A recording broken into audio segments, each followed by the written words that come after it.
Welcome everyone to the economic outlook outlook committee this morning. Appreciate those who have got up early and traveled to get here, and we'll go ahead and get started.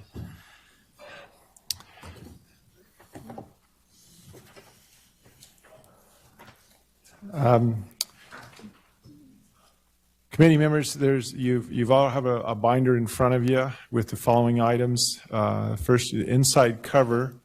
In the inside cover, you'll find a report from last year that this committee came up with and published. And then within the three rings of information, there's information packet and the presenters materials. For those out in the audience, those materials are available also on the legislative website under Joint Standing Committees and EORAC.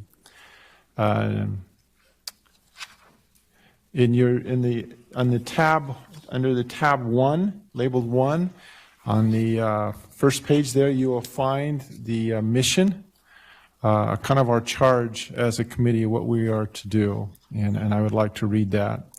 The committee's mission is to, 1, make an overall assessment of Idaho's economy by providing a forum for expert testimony from economists, business leaders, and industry spokesmen regarding the status of Idaho's current economy and the economic outlook for the next 18 months.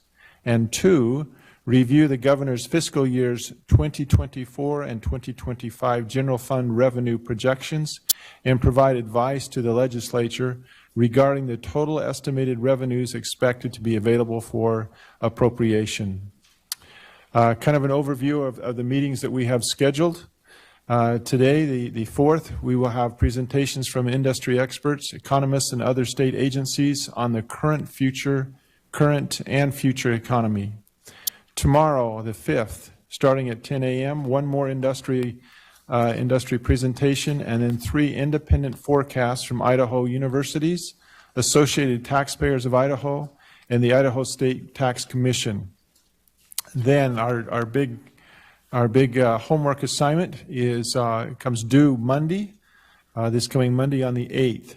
Homework assignment will be due to Ms. Phipps, and she will pass it out and explain it tomorrow after the forecast and presented.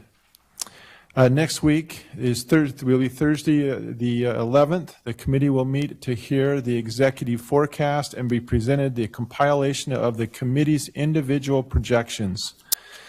Then there is time to discuss and vote on the projection if you are ready to do it at that time. So we will come out of this meeting with a report much like we did last year of what we believe the projected revenue will be. And then that will be presented to JFAC for a vote, whether they will accept it, modify it, change it, or whatever they have. But that's kind of our mission, is to come up with a projected revenue. After all the presentations, each committee member will make their own revenue projections for fiscal year 2024, 25, and 26. This is what we lovingly call the committee's homework assignment. Again, the homework is due noon on Monday, January 8th, to Ms. Phipps. Using the homework from each member, Ms. Phipps will compile the numbers into a spreadsheet and provide the committee with the committee average and the committee median, excuse me, which will be the basis for our deliberations to finalize our numbers. And that's Thursday 11th when we'll finalize that. A huge congratulations to Senator Burtonshaw, who last year he was the closest to the actual revenue without going over. It said his guess, or intellectual calculated guess, was $5,898,000,000.8, with the actual revenues of being $5,948,000,000. So congratulations, Senator Burtonshaw. Not that this is a competition, but we like to see who can get the closest.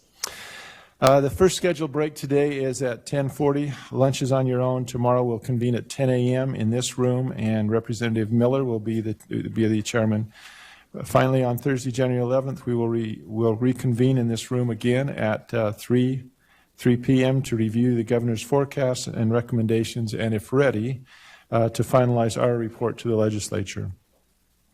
To the audience, we'd ask you to remind you to please sign in the back of the room. There's a sign-in slip there on the table. A reminder to the committee members, we are being streamed on public TV, and so I remind you to use your microphones when you speak. And we thank those volunteers that have asked to come and present and taken so much of their own time to prepare a presentation and then to come and talk with us and answer questions. We appreciate that. Co-Chair Miller, do you have any opening remarks you'd like to share with us? Certainly. Thank you. It's good to be here. It's good to see everyone. Again, I would like to welcome everyone here, and particularly you guys that are coming to present. We appreciate your time, your expertise. We depend on you to advise us and let us know what's happening in your part of the world. It helps us a lot in what we have to do and what we need to come up with. So again, thank you. Thank you, Mr. Chairman. I appreciate it. All right. Thank you. Okay, our first presenter today is Mr. Keith Bybee. He is the Division Manager for the Budget and Policy Analyst Division and has been a member of the staff since 2007. Keith earned his bachelor's degree in political science and master's of public administration from Idaho State University. Mr. Bybee, for the record, if you would announce your name, who you represent, and the time is yours. Mr. Chairman and members of the committee, thank you for the introduction. I'm Keith Bybee. I'm the Division Manager of Budget and Policy Analysis. Most of my career, I spent staffing this specific committee. I had the revenue assignment when I was a budget analyst, and this has been kind of a labor of love. It's a great committee. It's the annual kind of kickoff to the legislative session, and I'm thrilled there's so many of you that can make it today. So this morning, what I have to show this committee is maybe review for most of you. Now, there are a few new faces that probably haven't seen this presentation, so I plan to go pretty darn quickly because the budget outlook is going to change dramatically come Monday when we have the governor's budget and the legislature starts to do its constitutional duty of balancing the budget. But I'm going to give you an overview of what it looked like in the fall and where we're trending and what kind of financial shape the state is in. So I'll go quickly so you can get on to the rest of your agenda, but I'd be happy to answer any questions. Feel free to interrupt me along the way. So thank you for that time and attention. Aaron, what is my time on the agenda of where I have to be done? I get 20 minutes? Okay, I'll be brief then. All right. First slide that I have for you is some general fund trend line information. The top line, that red line, is our general fund revenues going back to 2013. And the dashed line at the end of that was our revenue forecast going back to August. So that is the official economic and revenue forecast that is proposed by the Division of Financial Management, and it is a good check on how well we're doing in terms of collecting the revenues we need to make the budget. The gold line beneath that are general fund appropriations, and I've added something to this line which we haven't normally shown, and that is our general fund obligations. And what I mean specifically about this is many of you know who serve on JFAC and have been in the legislature for a while is that we have been using that surplus general fund revenue, and you see that big spike starting from 2020 to 2021. We've been using that surplus revenue for infrastructure type projects, and I'll go through that a little bit more specifically later on. But what I want you to kind of come away from this slide understanding is you see the crest of that gold line peaking above the actual revenues. All that means is there was a lag. You see the big delta between the red and gold lines over 21, 22, and 23. There's a big delta between what revenues and expenditures were. That crest, all that means is we're using that one-time money on a lag in a future year. And so that's why you see that crest there, but we're using cash balances to make up the difference. We are structurally balanced on ongoing revenue and ongoing appropriations over the business cycle, which means over the next 3 years. And so that's where you can see in 25 and 26 the difference between the two dashed line. That is the delta that we're looking for as far as a really structurally balanced, good, stable financial position as far as general fund revenues are concerned. We have sufficient revenue to cover our appropriations, and the legislature has done a really nice job of keeping appropriations in check over that time period. All right, next slide. This is kind of a look at not just the spending side of the equation, but also on the tax expenditure side of the equation, right? I'm baselining this going back to 2018. Many of you were here in 2018, but what happened that year was Congress rewrote our tax code so that our definition of taxable income changed with the Tax Cuts and Jobs Act in 2018. And as many of you know, Idaho conforms with the federal definition of taxable income. And what that really led us is the opportunity to first begin our overhaul of what the individual and corporate income tax structure looks like in the state. In 2019, you started to see a combination of tax brackets, and the legislature provided about $162 million of tax relief going into 2019. And then what I've done in those red bars there is I'm just adding the fiscal note to what happened each of those years. So you saw the fiscal note hold steady, even though many taxpayers saw benefit because their incomes were growing, and so their taxes were reduced as a result of that.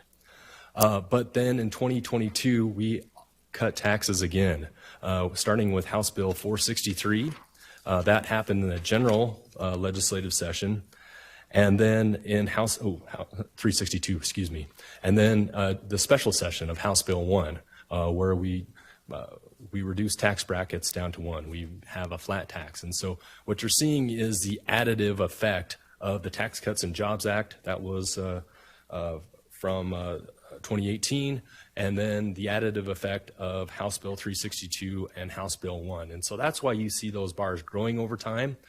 All told, over that 5-year period from 2018 to 2023, to 2024, you saw taxes cut close to $1 billion of revenue, nominally just based on the fiscal note and implications. And I think you're all aware that those fiscal notes, we try and do our best to judge and interpret what we think the outcome will be, but as incomes rise or unemployment falls or unemployment increases, the effect is going to be a little bit differently. So that's why I'm just using the stated impact from the fiscal note on there. The second additive effect in 2024 that you're seeing there was House Bill 292 from last year. And that's where the legislature carved out approximately 4.5% of sales tax revenue to be sent down to local level. I think you've all seen the effect of that on your property tax bills this year. So that's where we're getting the total tax cut over this time of almost $1 billion, $889 million nominally from the fiscal note. Now, the stacked part of this chart of gold that you're seeing up there, I'm calling those lovingly earmarks, right? And this is where we are taking revenues, mostly from sales tax, and describing those to specific programs. Now, going back into 2019, that was the first year where we took 1% of sales tax revenues and put that towards transportation projects called the Transportation Expansion Congestion Mitigation Fund. And those were for projects over and above what normal gas taxes and federal gas taxes would support. In 2022, that's when you start to see that big bump where you see the 1% carve out go from for TECM from 1% to 4.5%. And it also gave ITD the ability to bond against those amount of dollars. So it's not just the nominal effect, but you're earmarking revenues to help pay that bond down so that you could really expand those projects.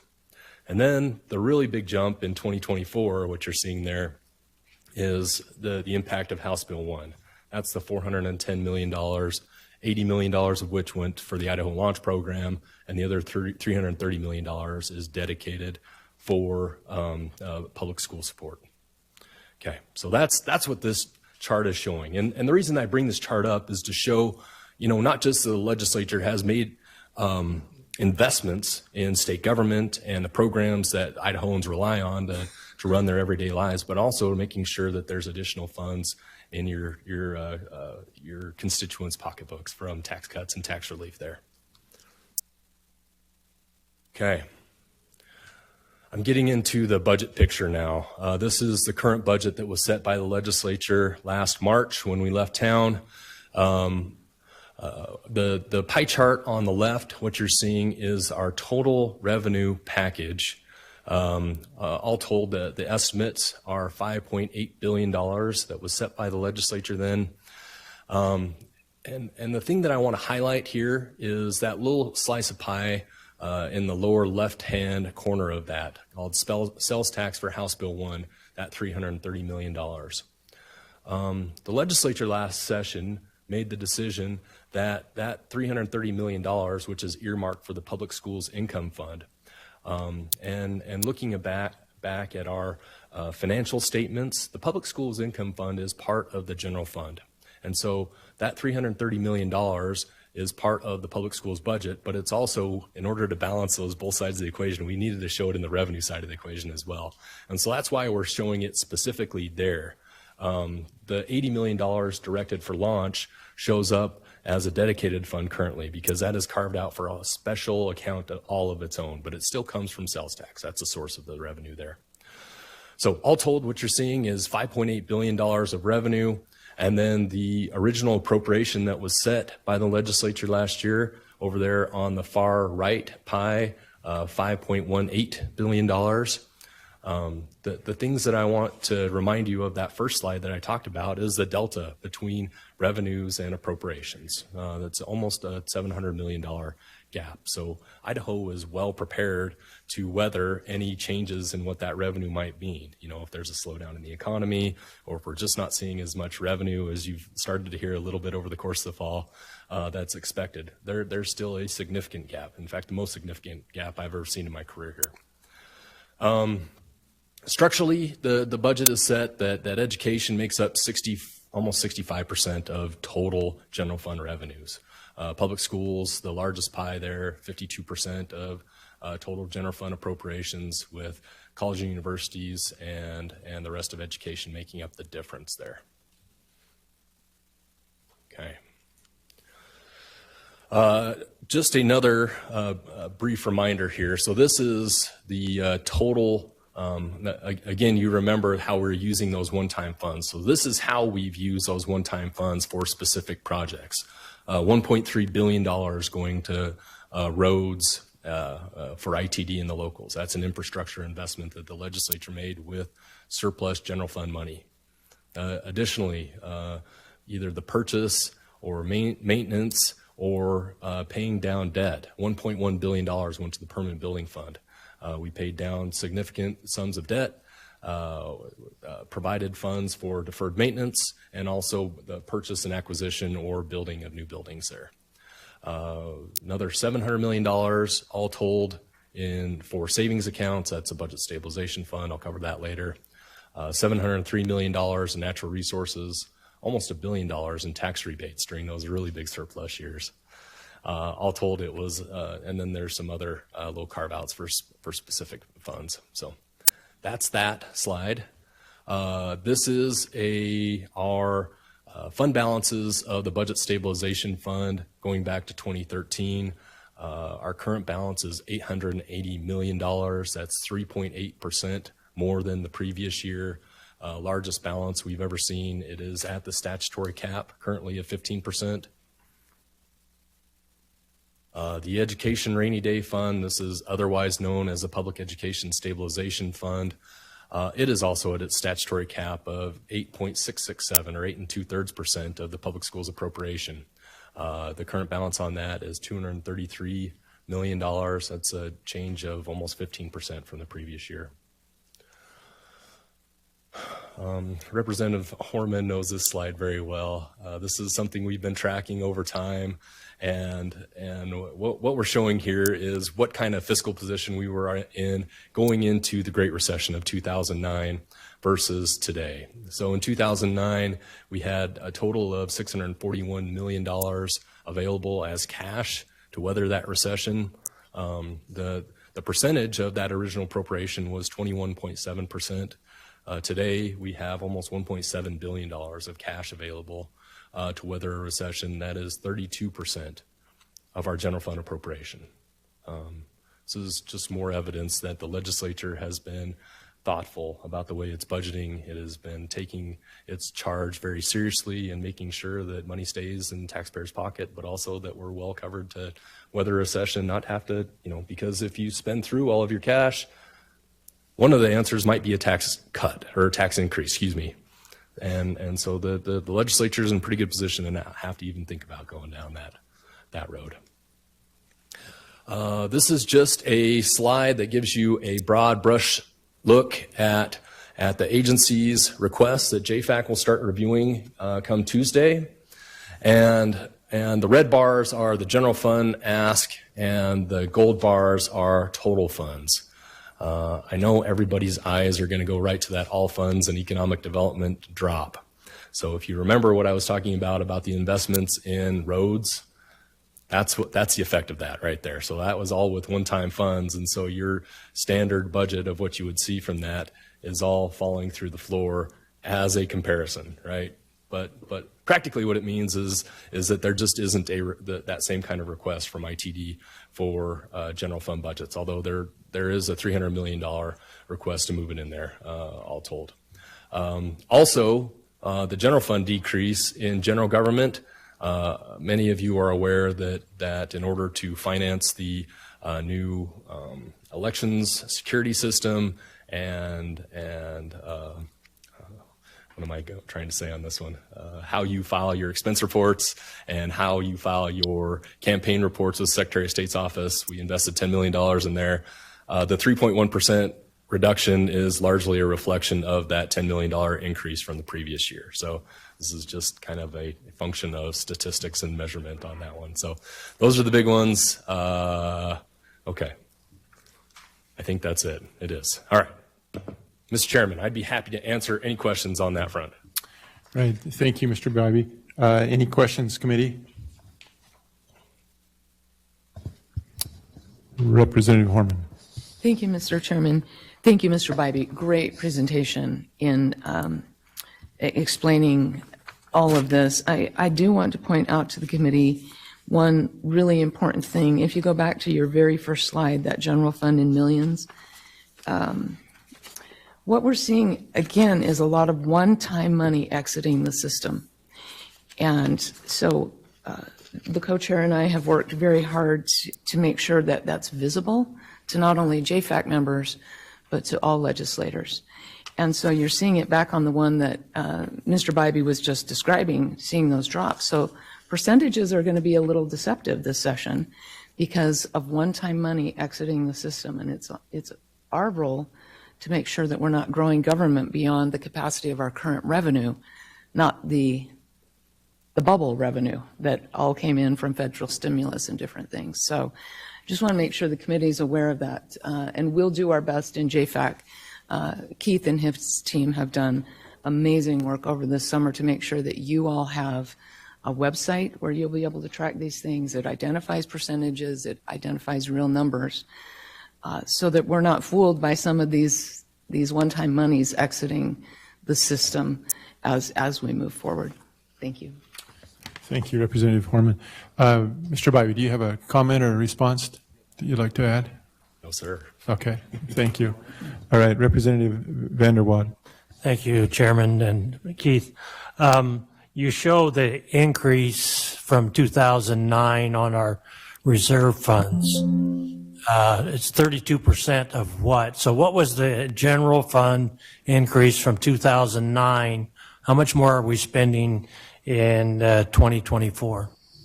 Mr. Bybee. Mr. Chairman and Representative Vanderwaal, why don't I'm going to estimate what I think what I recall the budget being in 2009. The current budget is $5,181 million. In 2009, the budget was right around $2.5 billion, I think, if memory serves. So what we're saying is 21% of $2.1 billion. I guess I could do the math up there for you if you want me to really fast. Maybe I figured you could do that in your head. All right, here we go.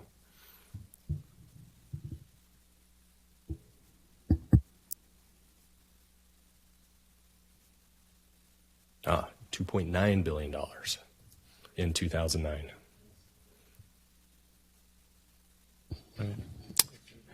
Any other questions, committee members? Oh, all right. Senator Grow. Thank you, Mr. Chairman. Mr. Bybee, could you just remind us on these requests under natural resources, 11.9% in the general fund? You remember what that is, what they're asking for? Mr. Bybee. Thank you, Mr. Chairman and Chairman Grow. So the request, and I don't have the numbers right there in front of me, but the biggest chunks are from the Department of Lands, about a $5 million request of the Department of Lands, and then DEQ has a $2.7 million general fund request in there for some specific budget enhancements. All right. Not seeing any other questions or lights. Mr. Bybee, thank you. Appreciate Thank you it. very much. Good luck this year. Thank you. All right, next up is Ms. Phipps. Erin Phipps is a revenue analyst at Legislative Services Office. She has a bachelor's degree in business economics from University of Idaho and a master's in economics from the University of Nevada, Utah. She has worked for the state for almost 5 years and is starting her third legislative session as an employee of LSO. And might add, Ms. Phipps is the one that has done a crucial part of this committee, getting everything together and our expert testimonies lined up. And so as co-chairs, we really do appreciate and notice all the work that she's done. So Ms. Phipps, if you would, for the record, state your name and who you represent, and the floor is yours. Absolutely. Good morning, Mr. Chairman, members of the committee. My name is Erin Phipps, for the record, and I am the Revenue Analyst for Legislative Services Office.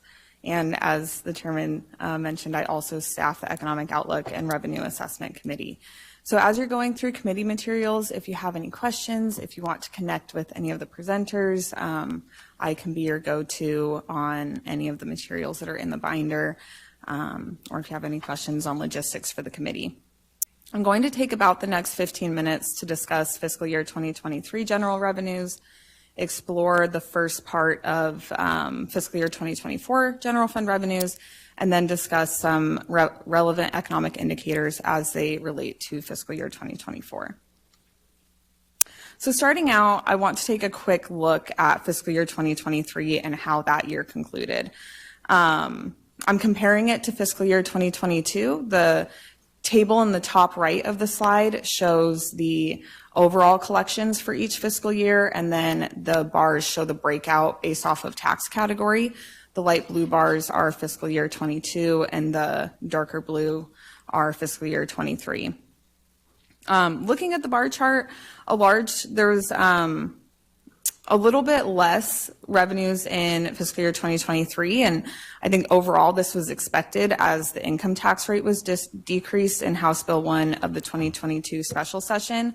You can also see that the biggest miss between any category across the 2 years is in individual income tax, and so like I mentioned, that is due to the tax rate decrease. There was also an uptick in miscellaneous revenues to the general fund, and this is due to a transfer from the tax relief fund to the general fund that happens in June of 23. And so now let's look at our current fiscal year 24. So there's a lot on this slide, but I'll break down the chart by each component. The yellow bars are the monthly DFM, or Department of Financial Management, forecast that was published in August. Any dark blue bars you see are actual general fund revenues that have come in so far in fiscal year 2024.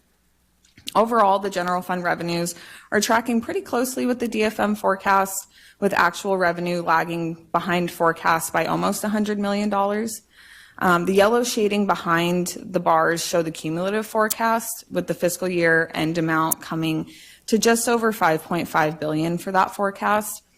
But I do want to remind you that these measures don't include the $410 million from House Bill 1, and we'll explore that a little bit more in a few slides. And then I also want to remind you that this forecast will be revised and presented to the committee a week from today. So now we're going to dive into two of the big drivers for general fund revenues, and those are individual income tax and sales tax. Starting with individual income tax, what you're seeing here is individual income tax distributions to the general fund for the first 5 months of the fiscal year compared to the first 5 months of fiscal year 23. The light blue bars are last year and the dark blue are this year. Individual income tax came in ahead of the same months in the previous year, except for in October. And next, looking at individual income tax in relation to the DFM forecast. DFM forecast is in yellow, and actual revenues came in about how they were anticipated for individual income tax. Next, I want to show a little bit of why individual income tax is coming in so strongly when there has been individual income tax rate decreases the last few years. And so what I'm going to show here is withholdings.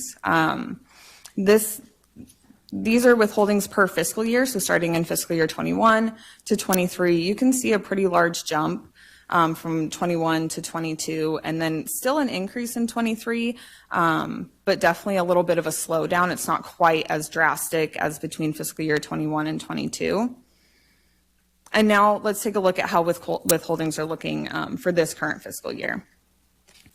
So fiscal year 23, which is in gray, had the highest withholdings in Idaho history, and the first 5 months of fiscal year 24 are coming in stronger than that previous year. This is pretty remarkable considering that Idaho just reduced income tax rates during the 2022 special session. And so now I'm going to show a couple of economic factors that relate to possibly why we're seeing these strong income tax rates or collections. So what I'm showing here is labor force participation rate since January of 2021. The reddish pink line is Idaho and the yellow line is the US average. The labor force participation rate is the percent of employed or unemployed people out of the total possible workforce.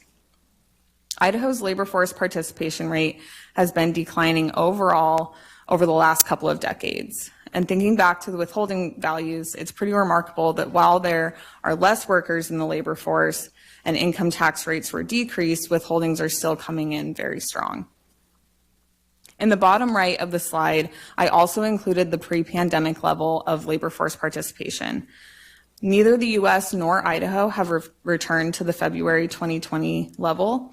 And in fact, Idaho had a higher labor force participation rate than the US average in February of 2020 and now sits below the recent US average.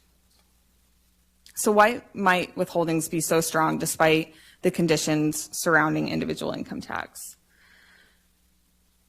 We're going to take a look at real income per capita. So this chart uses 2010 as a base year and shows the percent growth since 2010 in real per capita personal income. The dark pink line reflects Idaho and the yellow is the US average. To specify, these growth rates are calculated from their own starting and ending values, and those are shown in the table on the top right of this slide.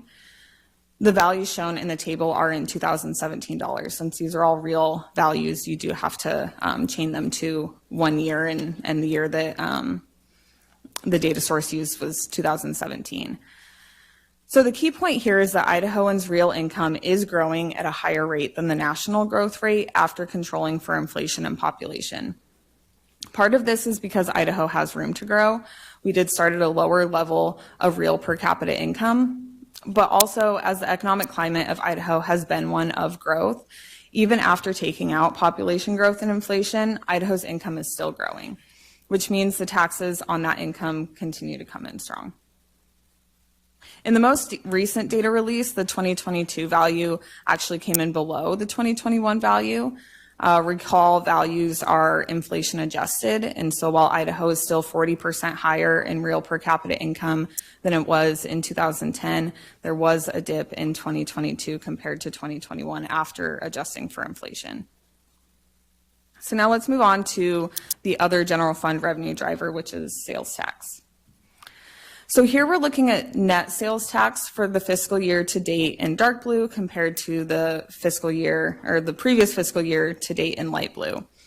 I'll discuss further in a coming slide why it's important to look at net values of sales tax, especially for this fiscal year when doing year-over-year analysis. Overall sales taxes are remaining steady or slightly below the previous year amounts. Also, when looking at net sales tax compared to the DFM forecast in yellow for the same time period, it's overall tracking slightly below the projected amounts. So now let's take a look at sales tax distributions to the general fund and talk about why net sales tax will be the most useful measure for year-over-year analysis this fiscal year. These are the sales tax distributions to the general fund for the fiscal year to date. July and October are about half the amounts of the other 3 months. And it'll be important going forward to recall the 2 new earmarks out of sales tax that came out of the 2022 special session and the 2023 regular session. So to visualize those earmarks, we can see in light pink in the months of July and October, those indicate the distribution to the Public School Income Fund and the In-Demand Careers Fund. And this totals $410 million of fiscal year, and that came out of House Bill 1 of the 2022 special session. The teal bars at the top of each month is the result of House Bill 292 during the 2023 regular session. A distribution of that, that amount specified in House Bill 292 goes to the school district's facility fund, and then another portion goes to the homeowner's property tax account. So now we're going to look at a few economic indicators as they relate to sales tax. This chart shows monthly housing starts in Idaho since 2020. Housing starts are a leading indicator for sales tax. The economic theory is that when people buy homes, they fill those homes with things and babies. These home purchases result in consumer purchases and therefore sales tax collections. While housing starts can be cyclical across a given year, in December of 2022, we saw the lowest number of starts since the beginning of 2020. They do seem to have rebounded in the more recent months, and as sales tax level out and we continue to track them throughout the fiscal year, it would be useful to keep an eye on housing starts since it can be a leading indicator for sales taxes.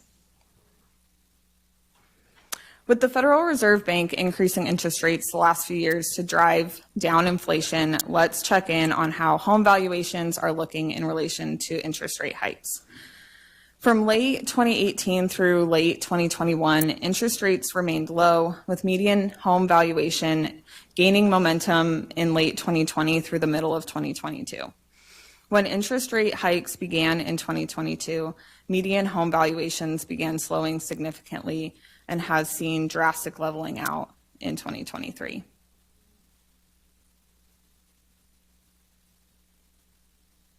The last economic indicator we're going to look at is inflation.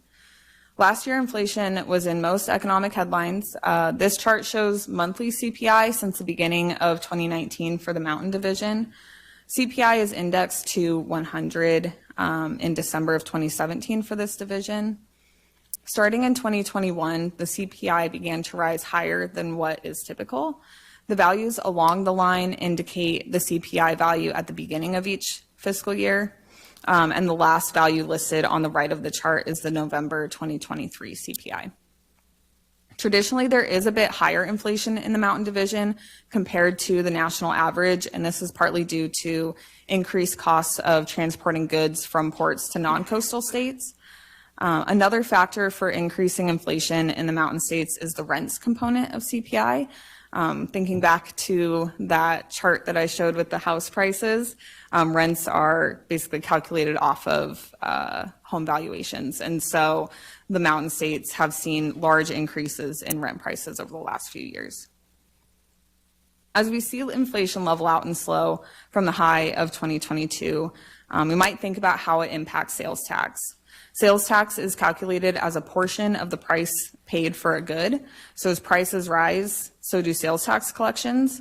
And as inflation levels out, we may continue to see sales tax collections level out.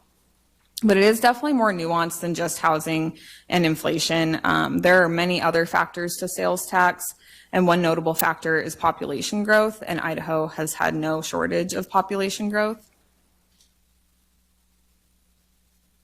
And so to wrap everything up, overall revenues do appear to be leveling out after the historic growth of fiscal year 21 and 22. Withholdings remain strong, which is shown by strong income tax rate collections during income tax rate decreases. Net sales tax are mostly steady with fiscal year 22 collections, and there are some leading indicators that we can keep an eye on. Additionally, we are still seeing strong economic momentum in Idaho. There's a report published called the Economic Momentum Report, and it's published by the Federal Funds Information for States. And in that report, their most recent release in September, Idaho was in the top 5 states for economic momentum. And in fact, in this Federal Funds Information for States report, out of the last 15 publications, which were released quarterly, Idaho has always been in the top 10 states for economic momentum. And 12 out of those 15 publications, Idaho has been in the top 5 states. So the big topic last year was, is the nation heading towards a recession? I think this will continue to be a topic until we actually reach a recession. But looking back on the past year, the recession we all feared did not materialize. And my comment last year was that I believed Idaho could weather even a medium-sized recession, and I do still believe that. So with that, I conclude my remarks, and I will stand for any questions. Thank you, Ms. Phipps. Committee, any questions?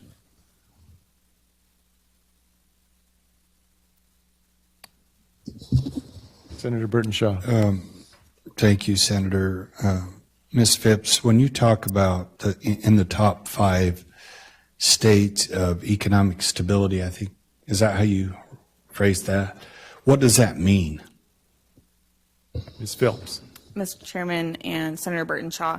So they have different measures that they look at. They look at population growth, they look at an income measure, and there's one other measure that isn't quite coming to my mind right now.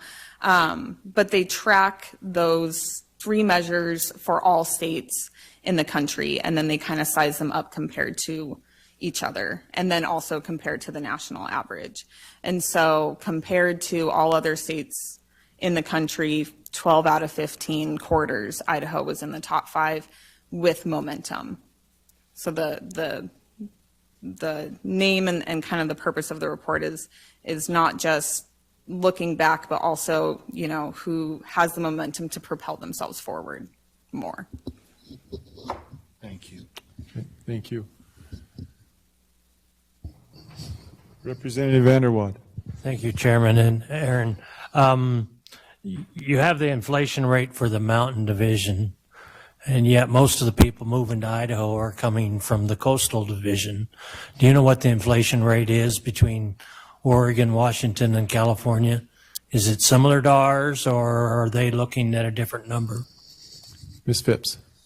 Mr. Chairman and Representative Vanderwada, I don't have it on me right now, but I can have it very quickly. And so if you find me during break, I can let you know. Or if you want me to share it with the committee, Mr. Chairman, I can do that. Share it with the committee if you would. Okay. Yeah. Thank you. Any other questions, committee? All right. Ms. Phipps, thank you so much. Appreciate all the work that you've done for this committee. One thing I failed to mention as we were kind of doing our introduction was Ms. Phipps is going to give our speakers a 7 minutes flag. What we're trying to do is spend 5 minutes for each presenter to ask questions. And so to make sure that we stay on track, Ms. Phipps will give the presenter a 7-minute warning. And that's just to say, try and wrap it up in the next 2-3 minutes so we have time for questions, if we would. All right, our next presenter is Matt Hurt. He is economist for Division of Financial Management. Matt started with the division in the spring of 2021 after finishing his PhD at CU Boulder. Mr. Hurt. If you will, for the record, state your name and who you represent, and the time is yours. Thank you. Yes, my name is Matthew. Thank you. My name is Matthew Hurt. I'm an economist with the Division of Financial Management. Today, we want to focus on a singular topic, one that has gotten a lot of attention, particularly over the last 3 or 4 years. And again, in the past, we've done a more general presentation. You're going to get a lot of general presentations. You're going to get a lot of wonderful perspectives. We're hoping that our office can provide a little more value by focusing on a single topic this year. And so today what I'd like to talk about is first try to convince you that migration is worth talking about and worth keeping in mind as you head into the session this year. Then we'll talk about some of the demographic patterns that we've seen in Idaho over the last several years. We'll also talk about the income portion. Demographics gets a lot of attention, and rightly so, but sometimes we don't get to see the income side and contribution of migration. And I'll be providing that today, and then we'll conclude with a forecast from our office on migration for the state. So to echo some of the sentiments from Ms. Phipps' presentation, yes, Idaho is a fast-growing state. As a matter of fact, since the 2010 census, we are the fastest growing state. Now that isn't because we're having a lot of children, it's because of migration. Since the 2020 census, 90% of the population growth in Idaho has come from migration. To give you a milestone, our office is anticipating that by the end of this calendar year, the state will cross 2 million persons. Whether that's to be cheered or moaned, that's an individual decision, but that's what our office is predicting. And we anticipate that that'll be confirmed by the census in December of 2025. One thing I want to highlight, though, migration overall is changing. Overall migration rates in the country, when we talk about county-to-county moves, have been falling, and we anticipate that will continue. But cross-state migration is going up. That's important for the country to understand, but I think it's particularly important for Idaho to understand, as we project the state will continue to grow through migration. Lastly, in our modeling, we find that if you imagine a scenario where net migration into Idaho is 0 through fiscal 2028, we see 2/3 of predicted revenue growth go away. From a budget setting perspective, this is vital to understand. Migration's contribution to revenue is substantial. It has been, and we anticipate it will continue to be. So the primary data source that I'll be talking about today is going to be from the IRS Statistics of Income Program. The IRS data are a nice historical source because they're very detailed. One of the drawbacks of that as a source is they're not very current. You'll see this figure runs through calendar year 2020. There are more recent data from the census, but they're not as granular as the IRS data. Another reason we like using IRS data is because those come from actual tax filings. From a revenue perspective, that may be a better source than the more general census estimates. What I want you to take away from this figure is, in particular, in the back half of the 2010s, we see a substantial increase in in-migration into the state of Idaho. We also see a slight uptick in out-migration. It's easy to be blindsided by the pandemic. The state grew very substantially during that period, and oftentimes the migration that began really picking up speed post-2015 gets lost in that discussion. And that's important because that era of migration is much more likely to be what the state will experience going forward during the rest of this decade. So often we talk about net migration. That's the orange line there. And sure enough, we can see net migration picking up rapidly after 2015. But one other piece worth discussing is the churn, or rather the ins plus the outs. To most of us, the churn is the thing we actually experience on the ground. Net migration being high could mean a new house is added at the end of the road and someone from out of state is there. Churn is my neighbor's gone. and they've been replaced by somebody new. We Idahoans feel the churn, I think, a little more strongly than the net. And what I want to highlight about these two figures, that blue line that represents the churn, that's quite stable, even through the Great Recession, where we saw the net number be much more volatile. That churn really picks up again post-2015. You can have a lot of stability in that churn, your neighbor being replaced by somebody new. Again, whether that's a good thing or a bad thing is an individual experience, but that churn can be quite stable even when you're experiencing a lot of fluctuation in net migration. But the key takeaway is these numbers really picked up speed after 2015. And of course, they picked up even more steam during the pandemic. Fortunately, we don't really have the 21 numbers from the IRS. We'll be getting those in April. But I anticipate that'll be reflected when they come out. So now it's also worth talking about who is coming to Idaho. We just had a question from the previous presentation about people moving in from the coastal states. And certainly the Pacific Division does provide a lot of people to the state of Idaho, but we also send a lot of people to some of those states. This may surprise some folks, particularly from the southern half of the state. Washington, over the last 30 years, has actually been the state's biggest trading partner when you factor people going to and from that churn. Now, California is right there, neck and neck, but Utah is also an important trading partner for the state, along with Oregon and Arizona. Now, when we talk about net migration, completely different story. California totally dominates the net migration story. And it really is because Californians come to Idaho. Idahoans don't really go to California.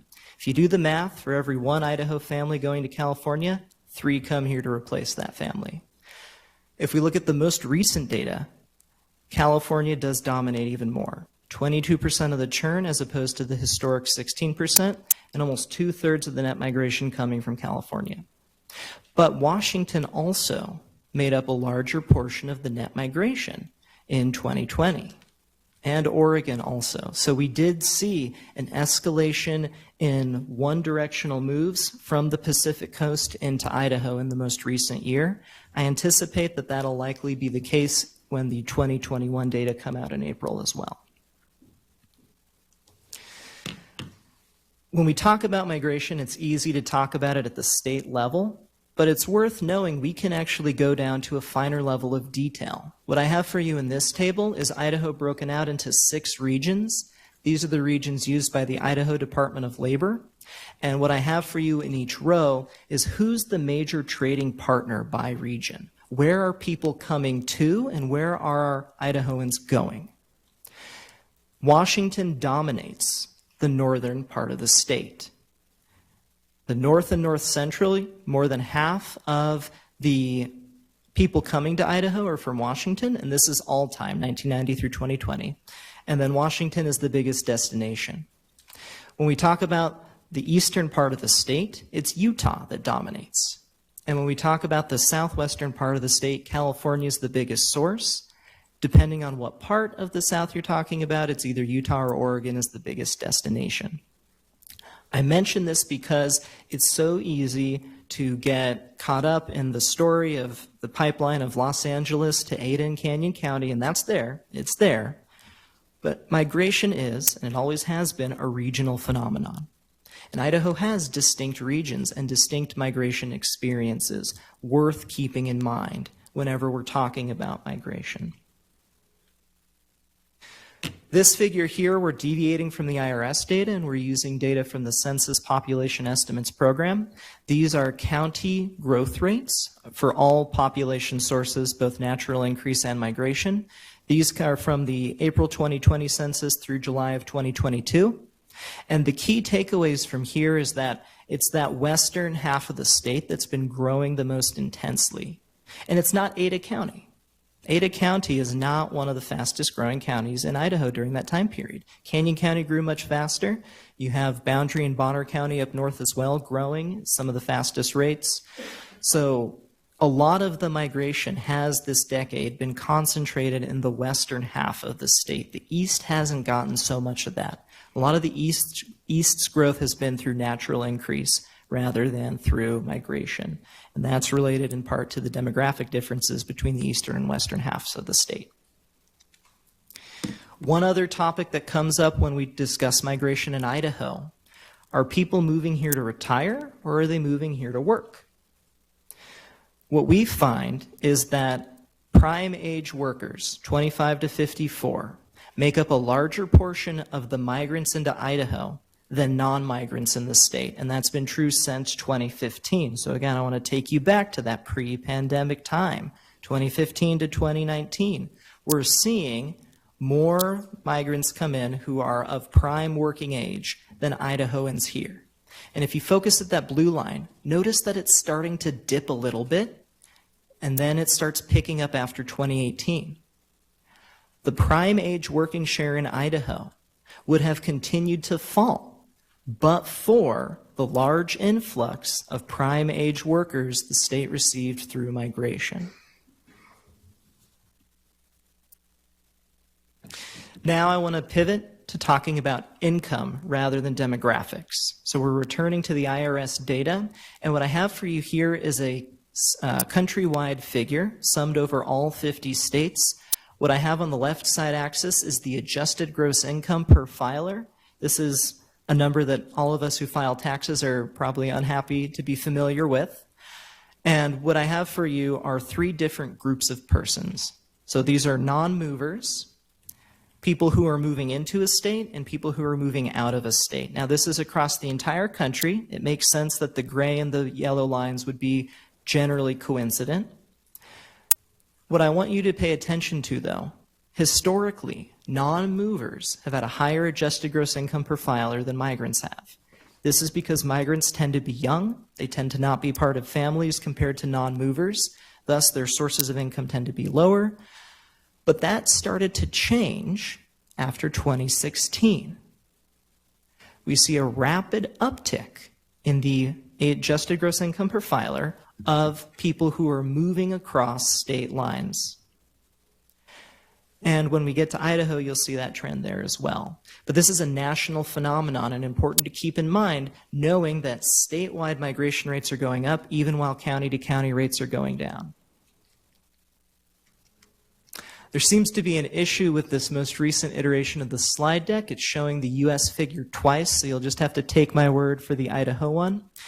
For Idaho, you do see an uptick in your packet may have an older version that has a different figure. Is that correct? Okay. So you'll have to take my word for it then, and I can provide this to the committee later. In Idaho, the story is at least true that in migration, AGI per filer is now above non-mover, but that actually has been the case since 2018 in Idaho. And since 2015, there is an enormous diversion from in migrant AGI per filer and out migrant AGI per filer. The lines are not coincident. The out migrant AGI per filer in Idaho, substantially lower. The in migrant has been going up and up and up and up. So migration has been an important contributor to statewide adjusted gross income. The people who leave the state don't have very high AGI. The people who come to the state have high AGI, and since 2018, higher than people already in the state. And we can see an illustration of how that's possible using this table here. This table shows you the statewide adjusted gross income in billions. The third column is for non-movers. The second column is for the contribution from migration. Then the final column is the share. So column 2 divided by column 3. 2 things to take away from this. The share has generally been trending up, but also our office has found that when people move to Idaho, their AGI does not drop off. It tends to carry forward. So if we look at those bottom 2 rows, non-mover AGI went from 45 billion to 50 billion from 2019 to 2020. At the same time in 2019, the state added about 4 billion in AGI for migration. So 5 billion increase. If you attribute 4 billion of that to migration, migration explained 80% of the AGI growth in Idaho from 2019 to 2020. That 2/3 number I told you about tax revenue growth might have seemed gaudy at the time, but it is consistent with what we've seen historically for Idaho. The final slide here is a forecast for migration from our office. The most recent data from the census for Idaho fiscal year 2023 was 20,000 migrants. That number is a lot lower than what it had been historically. We can see the pandemic era north of 50,000 in 2020 and 2021. It came down to 30,000 in 22. The 2023 number is largely a product of interest rates, mortgage rates being as high as they are. We're anticipating that the next 2 fiscal years will be below 20,000 as we remain in that higher interest rate environment. But we do see migration in Idaho coming back up, but not coming back up to the 50,000 that we saw in the pandemic. Really something more in that 25 to 30,000. So a lot more measured growth rather than historic.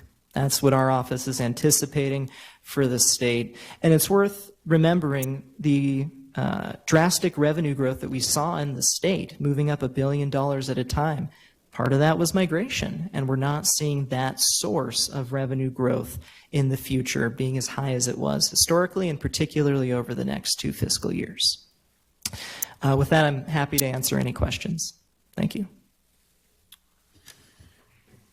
Thank you, Mr. Hurt. Committee, do we have any questions? I have one. On your third slide, that last bullet, you said migration explains 2/3 of predicted revenue growth from fiscal year 2028. That was amazing to me. Any more information why you feel that, why you came up with that kind of helps us? Certainly. So first, I would say I hope that last table we looked at gives you some historical basis for a number that it should seem quite drastic. Migration drives the population growth in the state. It also drives the employment growth in the state. In the model, if we set net migration to be 0 every month, jobs are not happening that otherwise would be. And without that job growth, we don't get revenue growth that would be possible otherwise. So that's the biggest channel. Thank you. Co-Chair Miller. Thank you. I'm a little bit unclear now. The average age of the people that are coming in, this is a larger percentage of the workforce, if I understood you correctly, growth. I'm not quite understanding like the average age compared to the Idahoans that have been here. Certainly. Thank you for the question. Go ahead. So returning to this figure shows the percent of 2 groups of people, migrants and non-migrants. What share of those groups are of prime working age, 25 to 54. So there's nothing about average ages here. Of course, we can provide you with those data. But migrants are more likely to be of prime working age than Idahoans that are already here. That's the key takeaway from this figure. And in particular, the prime age working share in Idaho would continue to fall. In this figure, you can see from 2013 to 2017, the blue line is falling. It's only recovering because the state is getting a substantial number of migrants of prime working age.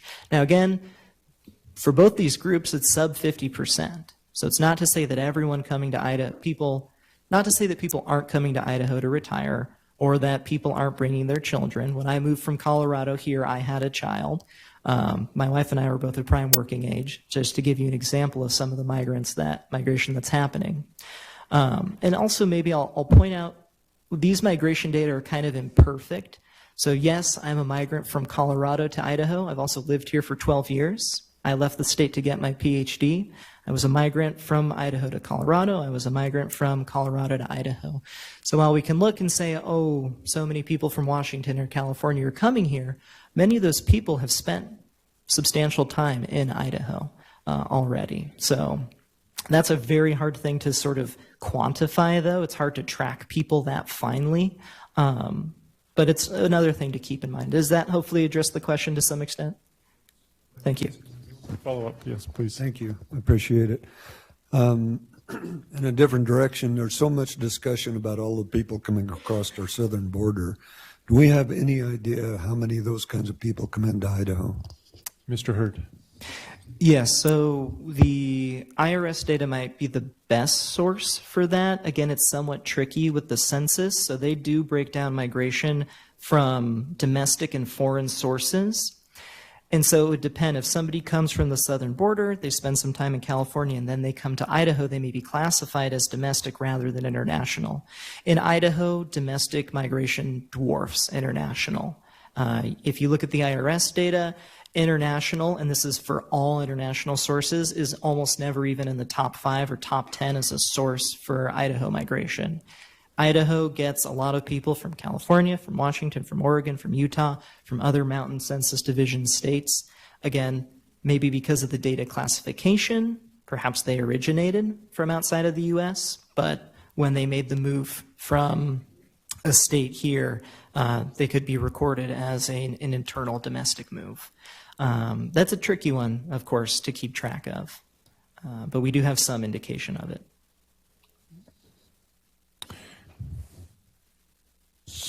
Representative Clow. Thank you, Mr. Chairman. Question for Mr. Hurd. Mr. Hurd, this may not be directly important to us in our decision today, but I was curious. Housing starts have been down, and we still have a lot of in-migration, and I know housing, workforce housing, has been a real problem. Do we have any statistics that show how many homes, residences, apartments have been converted to what I call shared housing, Airbnb, so that people that are looking for full-time residents can't find them because people are converting their homes to a different revenue stream? Mr. Hurd. There are data out there that will delineate between single and multifamily housing units, but I don't have enough familiarity to answer that question in any detail. Okay. Second question. Okay. Follow up? Yeah, thank you. And this is, again, more of a, I think of our labor force, and I think of what was referenced earlier about the immigration across the southern U.S. border and the massive numbers of people. They're coming into the country and they're getting some kind of review and then allowed to stay. Are they giving some form of a work permit, a green card, or something that allows those workers to get into the workforce documented rather than undocumented? Do you know? Mr. Hurd. I don't believe I have expertise on that topic area. You might ask somebody in the department to find out. Okay, thank you. Thank you. Representative Dixon. Thank you, Mr. Chairman. Thank you, Mr. Hurd. Well done. I appreciate this information. How does the remote work dynamic affect these numbers? Is that taken into consideration, or is there some different projections? Because a lot of folks in my district are working remotely for a business outside of the state, but they're still within the state. Mr. Hurd. Yeah, that is a good question. So these numbers are all, so the IRS data are going to be based off tax filings. So what state you are choosing to file your tax return in, your primary tax return.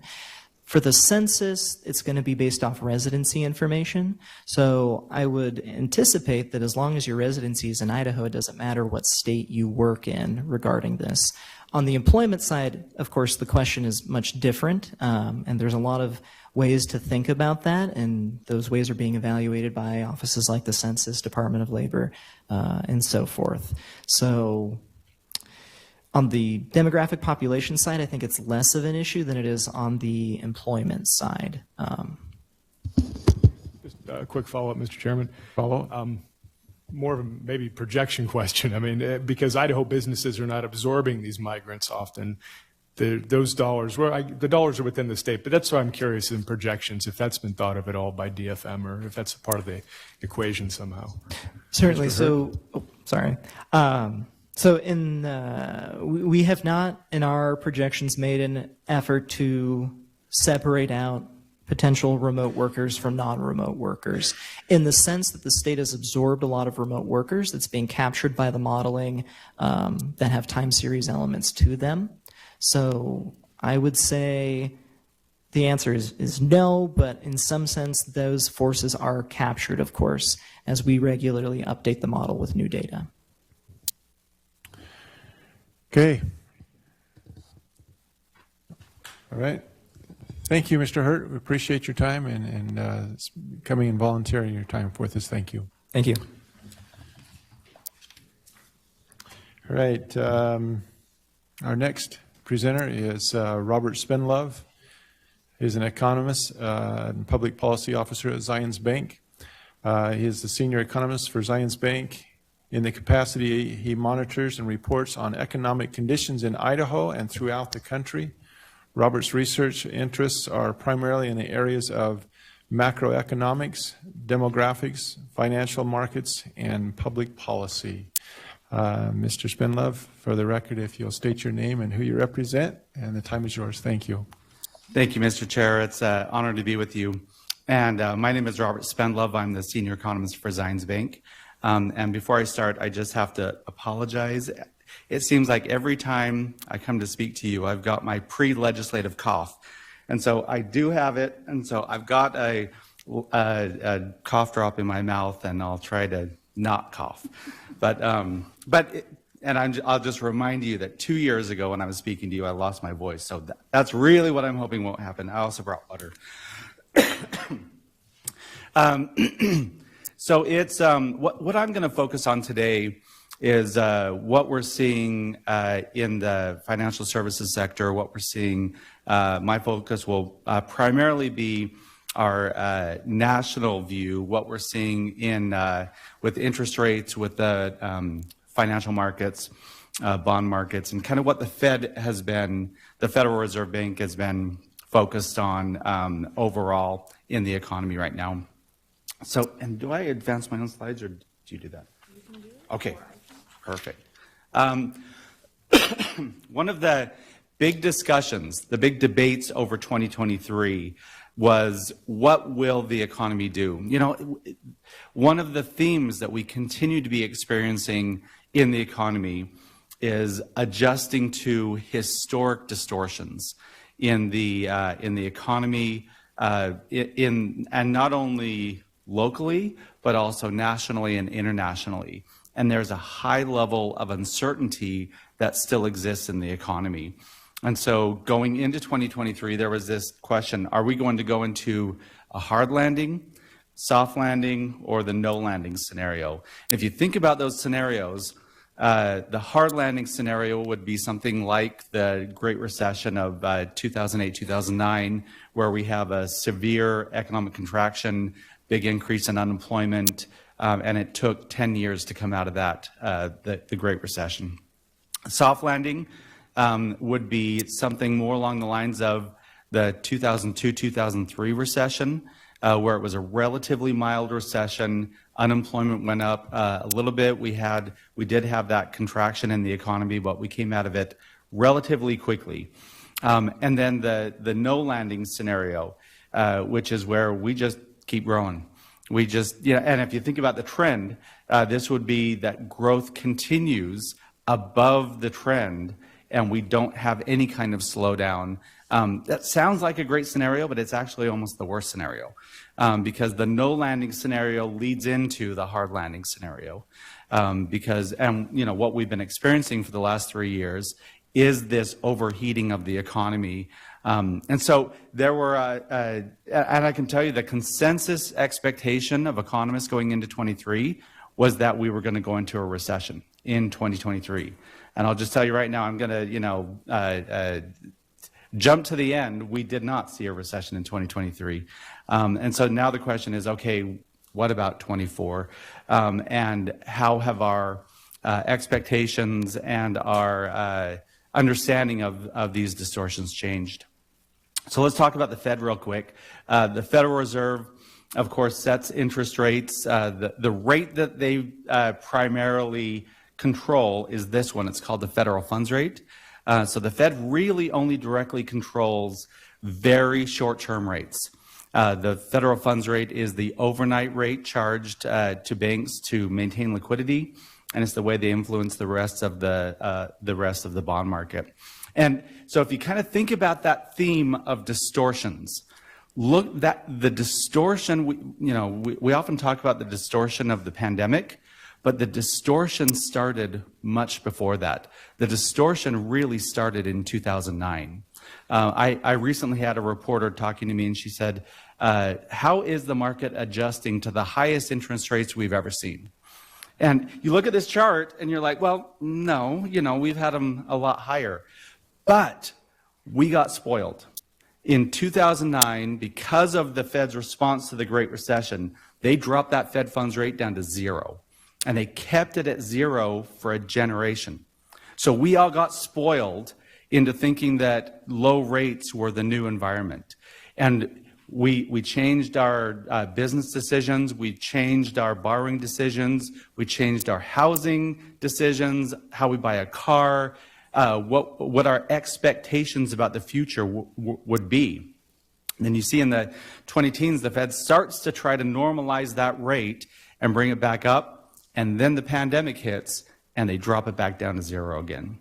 And so we have this long period of all of us being retrained, but then you look in 2022, and the Fed dramatically reverses that. They go from 0 to above 5% in 18 months. So that's the Fed going from slamming on the gas to slamming on the brakes.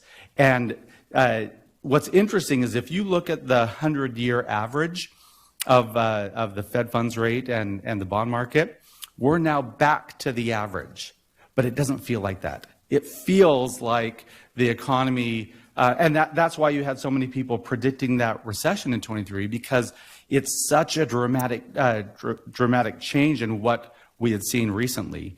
To put that in perspective, what I'm showing you here is the impact of Fed rate increases over the last several economic cycles. So the one in dark black is the most recent one of this period, and it is the most dramatic increase, the highest increase and the quickest increase in Fed funds rates in generations, going all the way back to the 1980s.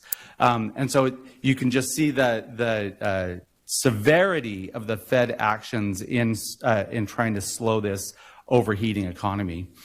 So that's what the Fed has done. Now let's talk about what they say they're going to do. This has been a big item of discussion over the last month. So the Fed met, their most recent meeting was in early December. And this has been a major market mover. In fact, just this week, there's been a lot of debate about this chart and about what the Fed is going to be doing. The minutes from the Fed meeting came out yesterday, and you've seen a lot of volatility in markets because of that. So we call this the dot plot. Each one of those dots represents a vote from one of the Fed governors about what would be the appropriate Fed funds rate in the future. So the first one to point out is what I've labeled the terminal rate. So that's the rate where the Fed has stopped increasing rates and will start lowering rates. And so essentially what they said is we're at the terminal rate. The Fed said we're done raising rates. We're not going to raise rates anymore. So we're at that terminal rate of around 5.4%. The next one to look at is the neutral rate. And there's no way to measure this directly, but we estimate, or the Fed estimates that rate is about 2.5%. So if that Fed funds rate is above 2.5%, they have a restrictive policy. They're trying to slow down the economy. So then the question is, how quickly do they get back to that neutral rate? What they're saying is they're not going to get back to that until at least 2026. So then the big item and the big area that the markets have been focused on is this, the rate at the end of 2024. So that, sorry, let me just take a drink real quick. So that was the Fed saying, okay, we're done raising rates, and we expect to drop that Fed funds rate 3 times over 2024, down to 4.6%. Previous to this, the Fed's message was, we're going to keep those rates higher for longer. And now they're saying, okay, we think that the economic conditions are consistent with being able to lower that rate down to 4.6%. So this is what the Fed is telling us they're going to do. Now let's look at what the markets are telling us that the Fed is going to do. And I'll just tell you, the markets have generally been better at predicting what the Fed's going to do than the Fed has been at predicting what the Fed's going to do. So that 4.6% in 2024, markets say 3.8% at the end of 2024. So the Fed is saying 3 rate cuts, markets are saying 6 rate cuts, that they're going to go much further than they anticipate they're going to go. And that this has been, again, yesterday when we got the Fed minutes, the market hasn't adjusted much. This is a few weeks old, but I checked this number this morning, and it's still right around 3.8, 3.9%. So the markets are expecting that rates will come down, not only come down, but come down by more than the Fed is saying. Now, if you think about those scenarios, and this is going to be one of the overarching debates of 2024, what would be a reason that the Fed would go further than they're saying they're going to go? Well, one would be inflation gets a lot better than we expect, or than the Fed expects. That would be the soft landing scenario. The other scenario would be the economy deteriorates much quicker or much more dramatically than the Fed or consensus expectation is. And that would be more of that harder landing scenario. But that will be one of the dominating debates over the next several months. The other action that the Fed has been taking is reducing their balance sheet. Again, so if you think about these distortions, the Fed really never strategically used their balance sheet until the Great Recession. So the Fed always had a balance sheet, but it was relatively small, and it wasn't, and they didn't use it as a way to influence the economy until the Great Recession. And then you see, we call it quantitative easing. The Fed had 3 rounds of essentially injecting cash into the bond market. They went out and they bought Treasury securities and mortgage-backed securities. The Fed's balance sheet went from $800 billion to $4 trillion, so a dramatic increase. And then you see in the late 2010s, the Fed starts to allow that balance sheet to come down, but then the pandemic hits and they double the size of that balance sheet from $4 trillion to over $9 trillion. So that was the Fed essentially printing money and shoving it in your pockets, right? And whether it was the PPP funds, whether it was the unemployment insurance benefits, the rental insurance, Medicaid, that was just this injection of trillions of dollars of cash into the economy. Well, what have they been doing over the last year? They've been reducing that balance sheet to the tune of around $100 billion a month. And I expect that they'll continue to reduce that balance sheet for the next year, probably until later this year, by another $100 billion a month. One interesting thing, if you look at that little notch in the orange on the upper left, that notch is the failure of Silicon Valley Bank. So we have the prospect, they say the Fed keeps going until they break something. They broke Silicon Valley Bank. And they broke First Republic, and they broke Signature. And then there was this prospect of contagion where failure of these large banks could turn into failure broadly among the financial services industry. And so the Fed had to reverse course, and they re-injected about $100 billion a week into the economy during March of last year. So that's where you see that little uptick. But now the Fed has resumed that balance sheet reduction and is reducing. Essentially, that money that they shoved in your pockets, they're now pulling it out of your pockets and burning it as they reduce that balance sheet. So kind of putting it together, and these are a little bit complex, but I'll just try to go quickly so it's not too boring. But the red line is the Fed funds, the Fed funds target. So you can see that moving up or dropping down in response to the pandemic, and then moving back up. The blue line is the 10-year bond. So you can see that sensitivity as the Fed pulls down that Fed funds rate, it pulls down the 10-year bond. And as it starts to go back up again, every time you see that peak in the 10-year bond, it's the bond market predicting that the Fed is going to back down. So you see over and over again over the last few years, the bond market saying, okay, the Fed's done. And then the Fed says, no, we're not done. And then the bond market says, okay, this time they're done for sure. And the Fed says, no, we're not done. The final peak where the bond market topped 5% was in fall of this year. And then you see that dramatic reversal, and now it's back down to just under 4%. And that was because the Fed said, okay, we really are done now. And so the market is kind of predicting, and if you think about that forecast of the Fed funds rate at the end of 2024, 3.9% or 3.8 to 3.9, it's right there at the 10-year bond as well. So that's the bond market also predicting this reversal in Fed funds. Putting all these together, again, the red line is the 10-year bond, the green line is the Fed funds rate, and then the blue line is the Fed's balance sheet. So you can just see how the Fed is using these tools to try to drive those rates up and down.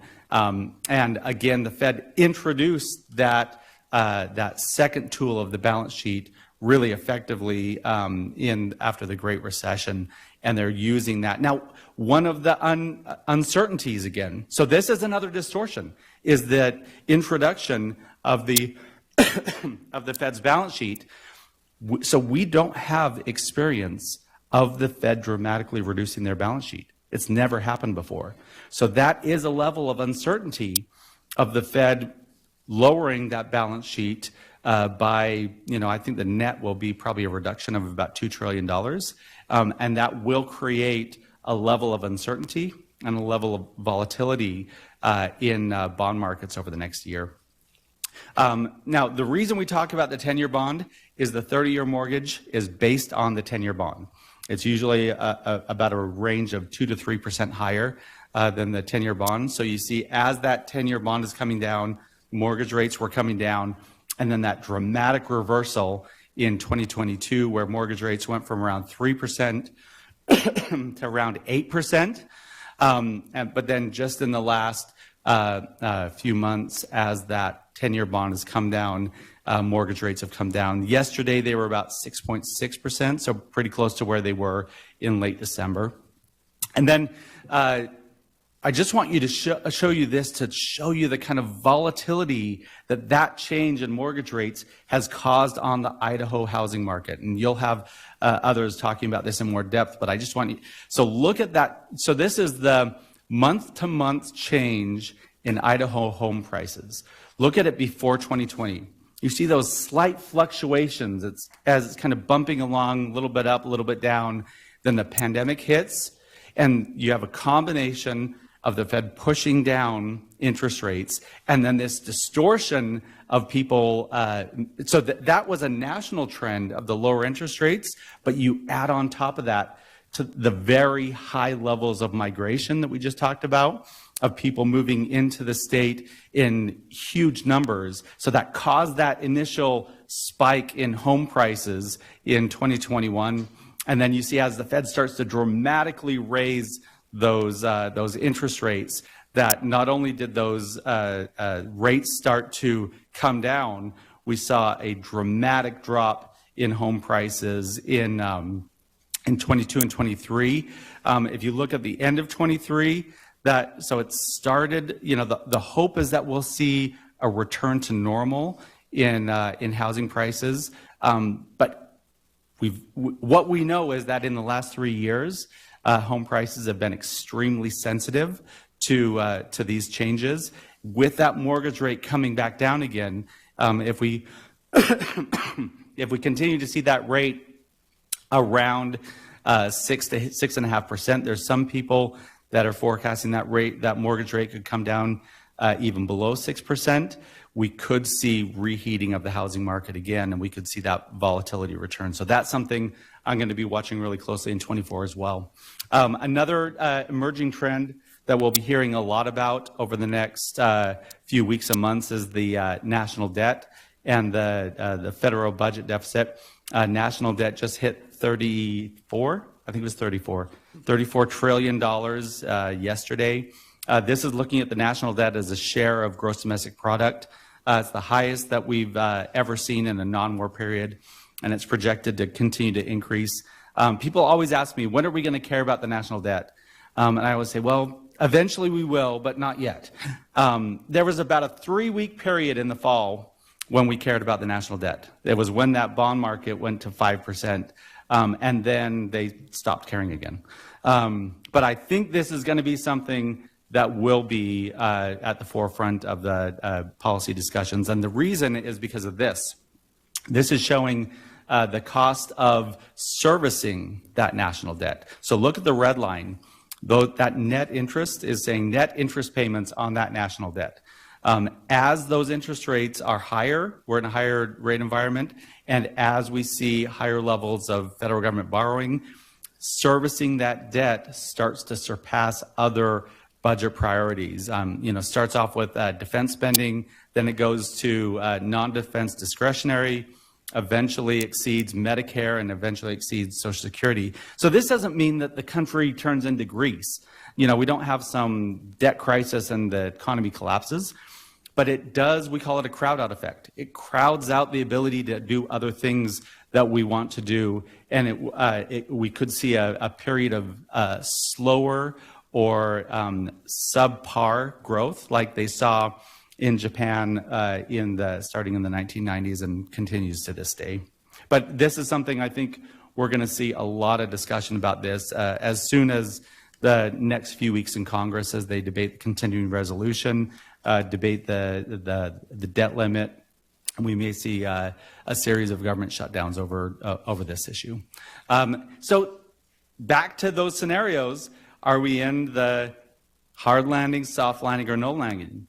Well, if you look at gross domestic product, our number one indicator of the economy, guess what? It accelerated in the third quarter to 4.9%. This is the no landing scenario, but it also shows you the difficulty in interpreting some of our main sources of data. If you think about the definition of a recession, most people call a recession 2 quarters of negative GDP. Well, guess what? That happened in 2022, and we were not in a recession. And so you say, okay, so we can't really trust GDP like we have in the past.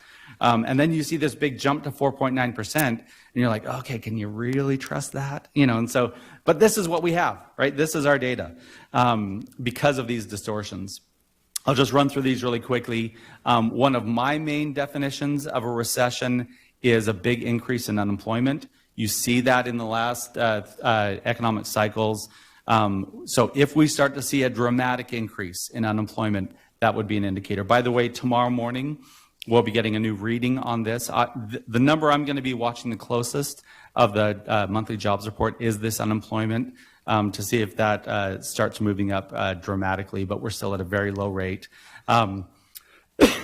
We are seeing our wage inflation is slowing, but it's still higher than it should be. Should be around 3%. Our latest data came in at 4%. We'll get a new number on this one tomorrow as well, and the markets will be watching this wage inflation number closely. We talked a little bit about inflation. That inflation is coming down. It's a lot lower than it was a year ago, but we are starting to see some signs of that inflation getting sticky, where it's kind of sticking right around that 3% level. The Fed wants it to get back, and if you look before the pandemic, it was hovering right around 2%. Now it's closer to 3%. Energy prices are way down from where they were a year ago, so that's looking good. But if we look at the service sector, that's where that inflation is getting sticky, where the headline inflation is at 3%. Our service sector inflation is closer to 5%. Big debate is how long until people. 2 minutes. Okay, I'll just run through this. How long, I could go for like hours, but how long will this extra cash last in the economy? This is an indication that as people are running out of money, you're seeing this increase in the delinquency rate. You're seeing increase in borrowing. Now, it is a dramatic increase. However, it's also important to point out that it's a dramatic increase back to where we were pre-pandemic, and it's nowhere near where it was before the Great Recession, but it's something that I'll be watching really closely in 24. So just kind of looking quickly at our outlook and some of the things that I'm thinking about. I mentioned that the tightness of the labor market. Inflation, you know, one of the themes that we've seen is people are grumpy. People don't feel good about the economy. But when you look at the data, you're like, well, it's not that bad. And I think one of the big issues is, yes, inflation is slowing, but prices are still high. And people still feel strained about those high prices. However, they continue to spend. You know, I thought for sure when we were going into Black Friday that we'd see lower consumer spending. Didn't happen. When in the Christmas season, we thought we'd see lower consumer spending. Didn't happen. So people are still spending, and it's that debate of, okay, when does that excess money start to have that impact? International uncertainty. You know, we've got the war in the Middle East, the war with Ukraine and Russia, saber rattling with China and Taiwan could create situations that that create greater distortions of the economy. But then, like I said, labor market has been holding up really well. It is slowing, which is what we want to see. Consumers continue to be spending. And then we have future government stimulus that's been authorized but not spent yet.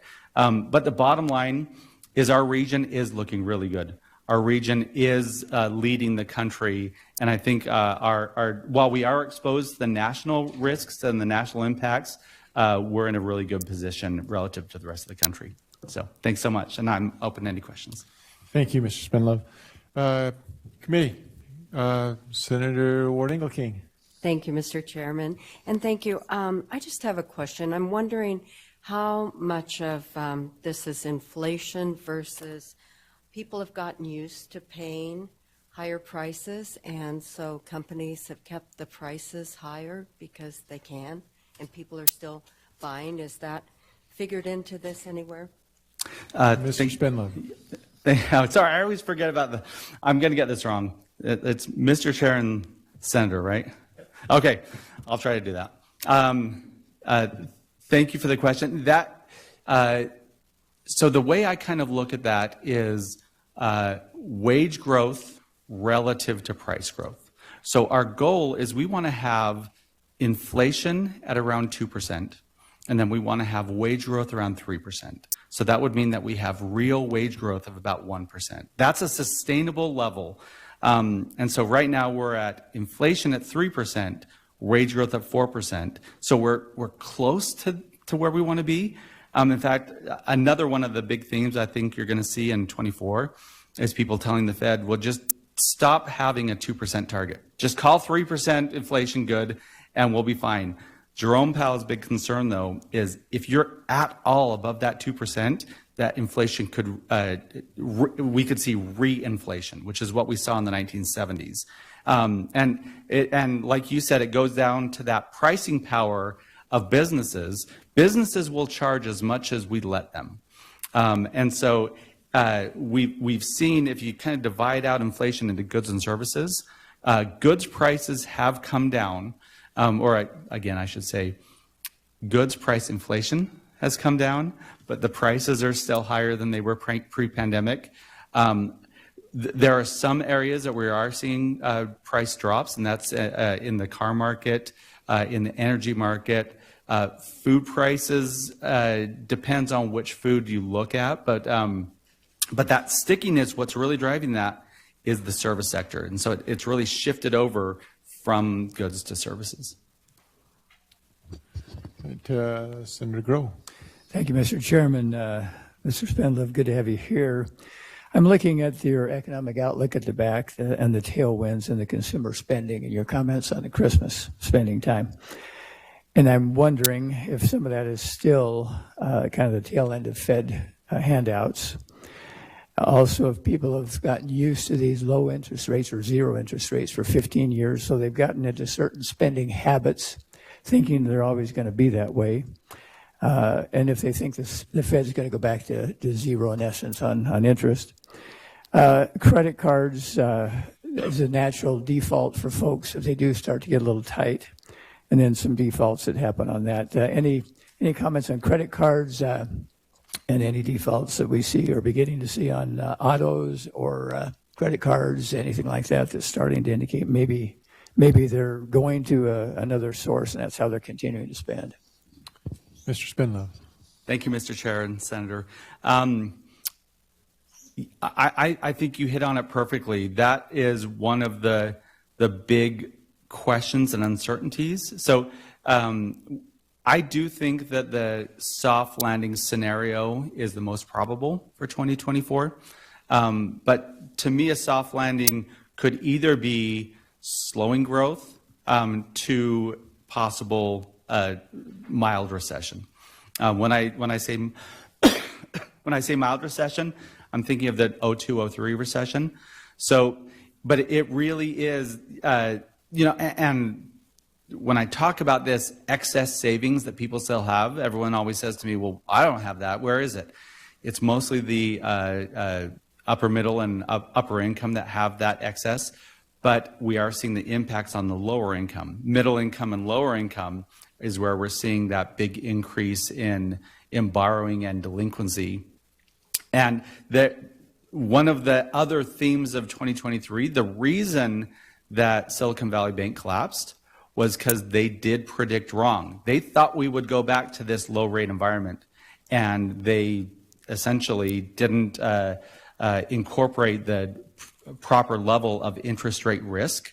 And I would hope that people have learned that lesson, but I think there still is. I think human nature is we think we are going to go back to the way it was before. And, I always have people say, when are we going to go back to normal? And, and I'm like, well, what is normal anymore? We might be in a new normal, and we might just have to adjust to a new environment, and we shouldn't expect for things to go back to the way they were before. And so then we just have to say, we're going to be living with higher prices. We're going to be living with higher interest rates, and we need to adjust to it. But it takes time, and it's difficult. Thank you. Co-Chair Miller. Thank you. Part of our charge is to come up with estimates for revenue for the next couple of years, and I wondered if you'd share with us where you think this is happening. I allowed Mr. Hurt to get away from us before we could get something from him, so we're going to chase you down. You can't get out of here. But if you would give us some idea of where you think we're headed, I would appreciate it. Mr. Spindler. Thank you, Mr. Chair. And so I did do my homework assignment. I think it's my first time. Yes, okay. And I am always reluctant to do this because your staff is really good and they have all the tools to do this right. And I'm like, throwing a dart at a dartboard. But my assumption in my homework assignment was, I think kind of the theme of this year is going to be going from boom to balance. So you look at 21 and 22, those are just crazy. Those are unrealistic. Like if any of your staff had forecast 24% growth, you'd fire them. But it actually happened.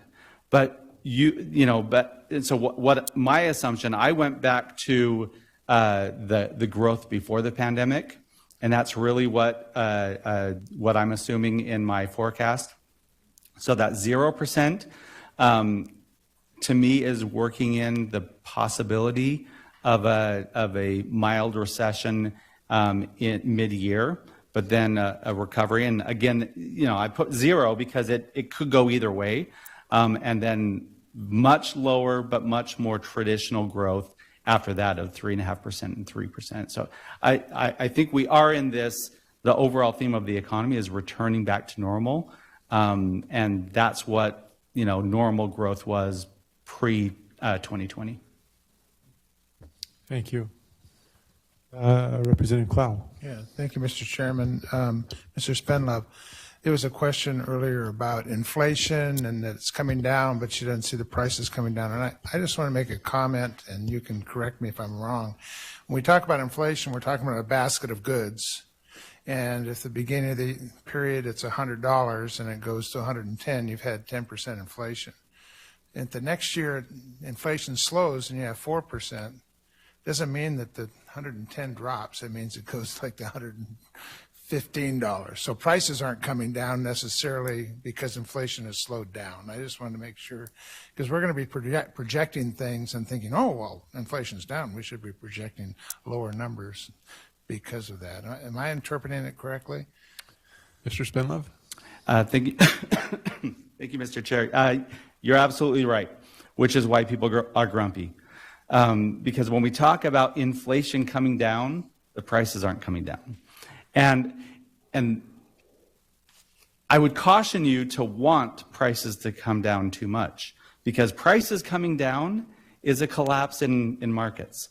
The last time prices came down was 2009-10, when the housing market collapsed. So we do want a slowing of the inflation, but we don't want broad-based deflation, because that could cause some major economic distortions. Thank you. All right, Mr. Spindlove, thank you. Appreciate your time. Your presentations are always wonderful.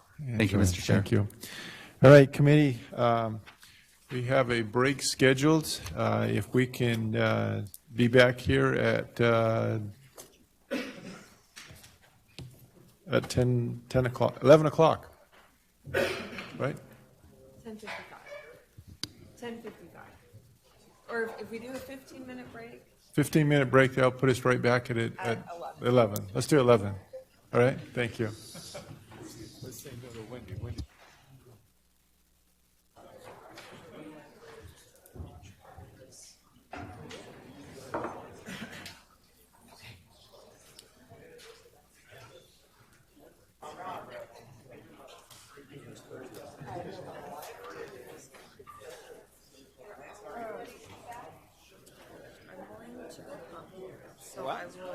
I'm going to go. Okay. And so I will need you to get started At 10:55. at 11. Oh, we're going to start at 11. Yeah. I need to run upstairs. I'll be back. Okay, yeah. I'm going to hit 11 and then I will, I'll be back pretty short. I'm going to start right now. What do I need to do? Just make this full screen? That's it? Make this full screen and then time the presentation. It was 30 minutes, so like it was just 23 minutes. Give them the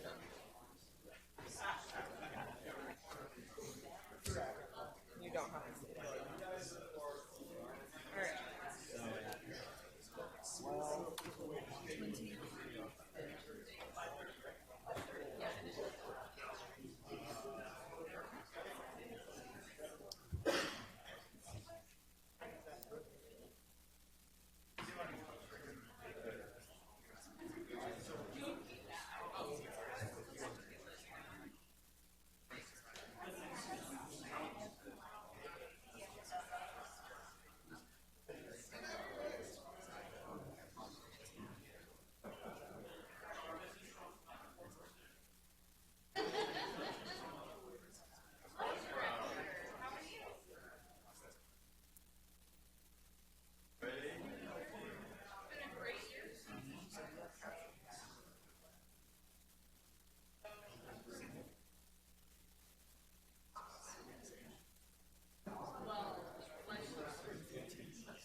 I will keep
Committee, if we can get you back in your chairs, we'll go ahead and get started. It is 11:01.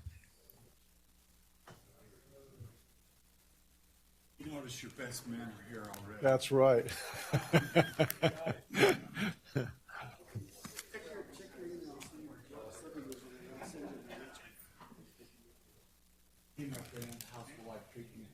Real good.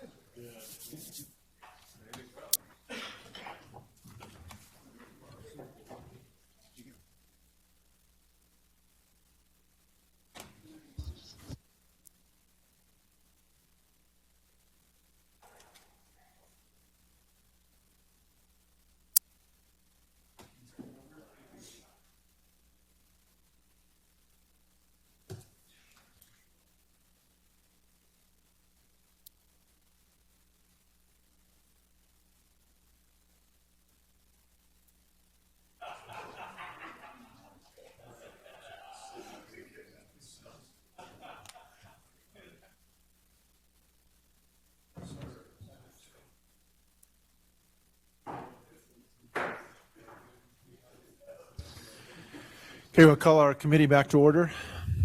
Our first presentation back is Mr. Craig Schall. Yeah, Mr. Craig Schall is a research analyst supervisor for the Idaho Department of Labor. He has been in the department since 2007 and currently leads its team of labor economists located throughout the state. Mr. Schall grew up in southwestern Idaho, graduated from Meridian High School, and earned a bachelor's and master's degree from Boise State University. Before joining the Idaho Department of Labor, he helped his family run a small restaurant supply business that served customers of the Treasure Valley and beyond. Mr. Schall, please state your name and who you represent, and the time is yours. Thank you. Thank you, Mr. Chair. My name is Craig Schall. I'm with the Idaho Department of Labor, and thank you for the detailed introduction. I didn't realize all that was on there, so thank you very much. Good morning, Chairman and esteemed members of the Economic Outlook and Revenue Assessment Committee. It's an honor to present the Idaho Department of Labor's update on the labor market for Idaho for the past year and kind of give you an idea of how that's faring and what you're trying to do for the next year. So today's presentation is a product of the team from the Communications Research Division, so I can't say it's all me doing it, but if there's any mistakes or however I've come across, it's all me. So I'll give them that out. But so I like to start off all my presentations with the unemployment rate. That's the number that everyone's most interested in. That's when we have a change and an increase. I always get questions if it's going up, should we be concerned? Those types of things. So our most recent unemployment rate is 3.3%. That's for November. That's a seasonally adjusted number. If you look at the graph here, we're kind of comparing the kind of a series of averages. From the time we've been tracking this, we have on record from 1976 to now, we have a 5.7% average. And so right now we have about a 3.5% average. Sorry, it's not on the graph. It's just too many numbers off the right-hand side if I do it. But anyway, it's about 3.5%. So since 2016, that's really kind of like the last almost decade where we've seen the greatest amount of growth, the most intense labor market tightness. And in fact, I've probably said labor market tightness in this committee more times than probably anybody in its history. And that's really from 2016 till now. And I'll also mention that the unemployment rate during even the pandemic, even though that spiked up from our record low, which was 2.5 at the time, to 11.8 in 1 month, it came back down to, it was actually one of the first states to get back into the normal range in terms of unemployment rate. So that's kind of an indication of Idaho's economy and its resiliency. That it's going up now is actually kind of a good thing. It's certainly not something to be concerned about. And as I get into some of my other slides, you kind of see that actually, as it's going up, we're seeing some relief for employers on the labor market shortage that we've been talking about for the past couple of years. It's actually on the job side and employment, we're actually seeing increases there as well. Compared to other states, surrounding states, Idaho's 3 point,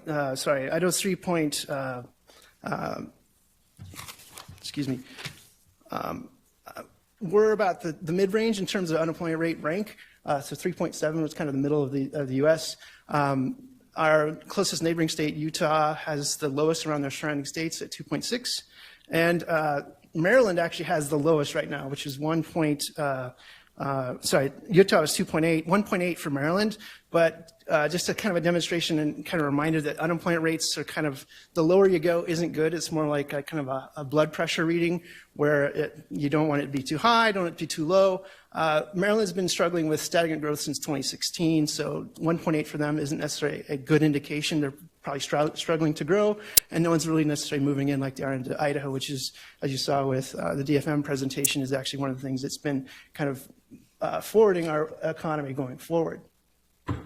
This is kind of the labor market tightness graph that I provide that it kind of gives an indication of how employers are finding the labor market when they're looking for workers. Right now we have the total number of unemployed in Idaho is about 32,000 for Idaho. About 40,000 Help One Online positions. Help One Online is basically a scraping service that goes out there and calculates how many job postings are advertised online for Idaho jobs. They depopulate things and make it so it's consistent. It's 40,000. So with that number, we're about 1.2 open positions per unemployed Idahoan right now. That's looking for work, I might add. Last year when I was presenting, we were at 1.7, and we had roughly, we had 5,700 fewer unemployed and 18,000 more job openings. So that 3.3% unemployment rate you see, and that kind of increase from where we've been of 2.6 from earlier this year, that kind of indicates that, the 1.2, there's just fewer job openings out there, and so it seems to be there's some more success for employers to find workers.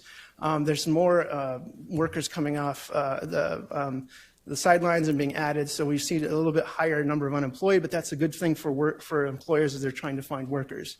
Now I should mention that just because we're saying 3.3 and the stress on employers seems to be going down, that's not to say it's the same for everybody. It's 3.3 is still extremely low. In fact, even yesterday I was on a call with some employers, and the story is still, I'm losing workers to a competitor. So that's still, 3.3 is still extremely low. That still means employers are going to be probably luring their workers from other employees, other competitors, other employers in Idaho to get those workers they need to fill those open positions. So you saw the participation rate earlier today. It's 62.5, the seasonally adjusted rate for November. The U.S. is 62.8, and what I would point out here is there seems to be a divergence between what is happening for Idaho and the U.S., which is kind of new in its history. There's some variance in the data, so I just kind of take this a little bit with a grain of salt in terms of the decline you see in the U.S., especially in 2020. That's where with the pandemic, and it's been growing since. But the trend since the pandemic is Idaho's participation rate, and what that means is basically those that are of age and not in the military, not institutionalized, are either working, or if they're not working, they're looking for work. So that would mean they're participating. So 62.5% of that population is either employed or looking for work if they're not, and 3.3 would be the number that is unemployed. But if you notice, our trend seems to be going down for this year. I will say, in all honesty, last year when I presented to you, it was 62.5% for November 2022 at the time. And every year, this, I was mentioning to Robert Spenlove, this is kind of the worst time of year for me to present numbers because right after I present to you in February, we benchmark. And so this is the longest period of time we have between our benchmark and estimates. So numbers always tend to get a little wonky the further you get from that benchmark. So I would just say last year I reported 62.5 to you, but it was benchmarked back up to 62.8, and then it came back down again. So it looks like, I don't know if that's going to happen again. I kind of expect it would, just based on some of the other numbers we see. However, there seems to be something in the estimates that's driving the household survey, which was what fuels this number, that number is going down. And what that could mean is more retirees coming to Idaho, or people moving here that have wealth and can just, not necessarily are participating in the economy, those types of things. So where we expect the economy to go using the unemployment rate, we again, if you were here last year, I kind of feel like I'm a bit like Herman's Hermit, singing Henry VIII I Am. This is the millionth verse. We're at 3.3% right now. Last year we were at 2.93. We have consistently been below 3% each year, and every year I come and present this number, we're always looking at 3.2, 3.8. I would say that there is the number I have here for the U.S. forecast is from the Conference Board. In their November forecast, they do anticipate a light recession starting in their model for first quarter 2024 and second quarter 2024, but it goes back to positive. And so there's this expectation of a light, mild recession, but a return to positive growth. Even with that, for the national side, it's 3.9, 4.2. So that's still below the range that Spenlove had. That would be above that would be a recession or some concern in terms of a weakness in the labor market. We're anticipating as the average for 2024 to be 3.2, so we'd anticipate the 3.3 we have now to keep going up a little bit, ratcheting up. But even if we have some weakness in 2025, it's 3.8, which is, that's still considerably low for unemployment rate. In fact, I would also point out that going forward, that this is anticipating there's some weakness in the economy in these 2 years. If that ends up not being the case, which it seems like every year economists are saying next year's a recession, next year's a recession, and I'm probably in that group, I guess. After that, it probably goes back down. So what would be that new normal? Just based on since 2016 for Idaho, 3% or below, 4% or below is probably where we're going to be for the foreseeable future. So, excuse me. So that low unemployment rate is probably where we're going to be. So labor market challenges, labor market tightness will probably be a consistent thing, even if we have a recession, should it be mild next year. I won't spend a whole lot of time on this, just pointing out that, again, there's already been 2 presentations talking about Idaho's population growth. This is the most recent census release that was in December. Idaho is 4th in the nation in terms of percentage change, 1.4%. This is the second year we haven't been at number 1. But I would point out in terms of the migration data and what this presents is that all these states that have these upper top rankings in terms of percentage change are all doing this from migration from one state to the next, interstate migration. The national national participation growth is 0.5%, and it's actually a little bit higher than what it's been doing the few years before. So the movement around the states is what's kind of fueling state population growth. So South Carolina, Florida, Texas, the 1s, 2, and 3, that 1.7, 1.6, 1.6, that is being fueled by people moving into those states, largely from California as well, especially for Texas. What's interesting, I should put it on there, is that 5th is North Carolina is actually right behind us in 5th. And so the shift in the population change in the U.S. has been from going from east to west or Midwest to west, as it was in the late 2010s. Has shifted to the southeastern side. And what's driving that is primarily housing prices. And also, last year it was remote work. I'm not sure if that was the same thing driving that. But it's certainly one of those things where Idaho is still at the top in terms of its surrounding states. Utah is number 9 at 1.1. Oregon actually is seeing a population decline down by 0.1%. And if anyone's curious, California is actually the 48th in terms of population change, negative 0.2%. They actually have a number 50 for the actual number. So 75,423 Californians left the state last year, all to move to different states or out of the country, but mostly to different states. Let's see. All right, looking at the job side. So before we were talking about labor force, unemployment, and we talked about participation rate going down. Despite all of that and what I've just said, Idaho's non-farm jobs are was one of the fastest growing, strongest growing in the nation in 2023.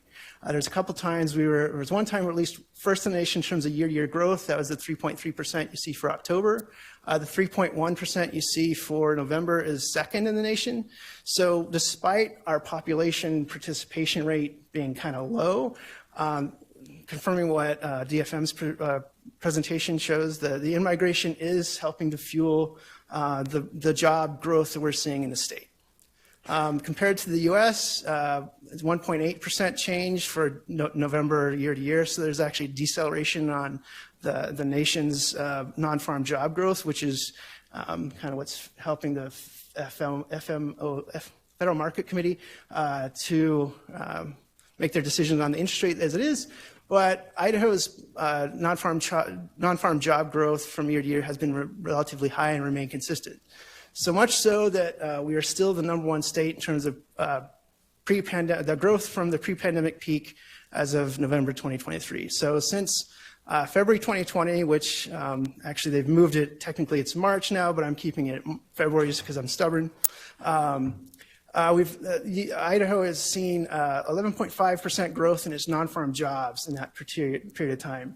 We were the first state to cross back to zero, and we did that within a year of the pandemic. Utah was second, and actually since then we've been kind of neck and neck with Utah in this horse race that I've developed. But this year, the divergence you see on the year, the national non-farm growth has been affecting Utah to some extent, and so their year-to-year has kind of, their non-farm job growth has flattened a little bit compared to ours, and so they're at 10%, and versus comparing both to the national average, which is 3.1% for November 2023.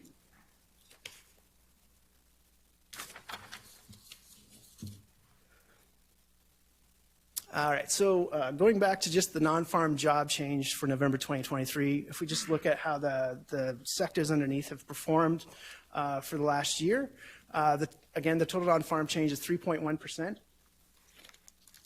So that 3.1% is actually, Idaho's been consistent in 2.5, 3% for the last few years. So it really is, so when we talk about weakness or any type of recession or anything, what 2024 would present, my anticipation is that the labor market's going to continue to remain strong. I would say even if this number slows down for 2024, it would still be probably one of the lead in the nations in terms of non-farm job growth. The industries that are leading the way in terms of year-to-year growth here are education, health services, and I did check that that's a combination of both those sectors. So education, that's private education, by the way. State and local education would be in total government. Private education has increased by a considerable degree, but healthcare services and social assistance has also increased. So that sector has been the largest change we've seen this year up to November 2023, followed by construction, information, manufacturing showing a small decline. However, that I don't, our read on that is it's not due to some sort of weakness in the sector per se. It's more due to a combination of job churn and perhaps facilities shutting down, those types of things for temporary work or retooling, those types of things. It's nothing, it seems to be long term. So referencing the benchmark, if I represent this again in 4 months, that might be a completely different number. So looking at the same chart, but this time in numbers instead of percent, that 3.1% for total non-farm represents 26,100 jobs. So I was trying to add 5,000 for you. The largest change here, again, the percentage change and the largest number change is both education and healthcare services, professional business services, where you want to see that's well-paying jobs and good growth, 4,700. Construction remains strong, 3,800, although I think the state probably still has an appetite for more in terms of the projects and the potential growth it would see there. The change in manufacturing is a decline of 600. Total government's 5,200 in terms of that growth we were seeing before. Every year we do a short-term projection. We look forward the next 2 years. So looking forward to Q1 of next year, 2025. We anticipate what we've seen last year would remain consistent for this year. Healthcare and social assistance is anticipated to be the largest growing, fastest growing. Construction and manufacturing. So that decline you see in manufacturing should be more, we should see some growth there. Professional and business services also is expected to remain strong, as well as public administration. The service side seems to be where there's some weakness this year, but we anticipate growth in that one for the next year as well. All right, so looking at covered wages and where we anticipate the economy to go over the next couple of fiscal years. Department analysts anticipate covered wages will continue to increase. And as just to provide the definition and remind you what we're looking at here, covered means employment that falls under unemployment insurance law that is reported to the Department of Labor. So we're just looking at what employers are reporting to the Department of Labor in terms of wages for employees that are covered. From 2022 Q3 to 2023 Q3, it increased by $3.98 billion to $46.5 billion. That's an increase of 9.4%. As a comparison, last year was a $4.99 billion increase, which was 13.3% increase from the same time period. In the most recent years, Idaho's total covered wages have increased by 9.3 million more than during the 6 years from 2015 Q3 to 2020 Q3. This is a result in both increase in wages and total employment. Department analysts anticipate that by Q2 of 2025, the annualized total of Idaho covered wages and salaries will reach $52.8 billion, which will be an increase of $6.3 billion from the end of fiscal year 2023, and a change of 13.5%. This anticipated increase is a conservative expectation that continues to expect Idaho's labor force and population growth to be more moderate than what we saw in 2020, 21, and 2022. We expect those moderate rates to continue for the future, and the last two kind of census populations to be borne out for the future. Similar to what DFM's presentation was modeling. All right, so looking at another slide for housing prices for you. We have basically I'm just comparing how wages, a number of slices of how wages income have changed since 2015, which is kind of a nice period since the Great Recession, and then how housing prices have changed as a proxy of costs, and just kind of what Idahoans are facing in terms of how their wages compare to the housing price increases. And I would just point out that the wage quarter I have here is one quarter shy of the housing. So we're at Q2 for wages in 2023 versus Q3 for the FHFA housing index.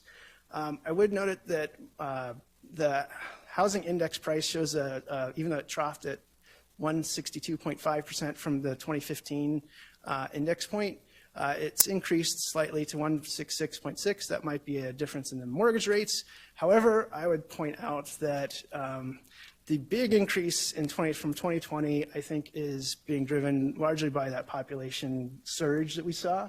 And if that's the case, and population is still kind of what's driving this number more than maybe necessarily the housing units on hand or in-state demand, that increase you're seeing from the trough of Q1, Q4 to now might be an indication that the population is picking up as well, perhaps. But that's just speculation on my part. I'll just admit that. I'll just sum up this slide that just kind of point out that the wage, even the most optimistic wage increase from 2015, we're looking at it, and there's the difference between the housing price is about a factor of 3 in terms of changing the difference in change. So.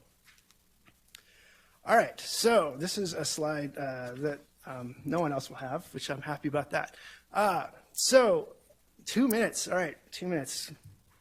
All right, so the Idaho Department of Labor just, we launched a new research effort this year, which is a business climate survey. We surveyed businesses last year to find what their top concerns were with the state, just to kind of get some information direct from them to find out what how their view or perception of the economy was and get their kind of direct direction on it. So one thing we asked them is, what were the top concerns for your business? And just so you know, we had about 2,300, 2,400 businesses respond to this.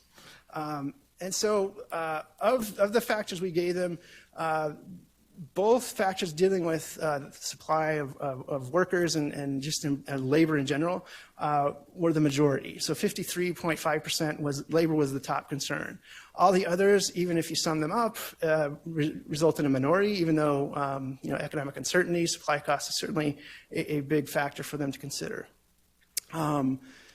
Looking at the reasons for employee turnover, the plurality, or 43.6%, were people were leaving for a different employer, either for a job similar to what they had with the employer they left, or a new job entirely. But both cases, they're leaving their employer. Actually, we were actually a little surprised by this, to be honest. We were expecting retirements and such, just some anecdotes, to be higher than what they were.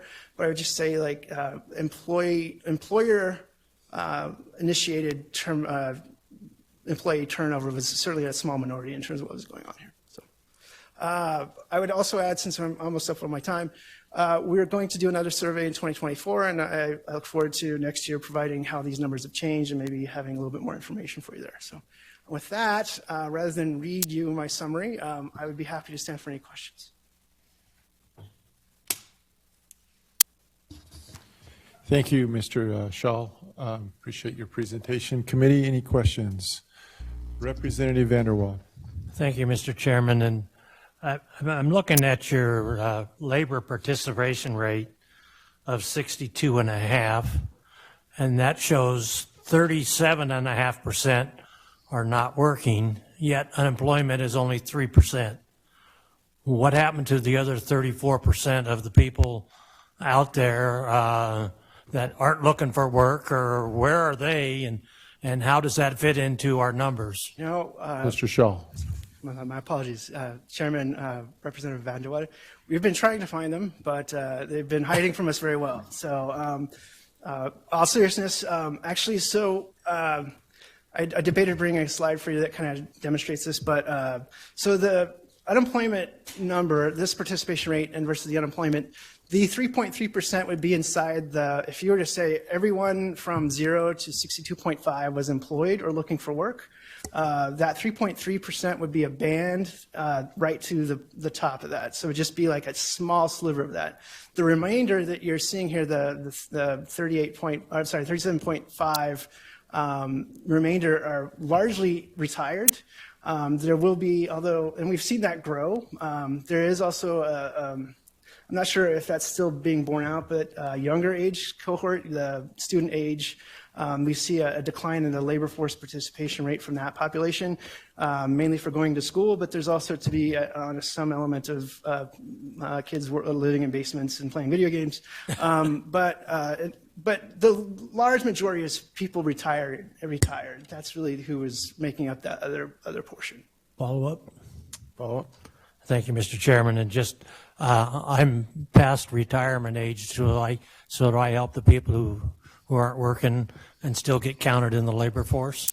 And just, that's just on the side. But I was wondering, on your other graph, you show 4,500 new employees in healthcare and social assistance. How did you come to that number? Mr. Shaw. Mr. Chair, I'll get, Representative Vanderwater, is this the? Yeah, this graph here. I was just curious how you came to healthcare and social assistance as an increase of 4,500. It's the largest increase. What did you base that on? Large part is the history of the industry itself. When we do the projections, we're actually, our analyst actually takes the history and other factors from that industry itself and kind of extrapolates forward. That actually might be a conservative estimate, but also this also is assuming that we get the workers for it too. So there's not there might be a difference between what the demand, and this would be more of a demand measurement versus what the supply will do. I would be happy to provide more information on that. I think the question might warrant a little bit more explanation than I can provide you here in terms of how we arrived at that number. Yeah, I would like more information on that because as Chair of Health and Welfare, and I see this as the largest increase or need in employment, I just kind of like to know what that's based on and how I can reverse the trend. Mr. Shaw, do you have a comment? Mr. Chair, I would decline on that comment, but thank you. I'm going to jump in with my question right here because it's kind of along the same line. On your previous slides to this one that you're showing here, you had Idaho non-farm jobs. You've grouped education and health services together, but on the slide that's displayed, you've pulled those two out. And so projected growth industries, you've got the health services and education separate. What was your thinking and why did you do that, if you could explain? Mr. Chair, to answer your question on this one, my thinking is that the BLS really, when we talk about sectors, they put these two together. And when I'm making these slides to include everything, I usually keep that there for the audience because it's easier to read. I would prefer to break those out because they tend to behave differently. And most times when we're talking about our growth in education and health, 9 times out of 10, healthcare is driving it more than education. This time it was different, which is why I made that comment during my presentation. Here, when we do, this represents more how we would prefer to display it for you. And if you notice on this one, not all the industries that we have for the economy are being displayed, just the ones that are moving, are growing. So I would be happy, should I be invited next year, to reformat this, and so it answers that question and splits that out better. I think, honestly, it probably warrants it. Honestly, this is one of my complaints with BLS. Why do you put these two together? They're two very distinctly different ones, and healthcare is certainly a lot, much more dynamic in terms of the private versus private education, I think. Thank you. Senator Adams.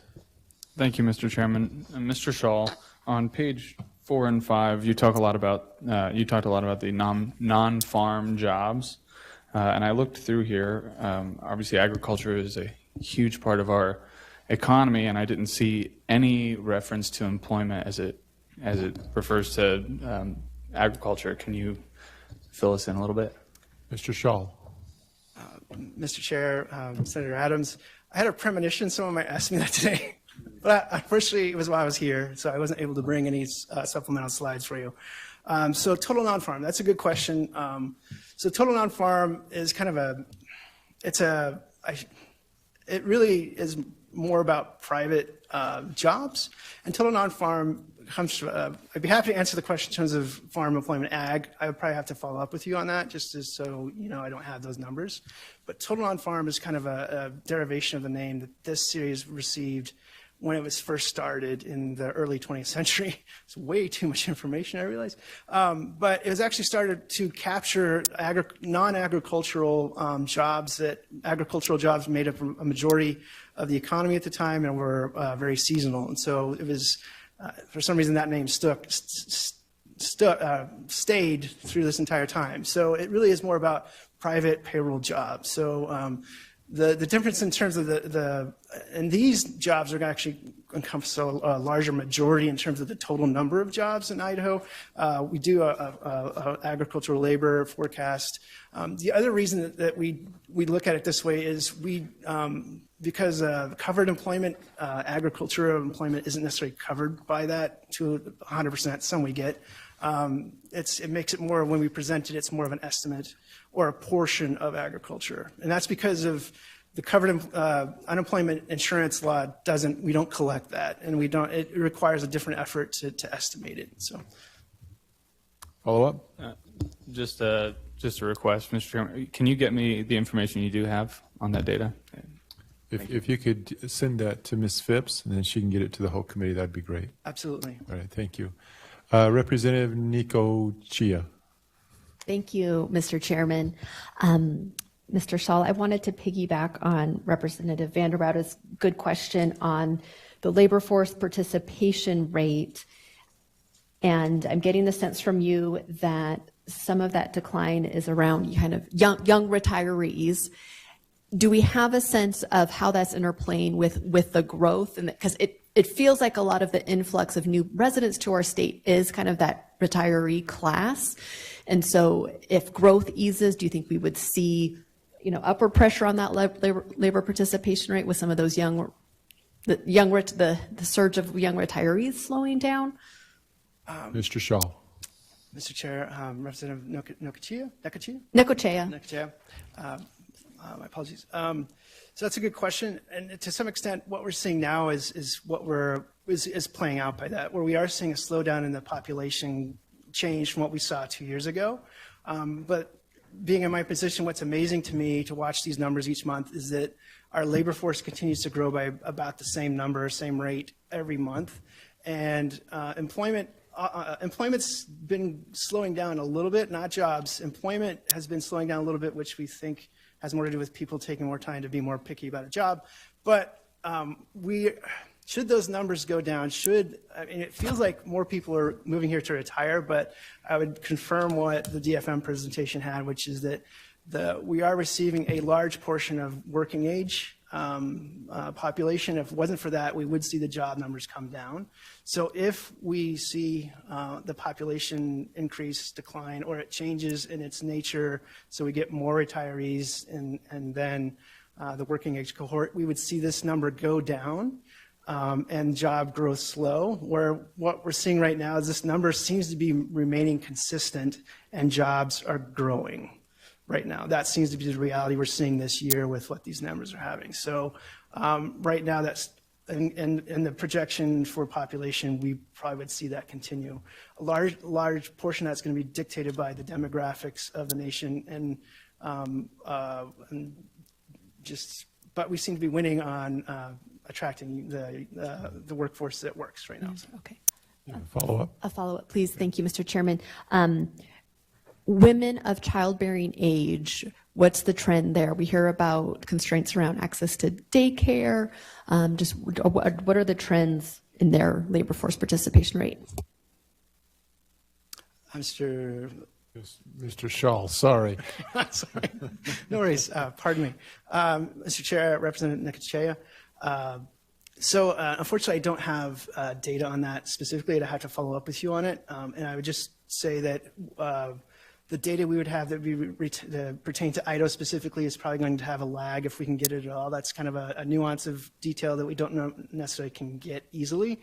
But I would probably look at national data as proxy for you. That's the one data point that is somewhat current, but I'd be happy to provide that for you. Thank you, Representative Clow and Senator Burtonshaw. If you don't mind, we're running behind, and I would like to move forward and have you guys maybe get with them after, if that's okay. Thank you, Mr. Shaw. We appreciate your presentation and your answers for us. Thank you. Thank you. Next up, we have Jim Addis. He's Vice President, Executive Director of Idaho Automotive Dealers, and he just stepped out. We did have more times. You know what, Mr. Shaw? Can we have you come back up? And Senator Burtonshaw, would you like to answer your question? Ask. You don't have to answer it. You can ask it. Mr. Shaw, I guess my question's along with Senator Adams. We don't count farm workers or farm wages, and yet over here on page 7 it says top concerns for businesses. Farm labor is one of those, but they're not counted in this figure. Is that what I understand? On Mr. page Shaw. 7? Page 7, the top concerns for business. The bottom slide, whatever. Okay. Yeah, right there. This one? Yes, where it says 53.5% labor is top concern. Mr. Shaw. Mr. Chair, thank you for the encore. For this one,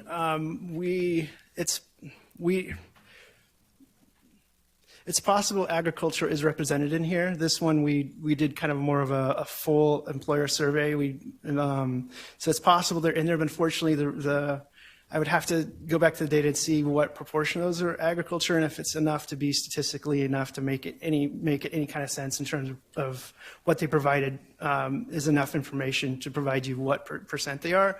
But if I'm understanding the question correctly, is farm labor in terms of I'm sorry, I think I'm spinning out here. Follow up. Yes, go ahead. So we're talking about non-farm jobs, right? And then over in here, we're talking about the top concerns of business. So I'm assuming that none of those businesses are agriculture based. Is that what I could assume? Shaw? Mr. Chair, Senator, I wouldn't say that would be 100% accurate, just because these are we surveyed employers. A large proportion of them are probably not agricultural based or farm based, but there might be a few that are, because we made no distinction in terms of which industries were represented. In addition, even though we sent them the survey, they may not have responded. So I can't say for certain what degree agriculture is represented, but I can't say that they are not. Okay, just a thought. It seems inconsistent to me that we don't include in our figures agricultural-based jobs, and yet then our survey it does include them. So to me, that's inconsistent and does give a true picture of what's happening in the state of Idaho. So, So help me understand that, I guess. Maybe with the time crunch we're on right now, could you get some more information on that? Let us know if the farm jobs, employers, if there is significant enough in there to apply that to farms or not. That would be helpful. If you can get that to Ms. Phipps, and then she can pass it out to the committee. Be happy to. Great. Thank you. All right. Mr. Addis is back. Let me give you a little bit about him. Most of you know him, though, but Jim Addis, he's the Vice President, Executive Director of Idaho Automobile Dealers Association. After an extensive career in the U.S. auto industry, first as a domestic OEM supplier, and then with 30 years with their family Ford, Lincoln, and Dodge dealerships, Jim was elected to and served 2 terms in the Idaho House of Representatives. Mr. Addis currently serves as the Executive Director for the Idaho Automobile Dealers Association. Mr. Addis, for the record, if you'll state your name, who you represent, and the time is yours. Thank you. Thank you, Mr. Chairman. My name is Jim Addis. I represent the Idaho Auto Dealers Association. I live in Coeur d'Alene, Idaho, and it's a pleasure to see you all again. I appreciate it. First of all, before getting into these dry numbers, I really would like to thank the Legislative Services Office, especially Erin Phipps. She has done a phenomenal job. She's helped me in the 3 years I've been fortunate to speak before you. And again, thank you very much. As I said, I've been able to had the privilege of presenting to you for about 3 years. And this year, before I get there, I want to make sure we all understand who the Idaho Automobile Dealers Association is. We live in a world with initials and organizations and groups that you just see an IADA or an IACI or a whatever you see. And quite frankly, what these people are, these are your constituents and our citizens who live in your local communities that are business people in your local communities. Quite frankly, they're typically small businesses, family generational businesses that have invested private capital and, more importantly, hard work and sweat equity to build a business in these local communities. And I'm talking from Sandpoint and Sagal to St. Anthony and Montpelier and Idaho Falls, Pocatello, Mountain Home, Twin, Treasure Valley, Cascade, Salmon. I mean, there's those folks, okay? And they provide jobs, and they're an important part of Idaho's local and state economies. And it's just important that we understand that. This isn't a mindless, nameless, faceless multinational corporation. Not that there's anything wrong with it. So to set the stage in reviewing this data, I would like to, we'll review some data. I'll show some trend analysis. And then I'll answer the specific questions directly that were on your list and try to do it as simply as possible. One thing I do want to let you all know is that the data that I get is direct from the National Automobile Dealers Association. It's from certain balance sheet information from actual dealers. Some of the data is current through 22. We just got through 23, so a lot of that data isn't there, but I do have 23 data. But in this 3 years that I've been presenting, I've presented strong growth, and we've been correct on that strong growth. So I think we have a solid basis for the numbers I'm going to be giving you, especially since 2023 was a turnaround year, if you will, in the auto industry, from the COVID days and the supply chain issues, the supply chain excuses, and all the things that we've seen for the last few years. So, without further ado, this is just a national economy. You know, you guys are talking about our industry, and it's important that we understand this as an industry, not one small business. And quite frankly, the state industry mimics the national industry, other than, as we all know, Idaho seems to outperform the nation on almost every category. So our Idaho dealers outperform on a percentage basis of what happens in the nation. The only thing in which the Idaho average payroll, as we switch to the next slide if we could, is $80,000. But I think that's that's an average payroll. That's a heck of a salary. And the reason it lags behind the nation is because the nation includes California and Washington and New Jersey and New York and Illinois that have a tremendously higher cost of living than the state of Idaho does. So it's a very, very competitive wage. And that's spread around this year. 12,547 jobs is supported by the Idaho auto dealers industry. We had a 500 person increase from 21 to 22. That's huge. Our average employees per dealership is almost spot on with the nation. It's just very interesting how that holds true over time. In 22, we did have 4 more dealerships open. I think the nicest opening was in Idaho Falls. The Young Auto Group built a ground-up brand new Mazda store. And we have tremendous interest in Idaho, which I'll go through on the last page. Our sales are strong. We went through the page after this we'll get to that we don't have to show you now. I've just provided as a source document for the new truck industry, but that all combines into the new franchise. So our total sales, well, it says $5.7 billion this in 22 was actually $7 billion. Okay, so we've gone from a combined 6.8 to $7 billion in 1 year. That's $200 million increase in gross sales. As you can see, our payroll at 512 and the truck says 9. That's $602 million annual payroll that our hometown dealers support through all those various industries. That's a $64 million increase over in payroll of 2001. It's an 11% increase. So the growth we've predicted has happened. And we know it's happened because cars are pretty consistent. You pretty much know what's going to happen there. Sales tax revenues are up $13 million to $343 million. So we've had a strong performance for our local communities and for the state. We can probably skip. The driving Idaho economy is the heavier truck industry. And their sales, their payroll, their registrations, there's an apportionment in taxes, so we don't include them in the sales tax numbers. I don't want to try to overinflate something. Sitting where you sit for a while, I prefer to be conservative than overly enthusiastic. I think it leads to better results, quite frankly. So going to some of our trend analysis before we go into the specific questions. And if I'm going too quick, it's because my father's told me to remember the 5 B's. Be brief, brother, be brief. And I try to do that. Representative Dixon knows that doesn't always happen. But again, $7 billion in sales in 2022. 6% of the state's gross state product. In the category of retail sales, retail trade in Idaho, the auto dealers are 74% of retail trade. It's a huge industry for Idaho. As you can see, our payroll went up to $602 million. That's 11% increase. There's a phenomenon called the multiplier effect.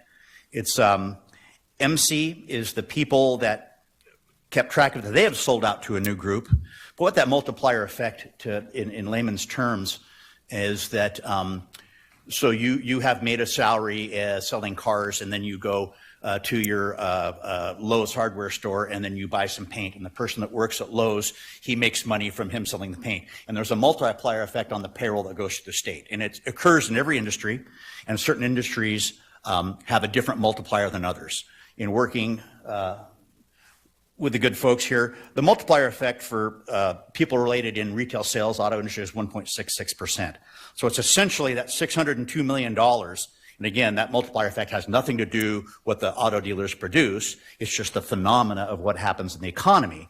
And so that payroll of $602 million with its multiplier effect has an impact on Idaho's economy of almost $1 billion.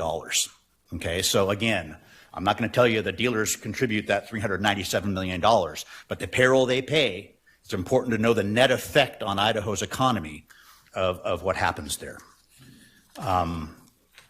If we move into the bar graphs, you can obviously see where our friend COVID hit. 19, you see the total jobs, 20 dipped, 2021, as we started coming out, were better. 2022 was a big increase. It was a 4% bump. Employees per dealership, it's not attained the 65 per store that was in 2019. I think they learned to do things better. But because we have more stores, we have more jobs. Okay. Total payroll, you can see how the payroll's been trending. It's good for Idaho citizens, workers. Total sales in billions of dollars, I went over a little bit, but I want to show you that trend, 3.8 to 4 to 5.7 to 7. New car sales as a percent of total retail sales, gross state product.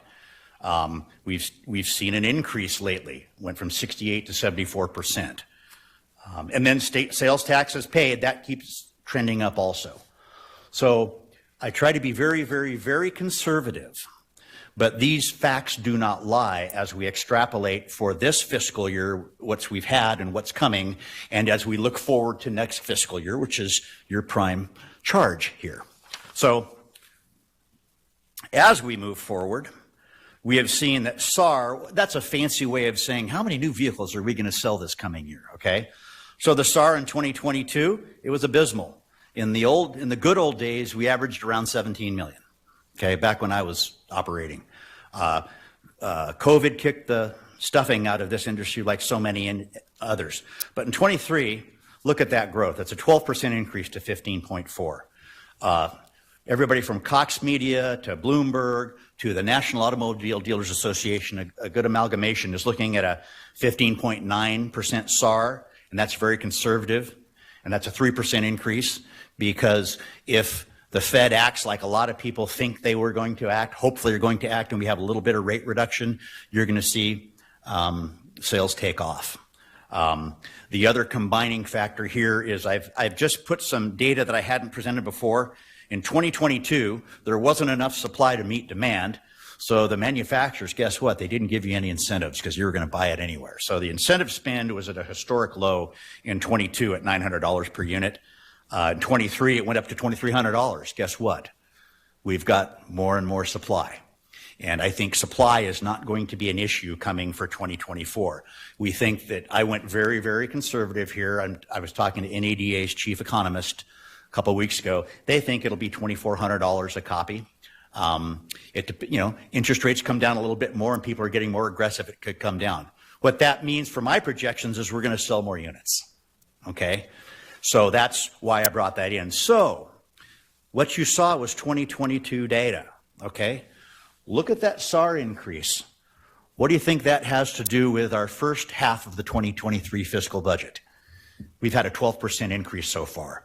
People are going to be paying paying income tax, all this year. By October, we're going to have the income tax coming into the state, so the state will benefit from that. So I think I don't want to say hangover, but I think the performance in SAR increase for 2023, that huge increase in sales, and Idaho outperforms, you're going to see increases. I can't tell you on income tax because I don't know how to find out what an individual technician or a lot attendant or office manager paid in income tax to the state. I can tell you sales tax, and we'll get to that. But I see strong growth coming just because of that incentive spend, and I think it'll be good for us.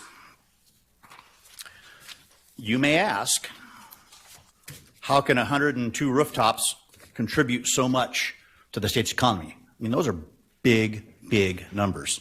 And the reason is, and I said this last year, is each dealership is an amalgamation of between 4 and 5 separate businesses under one roof. You've got, new sales. I'll skip that. You want answers. Was it okay for me to go over? You have 2 more minutes left. Oh, man.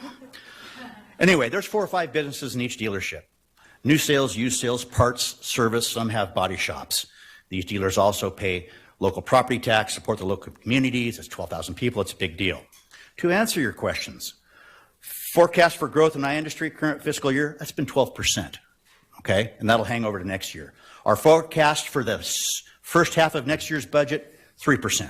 So we're not going down. It'll probably go up. Percentage of state gross product we contribute, 6%. It's a big number.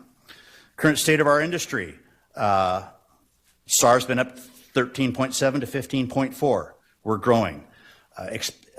Empirically, many of my dealers have had the second or third best years they've ever had this last year, and they're not going to go backwards. How many people employed? 12,500. We're up 500 from a year ago. How does payroll compare? You saw that number. It's huge.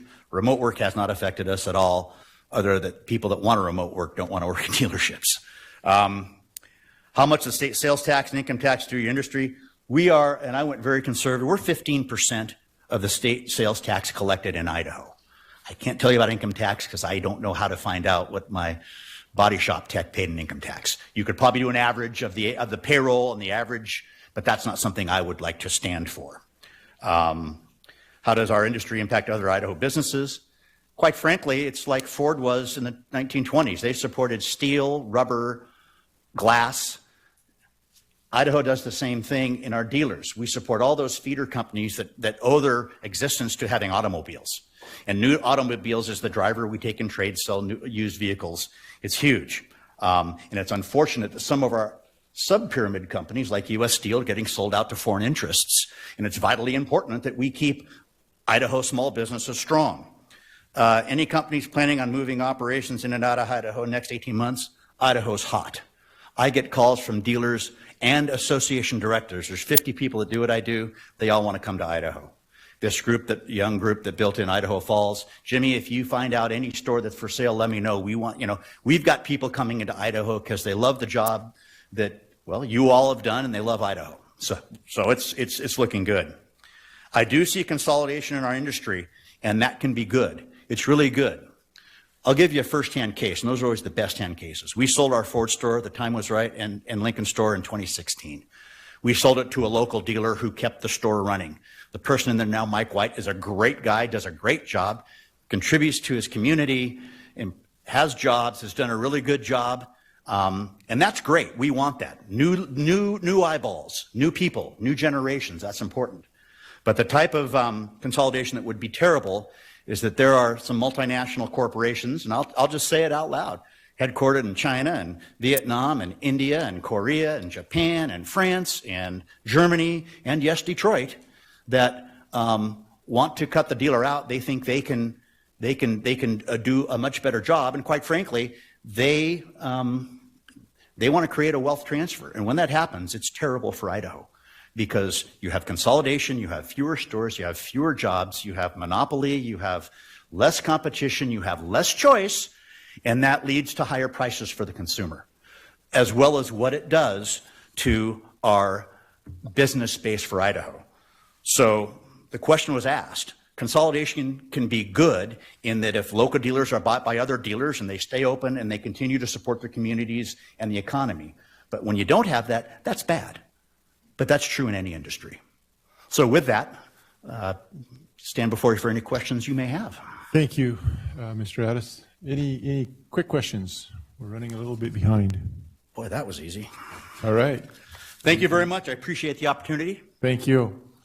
All right, for our last presentation before lunch, Mr. Tom Keeley is Director of Idaho Department of Commerce.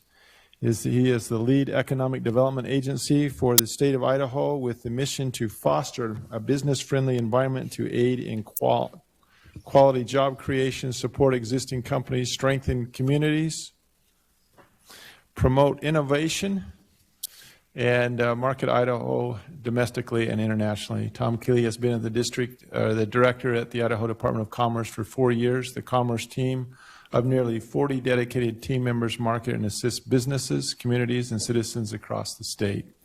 Mr. Keeley, thank you for being here, and if you'll state your name, who you recommend, who I am, who you are, for the record, that would be great. The time's yours. Good morning, Chairman Cook, members of the committee. I'm Tom Keeley, Director of the Idaho Department of Commerce. And on behalf of the Commerce team and our network of economic development folks and partners around the state, we're happy to be here, and it's such a great state and product to represent. And thanks for the opportunity to give us this update. And we thank all our partners that helped contribute to make this presentation possible. Just a little background before we jump into the presentation. As the lead economic development agency, mission is to foster a business-friendly environment, support our communities, market Idaho domestically and internationally. Our mission covers a lot of different areas. Primarily, it's business retention.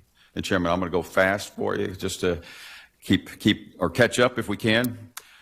Biggest, of course, is the business retention expansion, helping existing businesses that are here. We work to supplement that with business attraction, community development. Idaho tourism, third largest industry in the state, very important industry to us. Innovation, of course, is very important so that our businesses stay efficient, competitive, and that we're growing in businesses that are new and provide new solutions or efficiencies. Broadband is a new area in the last 2 to 3 years, both the Office of Broadband and Commerce and also working with the Idaho Broadband Advisory Board. And then a couple new areas would be that I'll get into is semiconductors and energy, which are some new industries for the future.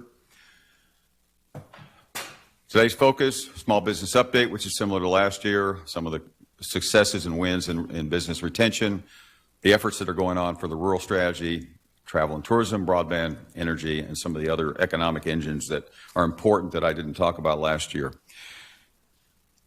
This chart, I think it's been covered a lot. We're very strong in our economic setting, our environment, both governmental support, our competitive companies, energy costs, and so forth. So I think you have this in the presentation, and you've heard it already before. We're very successful, but we have to stay competitive to stay in these kind of top rankings. So keeping that business-friendly environment, our tax structure, our governmental or light government touch, and so forth is very important. On the small business side or slide, just to give you a sense, 188,000 small businesses representing 99% of our Idaho businesses. And these are companies that have 500 employees or less. That's the measure used. Increased by 3% in number of businesses. They represent 56% of all Idaho employees, and that number has increased by 4%. So slightly more increases in employees per business from the past. In addition, last year, in 2021, 45.7% of the small business owners were women, and that's jumped to just over 46% now in 2023. And the construction small businesses employ more than any other small business category in the state.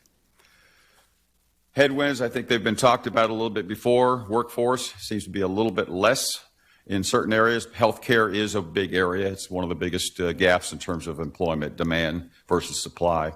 Housing is still critical, as we all know, in terms of cost of housing. Child care was brought up earlier, is still a headwind, but supply chain has improved. But in certain areas like electrical substations or some of the expansion that we're seeing, there can be 2 to 3 year backlogs on getting some of the equipment and supplies in this area. Even in the broadband area, there were shortages of fiber in some areas like that are catching up.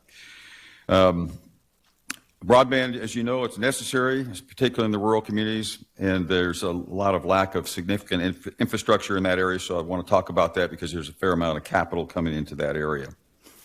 Financing costs, a lot of businesses are doing their own financing, but there's also higher cost if they have to borrow, as everyone knows.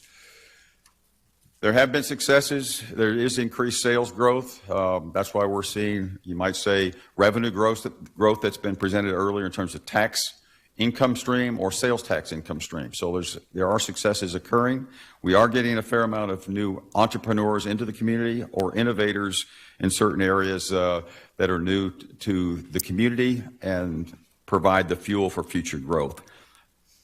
I'll get into a little further in terms of innovation and activities, but I want to talk about tech hubs later. Idaho is part of two, one for aerospace and one for nuclear energy. That's a big deal. And the next round, where they select roughly 10 out of the 31 that made this last cut, aerospace and nuclear are so important. I'll talk about those. Also want to just say that we did win a big announcement with Dairygold, moving and expanding dramatically into Idaho from the Seattle community. Initiatives, rural is so important for Idaho. We've got our we are supporting the Idaho Rural Partnership. It's been Housed and Commerce now for about a year and a half. We're also supporting using our $1 million EDA ARPA grant to help develop a new rural strategy, as well as support the Idaho Advanced Energy Consortium in eastern Idaho to go after Tech Hub and the expansion of energy projects. We also, this year, we'll have another Idaho Rural Success Summit. It was launched a couple years ago. Tremendous interest, outpouring of attendance, over 300 members each time. This coming year is planned for May of 2024 at Fort Hall. And hopefully we'll be able to invite all of you to attend and participate. It's been very successful, and we'll keep it going. Just to give you some sense of the wins and losses, you'll see fiscal 2023, which was last year. The announcement of Micron drove that $15.1 billion CapEx announcement for the state. So you might say a unicorn or a big major event versus the 250 to 500 million a year those prior years. And then this year, where we're at, we've got only so far, 5 months into the fiscal year, about $30 million worth of capital investment and 1,100 jobs. So again, a big spike. Don't know if it can be repeated in the near term, but the build out of that's occurring. I know you're going to hear more about Micron later in your presentation. On the business wins and attractions, again, we're very active in fiscal 21-22 with wins and interest. Again, first 5 months of this year, a bit slower, 30 leads and about 3 announcements so far. So something to consider as we're looking forward, that rate of growth or that rate of announcement of investment in the state is sort of getting back to a little bit more normal or slowing down a little bit. How are we doing on time? All right. Just to restate or show some of these that were announced in the last year or so. Micron, of course, Northwest Forest Slide up around the Lewiston area, Famco in Nampa, Clearwater Analytics here in the Treasure Valley, Boise area, Sontato over in Burley. These are announcements and activities that are coming with employment that was talked about before. So again, the pace is getting to be a little more normal, but we're still now having to build out for these announcements. So the demand for labor, demand for construction, investment is still occurring for these that were announced that have yet to be built. You're going to hear more from Micron, I think, let's see, I think it's later today.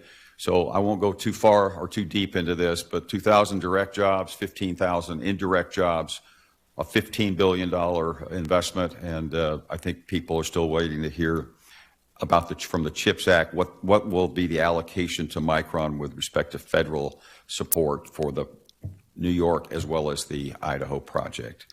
So I'll let Micron give you more specifics on that. Look forward to that presentation. Tourism and travel, our third largest industry after food processing and ag and advanced manufacturing. Those are the top two. And then leisure and hospitality is 4% of Idaho's GSP, but it's our third largest industry. Idaho Tourism, or Idaho Department of Commerce, is very active with tourism. This is the overall growth. You can see it kind of, and this, we only have data through 2021 for this particular total spending, but we'll give you an update and you'll see a rise in 2022. I've got a better slide in this, or better and more narrow to how we can measure it, which is this is the amount of lodging taxes collected, the 2% lodging taxes that we receive. You saw that tremendous growth in fiscal year 22, 39% increase. The following year was 3.4, so much slower pace. This year we're at a pace of 2.1% through five months, but still we're probably in that $20 to $22 million range gross total. 45% of that is used to market locally, and I'll get into that, and then the balance we do the overall marketing. The spend by our neighbors, whether it be Washington, Utah, Oregon, again, we're competing for mainly folks domestically from those states or those communities, so we have to be very competitive. We've got a great product, but we have to keep giving messaging and getting our message out about it. This is how the 45% of what's collected gets redistributed proportionally to the regions. So in your respective regions, this would be the monies that are going back through grant to the nonprofits to market for regional programs. Occupancy is really important, but we've also had an expansion in capacity, pricing, as well as, the occupancy is seasonal too. I want to point out that the red line, which is last year, again, sort of the top of the curve, where the next one down is fiscal 23, still close to the top, but there has been more capacity added, so that's affecting a little bit of the percentage. Moving moving now to broadband. This is an important area. We've got the Office Broadband, and we have the Idaho Broadband Advisory Board. You have the chair of that Idaho Broadband Advisory Board on your committee here, and I'm sure he'll answer any questions in detail if I can't cover them. But the total so far for state funds was $35 million. $26.3 million has been allocated, not yet spent, but it's been awarded. The Capital Projects Fund, just recently, the board approved $120 million to a number of projects, which I can get into. I think it's 18. And then the Broadband Equity Access and Deployment. Last spring, Idaho award from the Fed was $583. The board and the office has worked very hard to get the application submitted last month, and it will be decided here shortly that we meet their target for the 5-year plan. These funds will have direct and indirect impact as you're looking at your revenue, your forecast. This is year to date, or since the beginning of broadband in the state, $194 million have been awarded statewide, 116 projects, and 188 communities are being impacted as a result of broadband investment.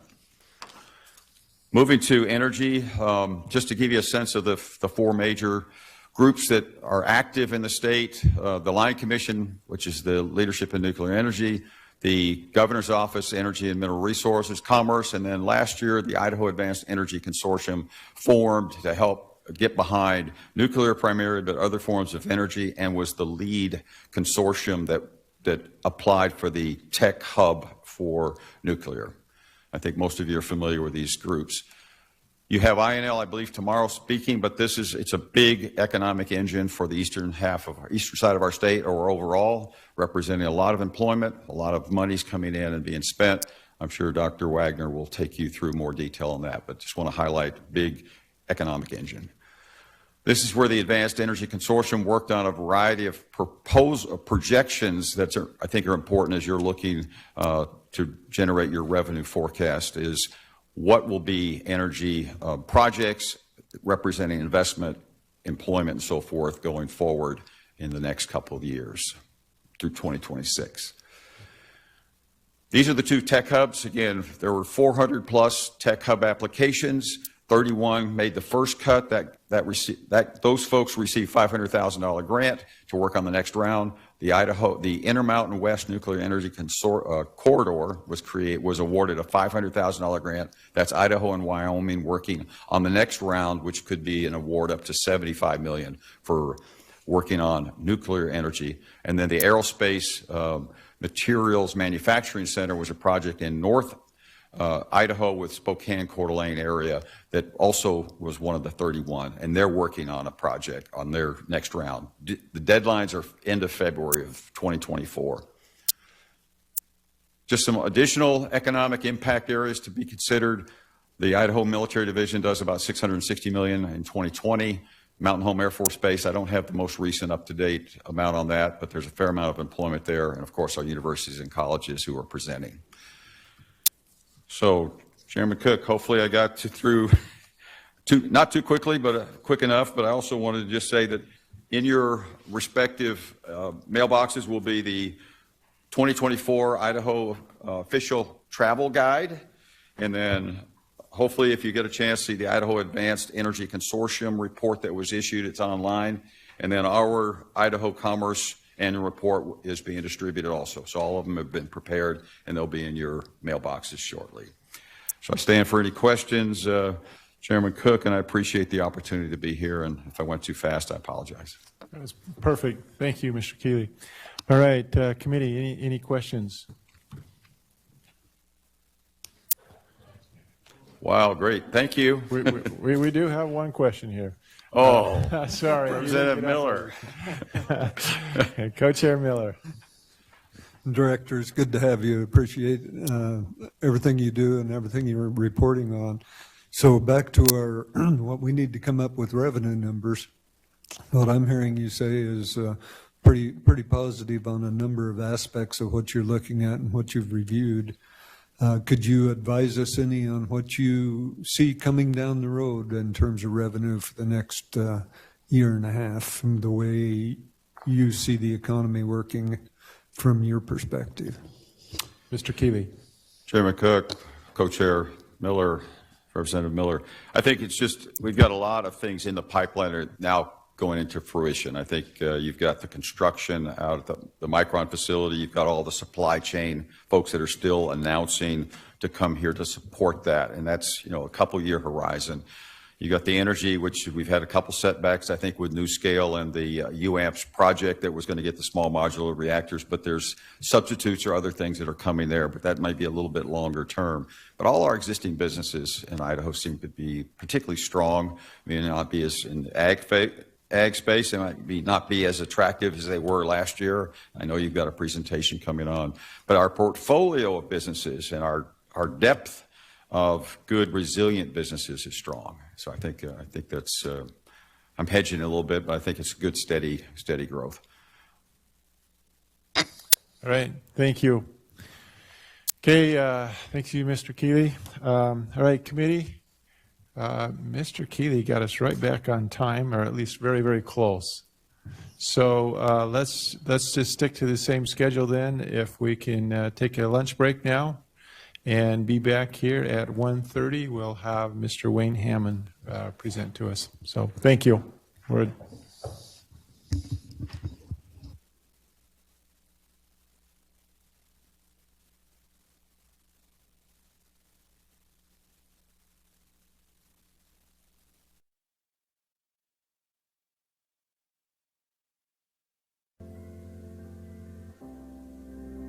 Hardware and closed captioning for Idaho in Session is provided by the Idaho Legislature and Idaho Legislative Services Office.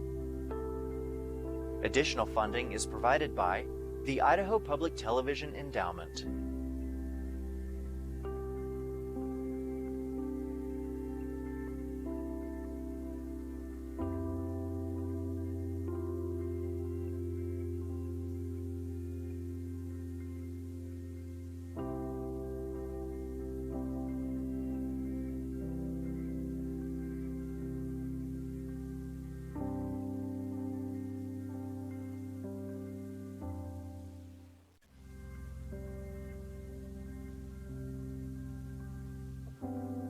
You're watching Committee Room WW02, the Lincoln Auditorium.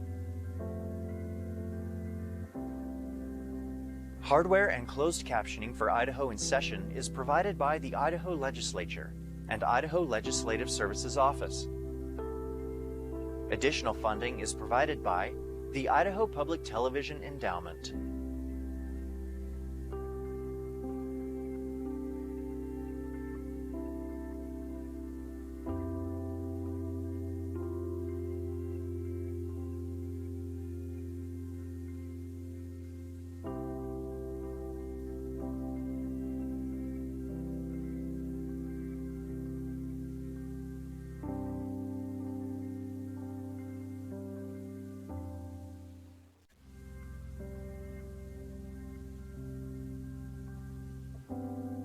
You're watching Committee Room WW02, the Lincoln Auditorium.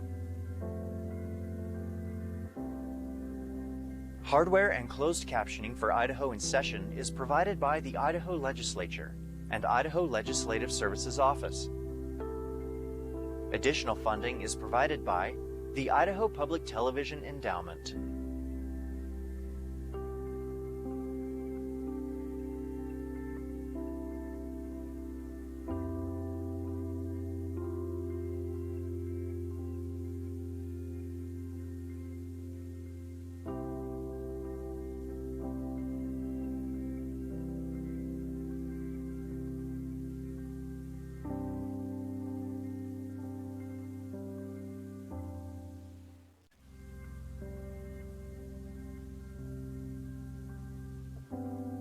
You're watching Committee Room WW02, the Lincoln Auditorium.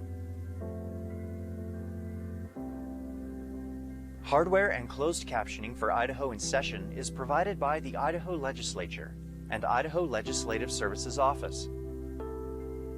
Additional funding is provided by the Idaho Public Television Endowment.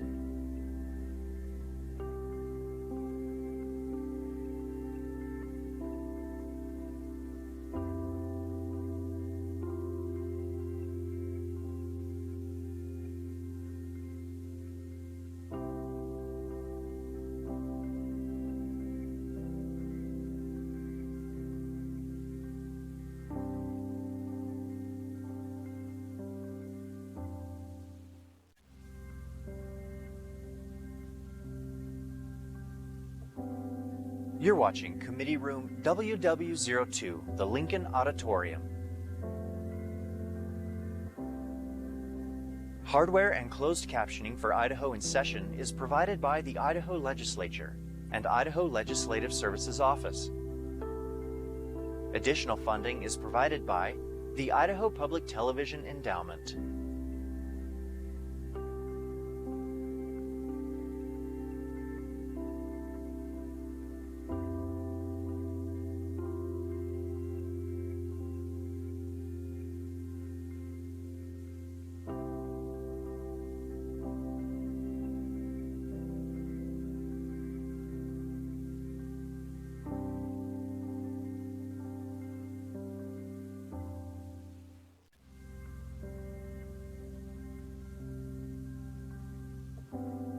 You're watching Committee Room WW02, the Lincoln Auditorium. Hardware and closed captioning for Idaho in Session is provided by the Idaho Legislature and Idaho Legislative Services Office. Additional funding is provided by the Idaho Public Television Endowment.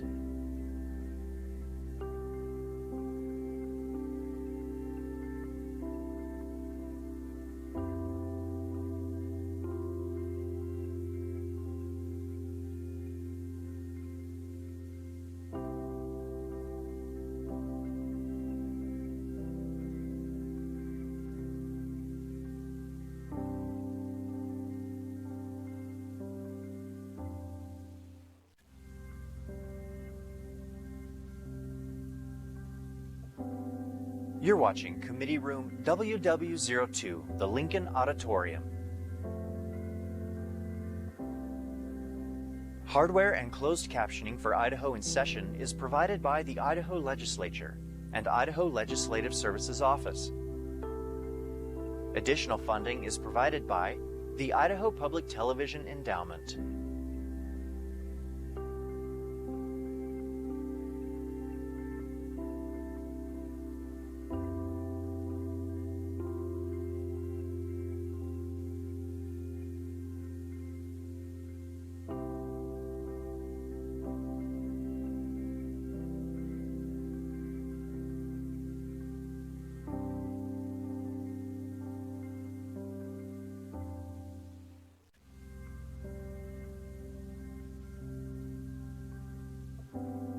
You're watching Committee Room WW02, the Lincoln Auditorium. Hardware and closed captioning for Idaho in Session is provided by the Idaho Legislature and Idaho Legislative Services Office. Additional funding is provided by the Idaho Public Television Endowment.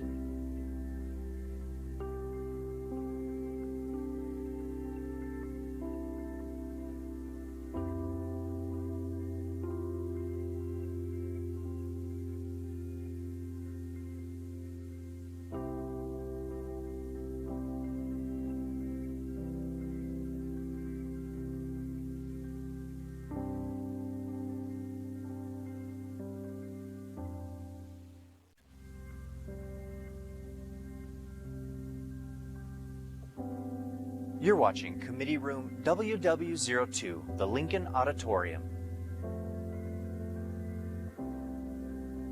Hardware and closed captioning for Idaho in Session is provided by the Idaho Legislature and Idaho Legislative Services Office.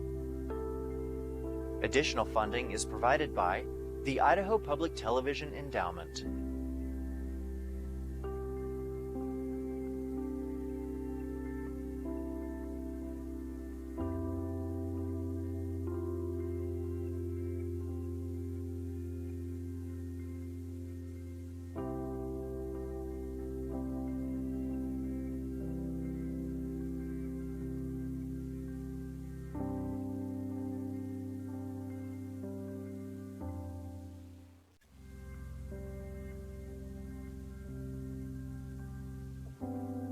You're watching Committee Room WW02, the Lincoln Auditorium. Hardware and closed captioning for Idaho in Session is provided by the Idaho Legislature and Idaho Legislative Services Office. Additional funding is provided by the Idaho Public Television Endowment.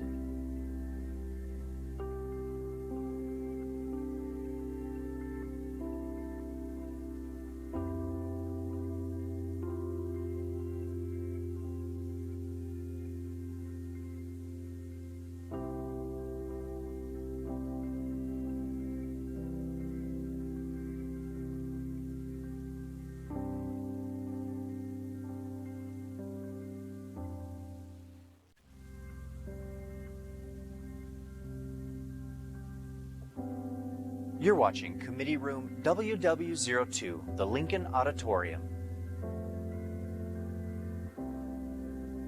Hardware and closed captioning for Idaho in Session is provided by the Idaho Legislature and Idaho Legislative Services Office. Additional funding is provided by the Idaho Public Television Endowment.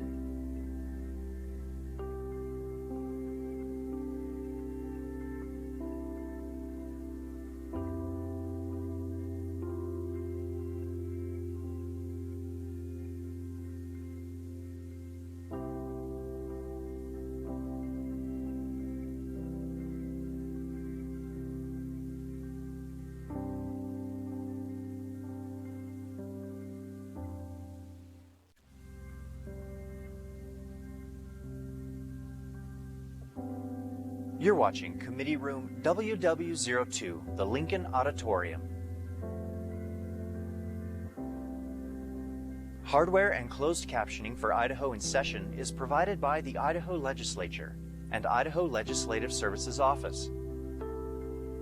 Additional funding is provided by the Idaho Public Television Endowment.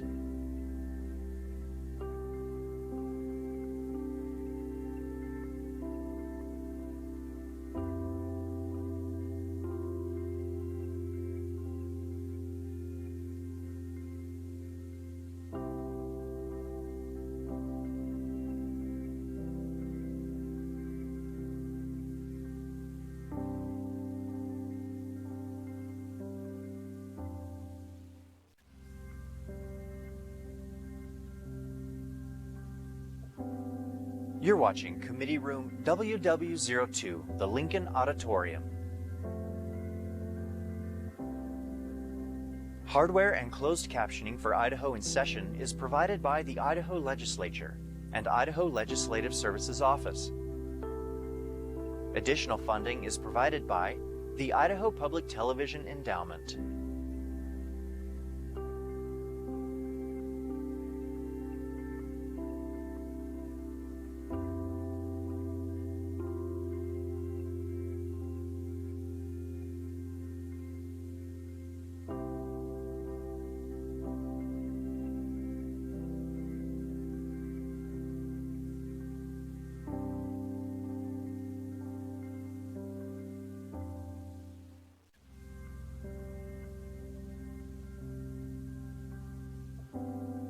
You're watching Committee Room WW02, the Lincoln Auditorium. Hardware and closed captioning for Idaho in Session is provided by the Idaho Legislature and Idaho Legislative Services Office. Additional funding is provided by the Idaho Public Television Endowment.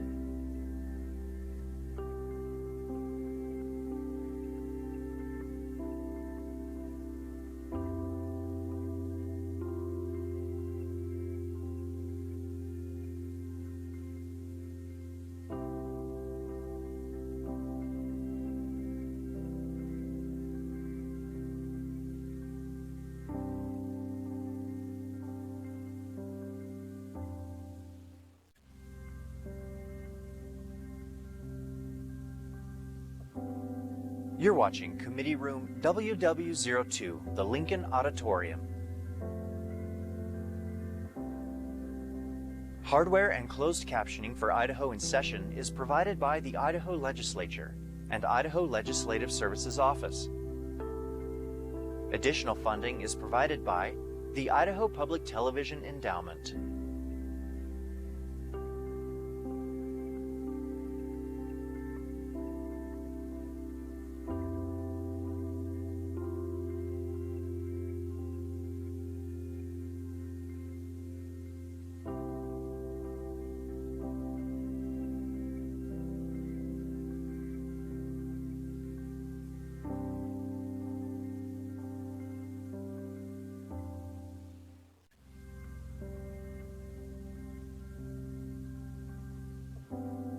You're watching Committee Room WW02, the Lincoln Auditorium.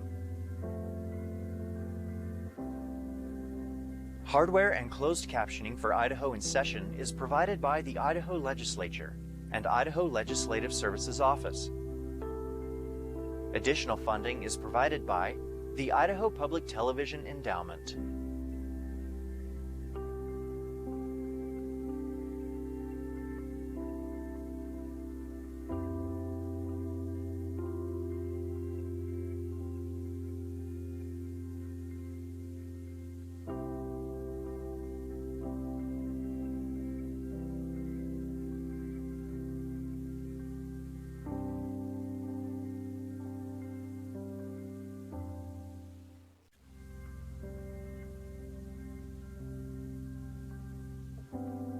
You're watching Committee Room WW02, the Lincoln Auditorium. Hardware and closed captioning for Idaho in Session is provided by the Idaho Legislature and Idaho Legislative Services Office. Additional funding is provided by the Idaho Public Television Endowment.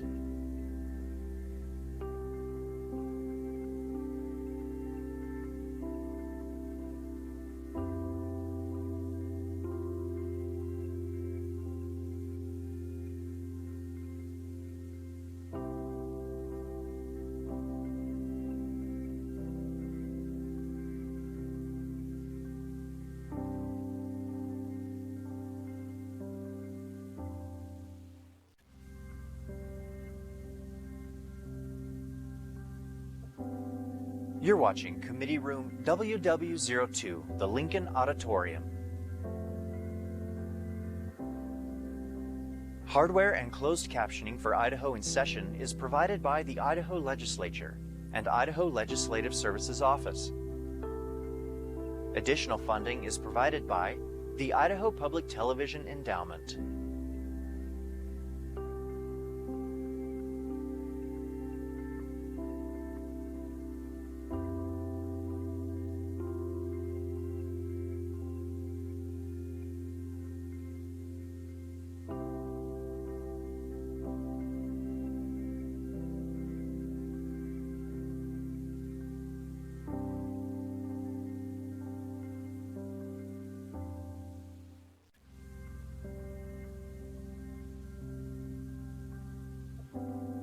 You're watching Committee Room WW02, the Lincoln Auditorium.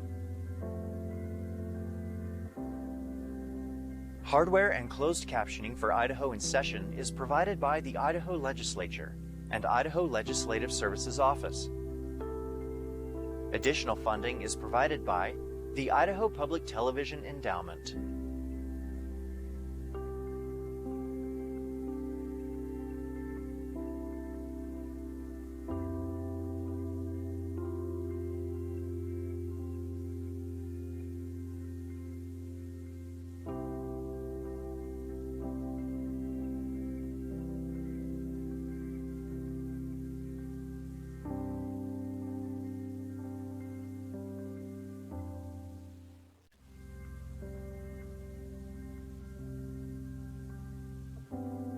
You're watching Committee Room WW02, the Lincoln Auditorium.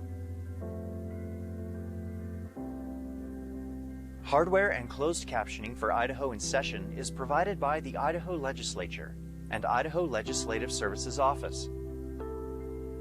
Additional funding is provided by the Idaho Public Television Endowment.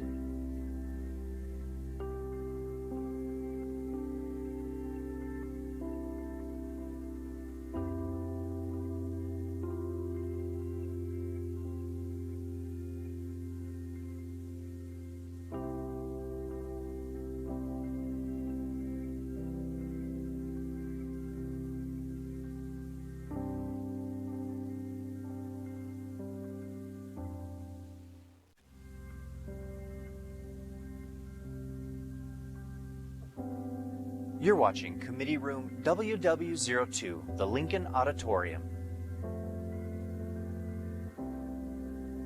Hardware and closed captioning for Idaho in Session is provided by the Idaho Legislature and Idaho Legislative Services Office. Additional funding is provided by the Idaho Public Television Endowment.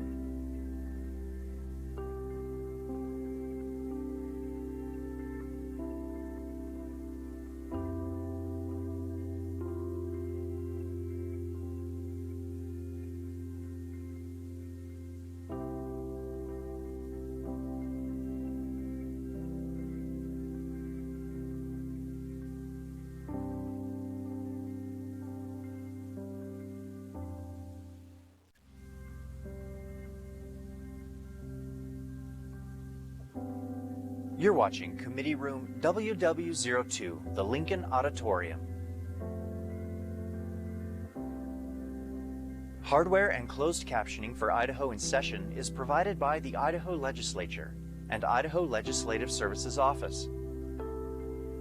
Additional funding is provided by the Idaho Public Television Endowment.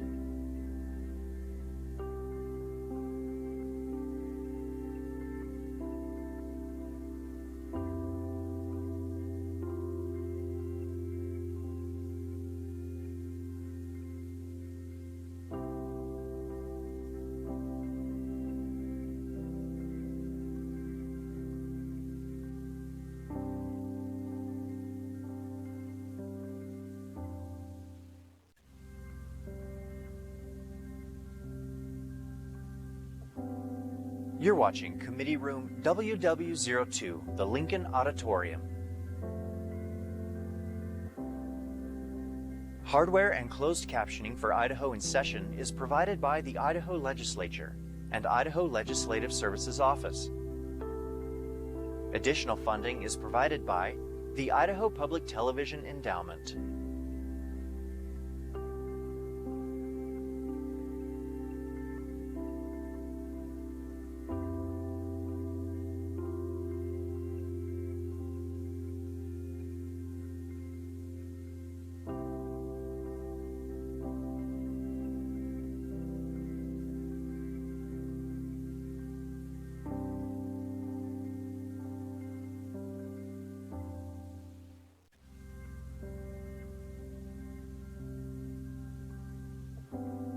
You're watching Committee Room WW02, the Lincoln Auditorium.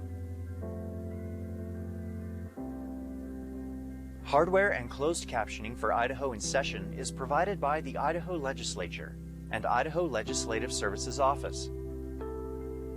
Additional funding is provided by the Idaho Public Television Endowment.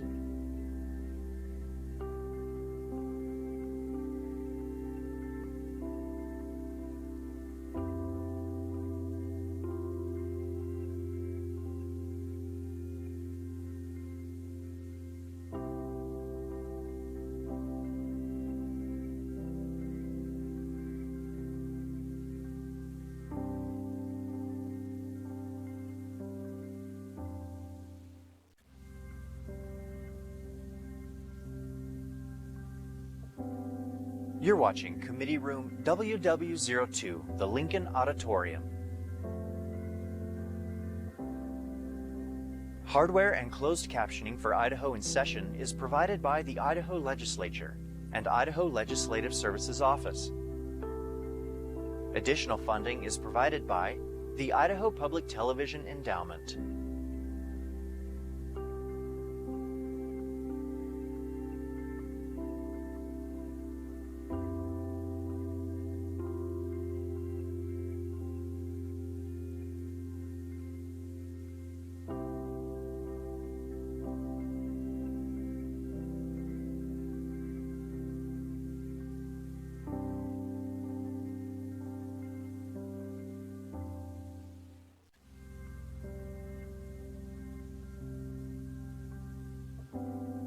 You're watching Committee Room WW02, the Lincoln Auditorium.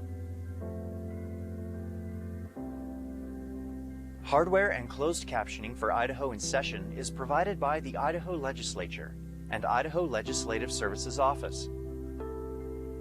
Additional funding is provided by the Idaho Public Television Endowment.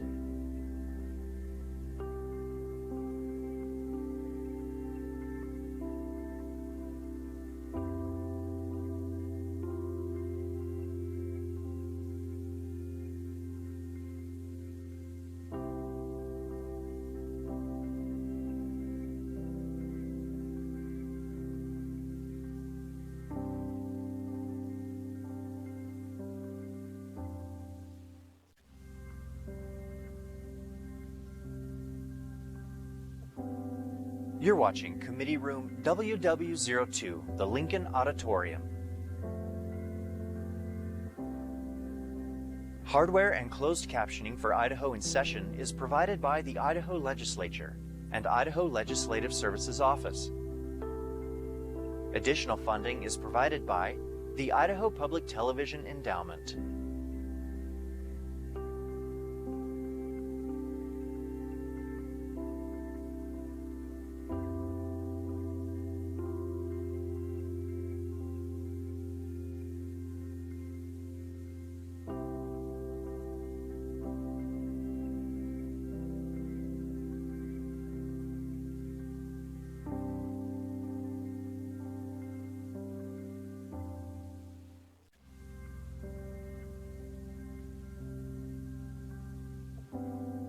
You're watching Committee Room WW02, the Lincoln Auditorium. Hardware and closed captioning for Idaho in Session is provided by the Idaho Legislature and Idaho Legislative Services Office. Additional funding is provided by the Idaho Public Television Endowment.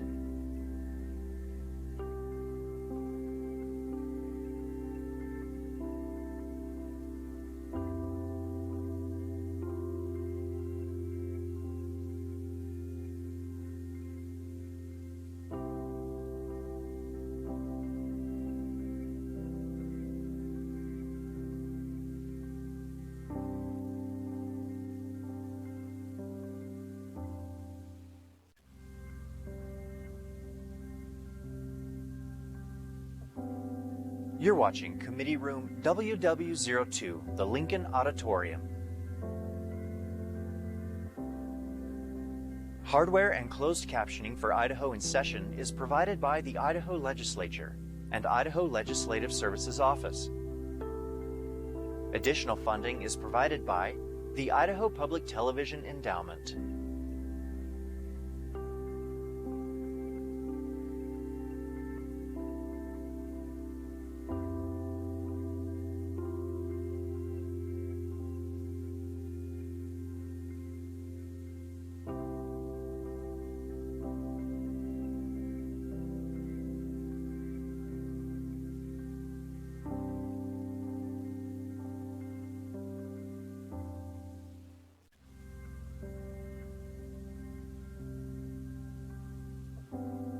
You're watching Committee Room WW02, the Lincoln Auditorium. Hardware and closed captioning for Idaho in Session is provided by the Idaho Legislature and Idaho Legislative Services Office. Additional funding is provided by the Idaho Public Television Endowment.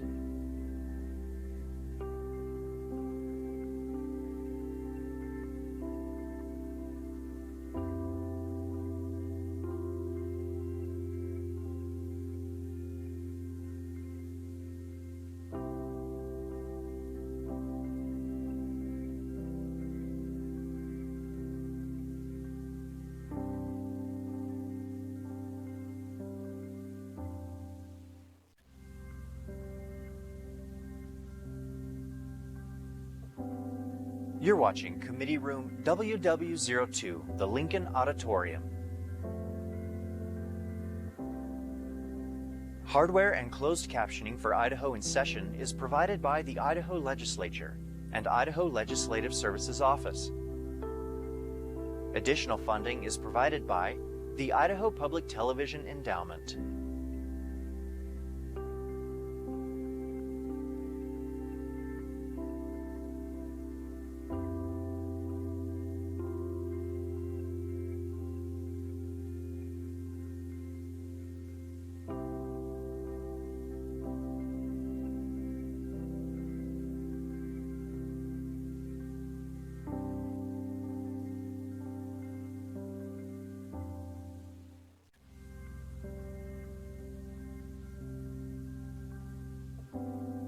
You're watching Committee Room WW02, the Lincoln Auditorium.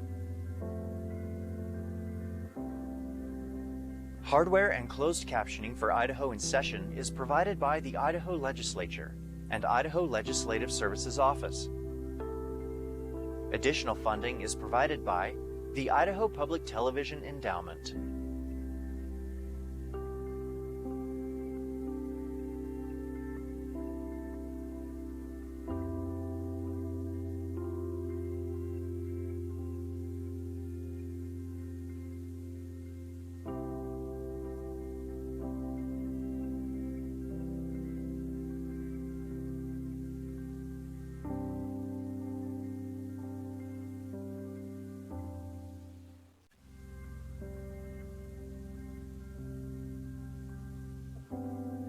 You're watching Committee Room WW02, the Lincoln Auditorium.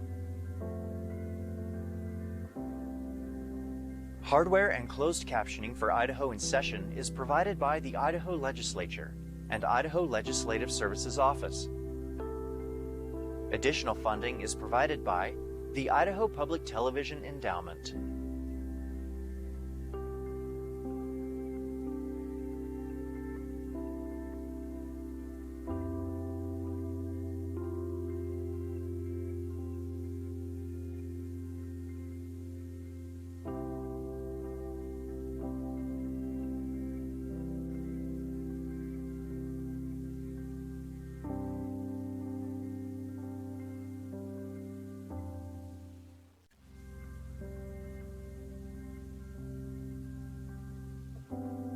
You're watching Committee Room WW02, the Lincoln Auditorium. Hardware and closed captioning for Idaho in Session is provided by the Idaho Legislature and Idaho Legislative Services Office. Additional funding is provided by the Idaho Public Television Endowment.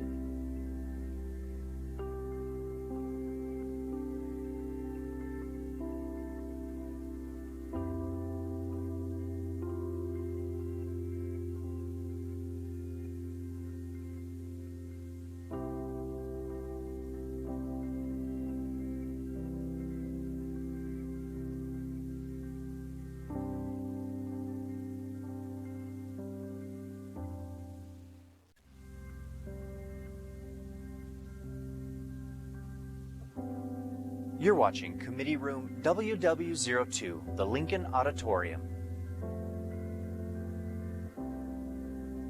Hardware and closed captioning for Idaho in Session is provided by the Idaho Legislature and Idaho Legislative Services Office. Additional funding is provided by the Idaho Public Television Endowment.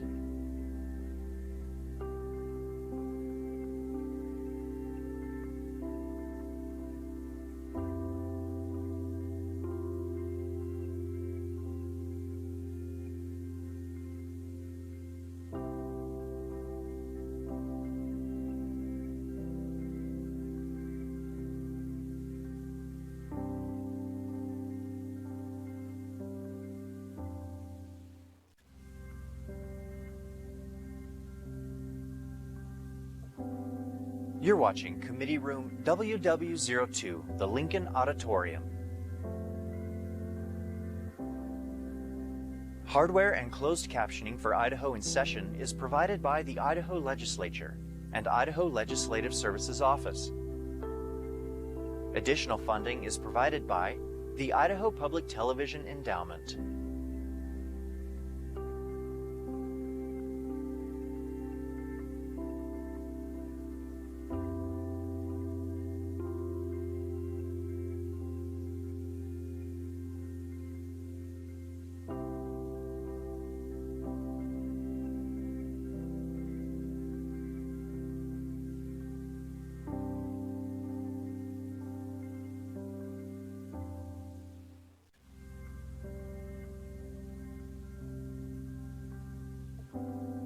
You're watching Committee Room WW02, the Lincoln Auditorium. Hardware and closed captioning for Idaho in Session is provided by the Idaho Legislature and Idaho Legislative Services Office. Additional funding is provided by the Idaho Public Television Endowment.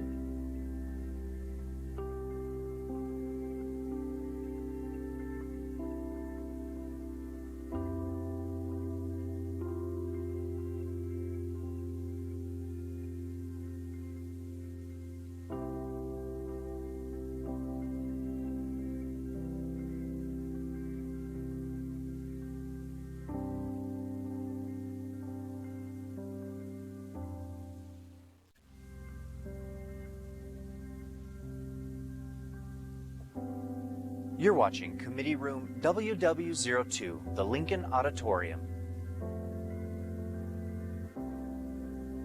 Hardware and closed captioning for Idaho in Session is provided by the Idaho Legislature and Idaho Legislative Services Office. Additional funding is provided by the Idaho Public Television Endowment.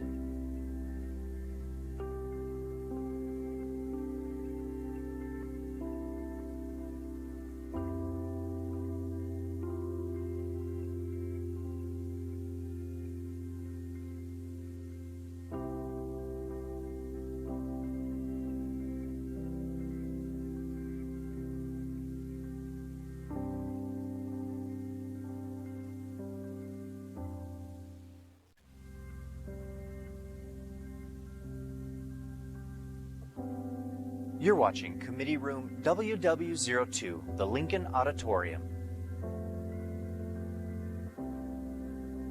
Hardware and closed captioning for Idaho in Session is provided by the Idaho Legislature and Idaho Legislative Services Office. Additional funding is provided by the Idaho Public Television Endowment.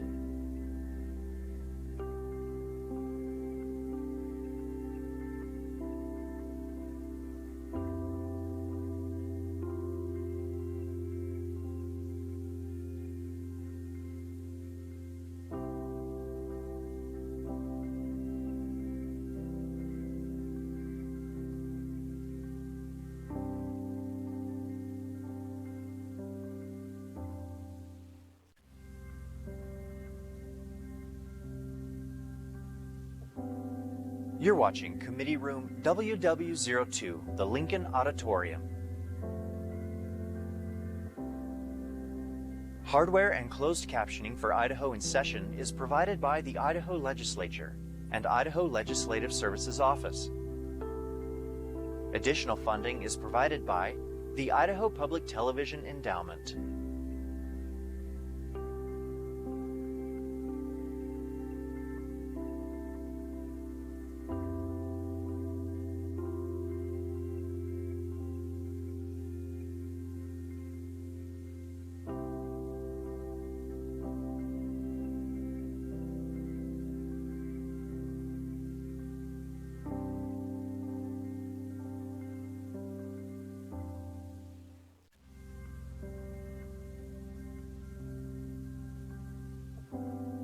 You're watching Committee Room WW02, the Lincoln Auditorium. Hardware and closed captioning for Idaho in Session is provided by the Idaho Legislature and Idaho Legislative Services Office. Additional funding is provided by the Idaho Public Television Endowment.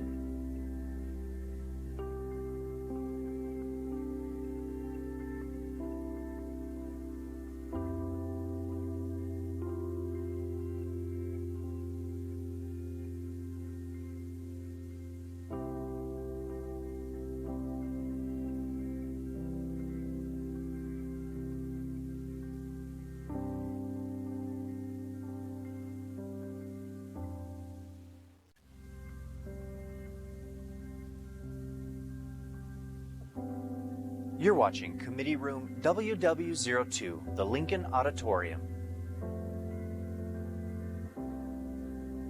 Hardware and closed captioning for Idaho in Session is provided by the Idaho Legislature and Idaho Legislative Services Office. Additional funding is provided by the Idaho Public Television Endowment.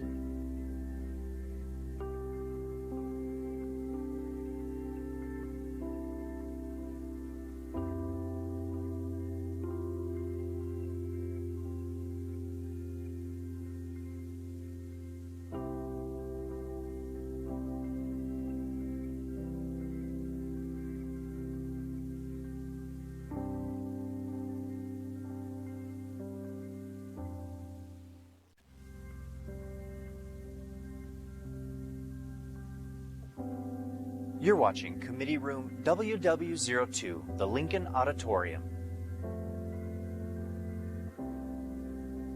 Hardware and closed captioning for Idaho in Session is provided by the Idaho Legislature and Idaho Legislative Services Office. Additional funding is provided by the Idaho Public Television Endowment.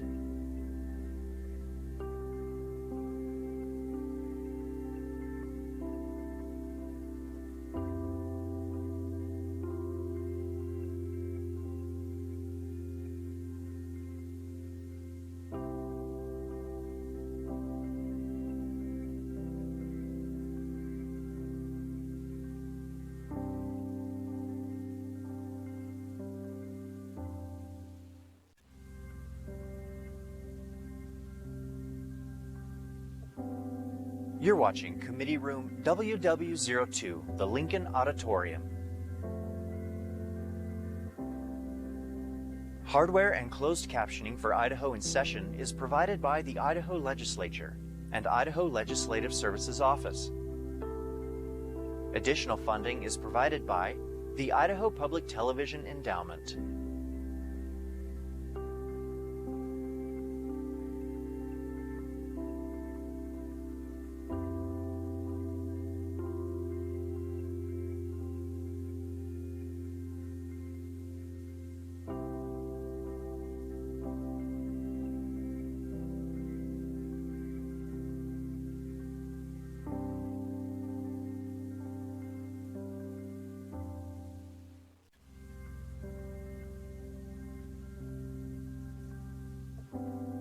You're watching Committee Room WW02, the Lincoln Auditorium.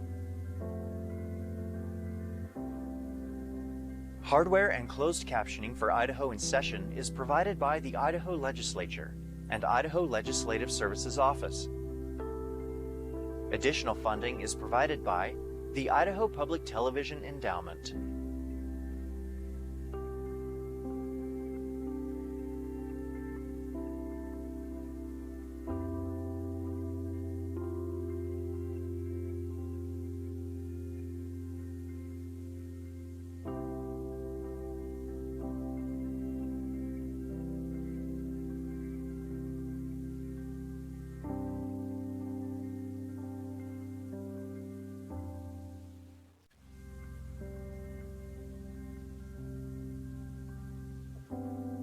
You're watching Committee Room WW02, the Lincoln Auditorium. Hardware and closed captioning for Idaho in Session is provided by the Idaho Legislature and Idaho Legislative Services Office. Additional funding is provided by the Idaho Public Television Endowment.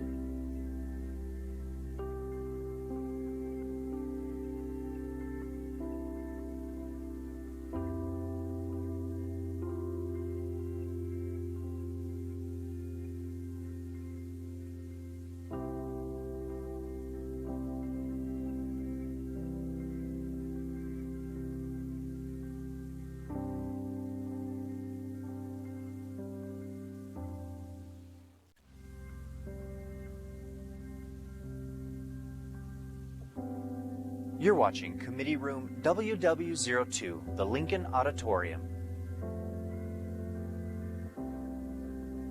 Hardware and closed captioning for Idaho in Session is provided by the Idaho Legislature and Idaho Legislative Services Office. Additional funding is provided by the Idaho Public Television Endowment.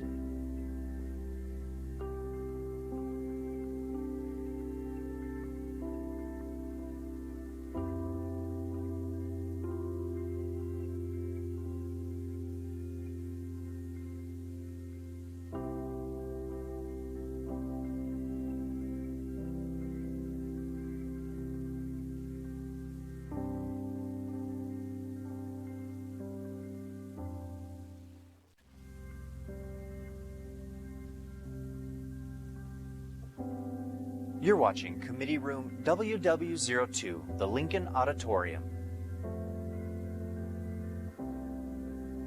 Hardware and closed captioning for Idaho in Session is provided by the Idaho Legislature and Idaho Legislative Services Office. Additional funding is provided by the Idaho Public Television Endowment.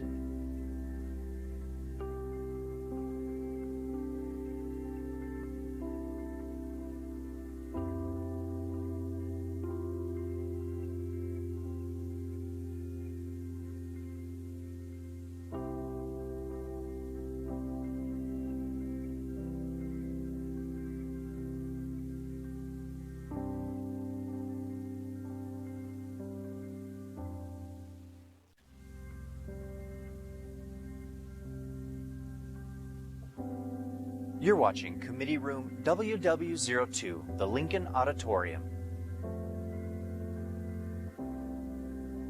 Hardware and closed captioning for Idaho in Session is provided by the Idaho Legislature and Idaho Legislative Services Office. Additional funding is provided by the Idaho Public Television Endowment.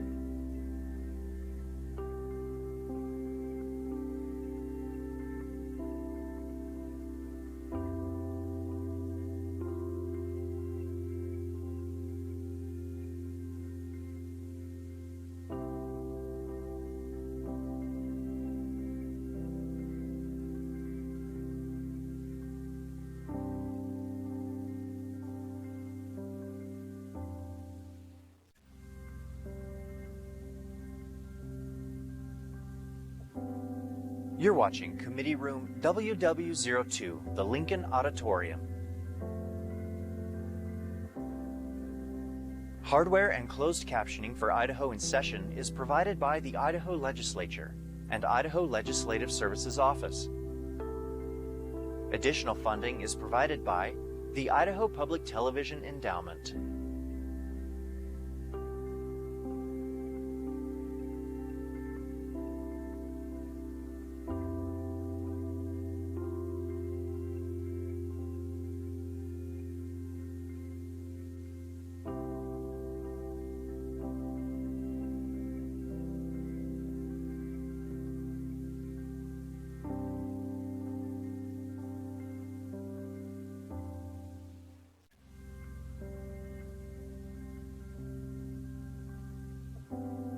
You're watching Committee Room WW02, the Lincoln Auditorium. Hardware and closed captioning for Idaho in Session is provided by the Idaho Legislature and Idaho Legislative Services Office. Additional funding is provided by the Idaho Public Television Endowment.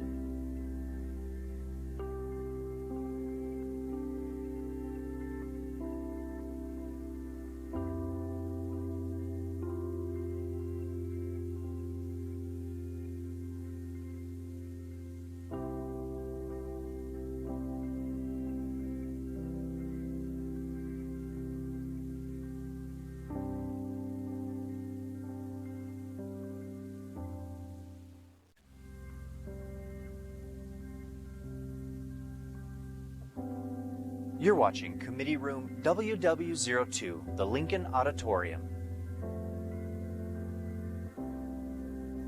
Hardware and closed captioning for Idaho in Session is provided by the Idaho Legislature and Idaho Legislative Services Office.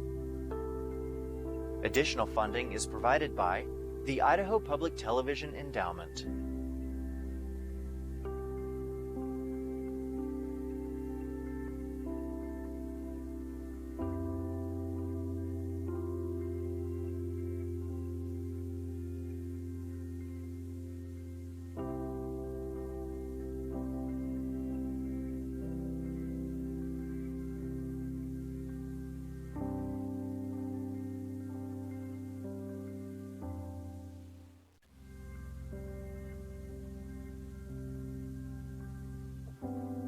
You're watching Committee Room WW02, the Lincoln Auditorium. Hardware and closed captioning for Idaho in Session is provided by the Idaho Legislature and Idaho Legislative Services Office. Additional funding is provided by the Idaho Public Television Endowment.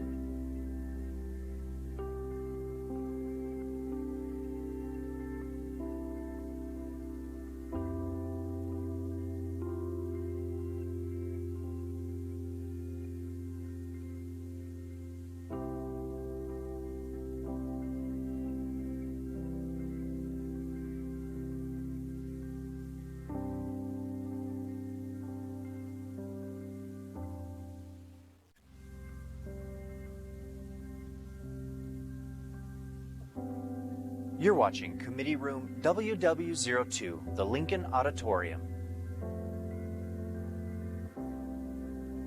Hardware and closed captioning for Idaho in Session is provided by the Idaho Legislature and Idaho Legislative Services Office.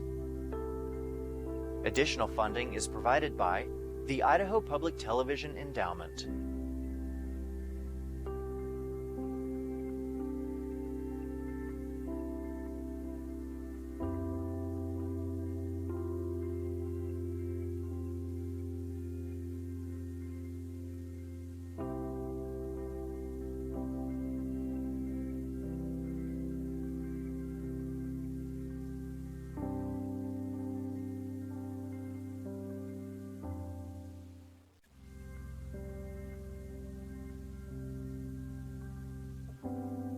You're watching Committee Room WW02, the Lincoln Auditorium. Hardware and closed captioning for Idaho in Session is provided by the Idaho Legislature and Idaho Legislative Services Office. Additional funding is provided by the Idaho Public Television Endowment.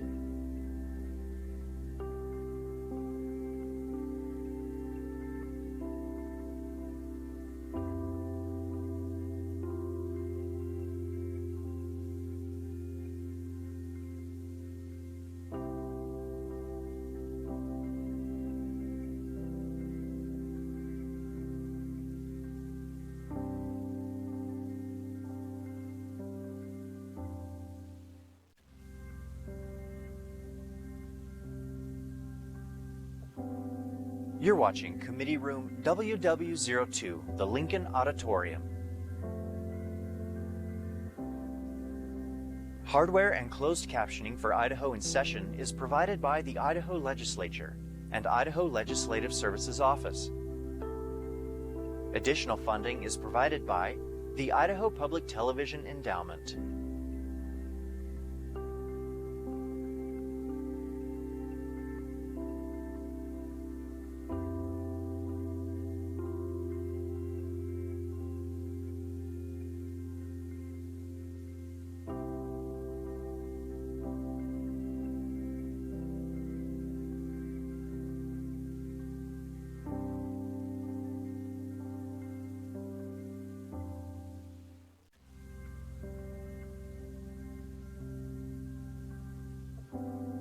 You're watching Committee Room WW02, the Lincoln Auditorium. Hardware and closed captioning for Idaho in Session is provided by the Idaho Legislature and Idaho Legislative Services Office. Additional funding is provided by the Idaho Public Television Endowment.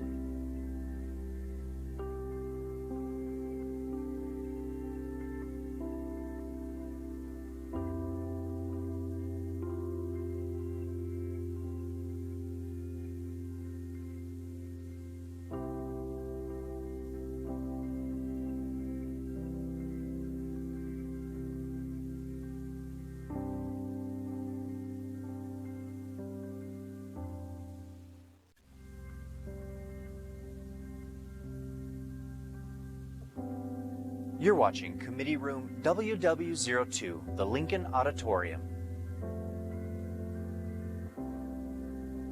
Hardware and closed captioning for Idaho in Session is provided by the Idaho Legislature and Idaho Legislative Services Office. Additional funding is provided by the Idaho Public Television Endowment.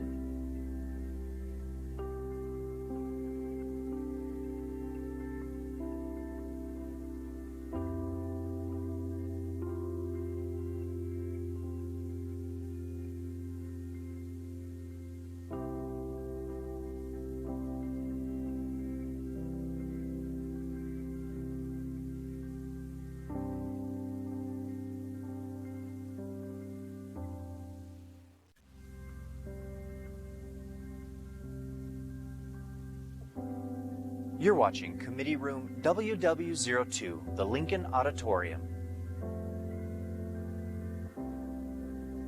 Hardware and closed captioning for Idaho in Session is provided by the Idaho Legislature and Idaho Legislative Services Office. Additional funding is provided by the Idaho Public Television Endowment.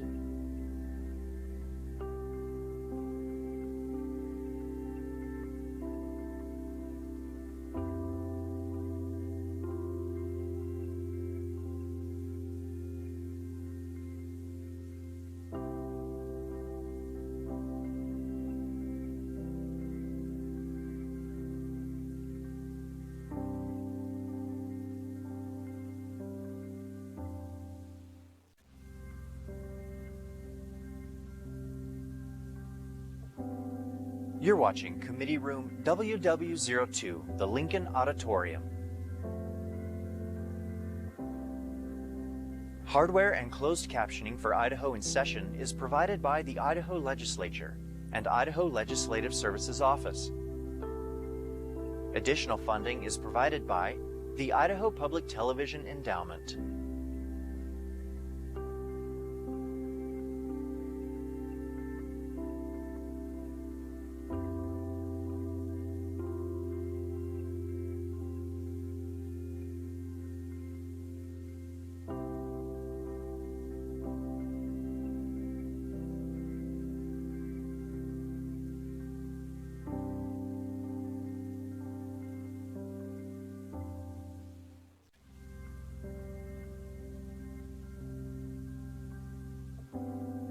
You're watching Committee Room WW02, the Lincoln Auditorium. Hardware and closed captioning for Idaho in Session is provided by the Idaho Legislature and Idaho Legislative Services Office. Additional funding is provided by the Idaho Public Television Endowment.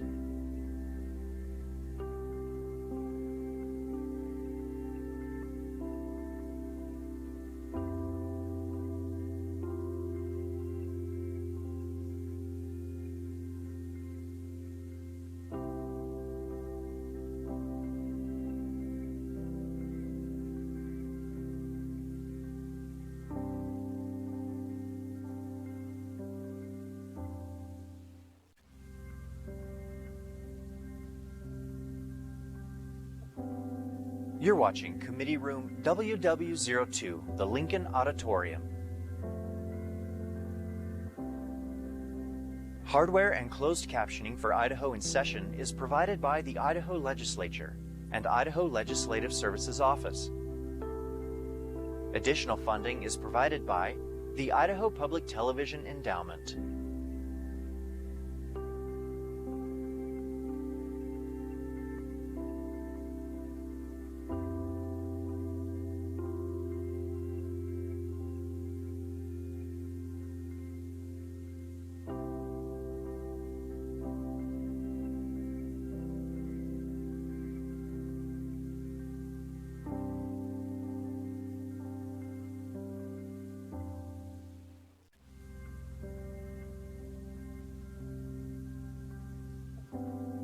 You're watching Committee Room WW02, the Lincoln Auditorium.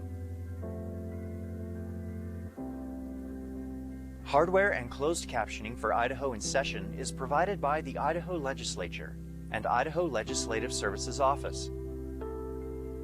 Additional funding is provided by the Idaho Public Television Endowment.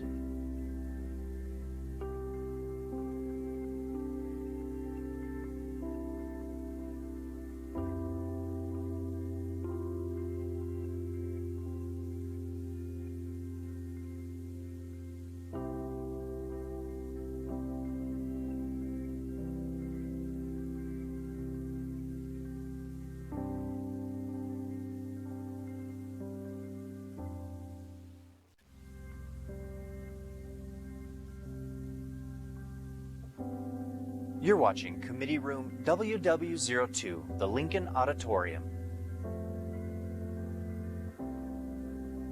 Hardware and closed captioning for Idaho in Session is provided by the Idaho Legislature and Idaho Legislative Services Office. Additional funding is provided by the Idaho Public Television Endowment.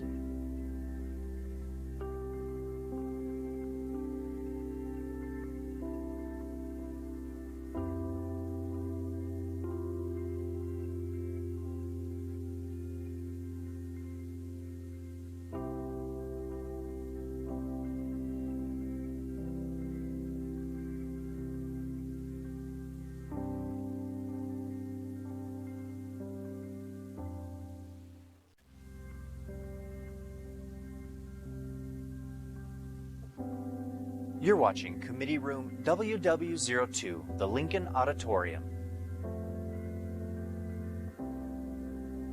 Hardware and closed captioning for Idaho in Session is provided by the Idaho Legislature and Idaho Legislative Services Office. Additional funding is provided by the Idaho Public Television Endowment.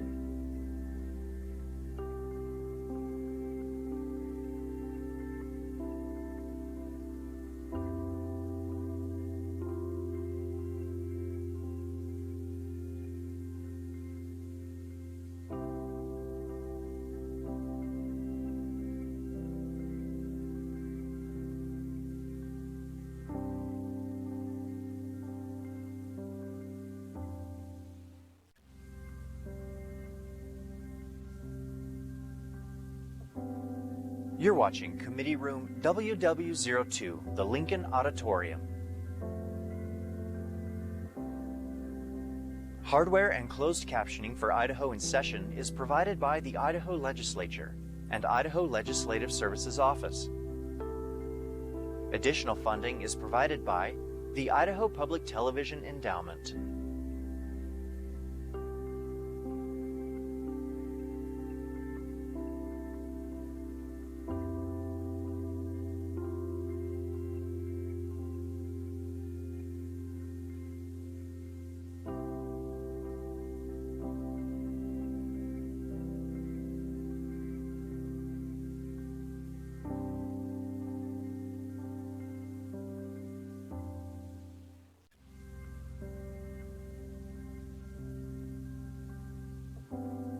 You're watching Committee Room WW02, the Lincoln Auditorium. Hardware and closed captioning for Idaho in Session is provided by the Idaho Legislature and Idaho Legislative Services Office. Additional funding is provided by the Idaho Public Television Endowment.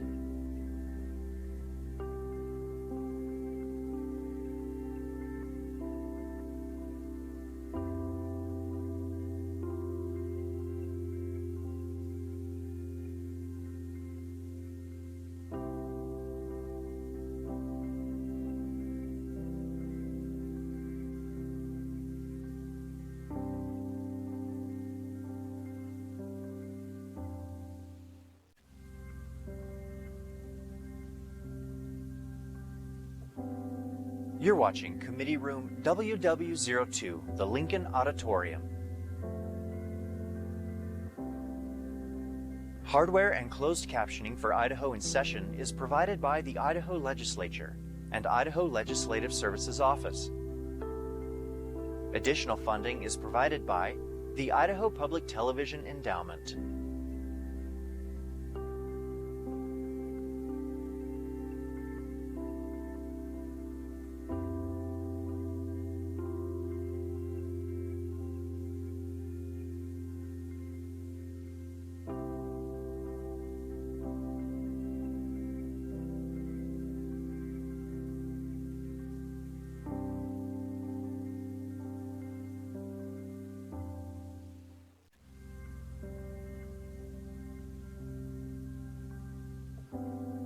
You're watching Committee Room WW02, the Lincoln Auditorium.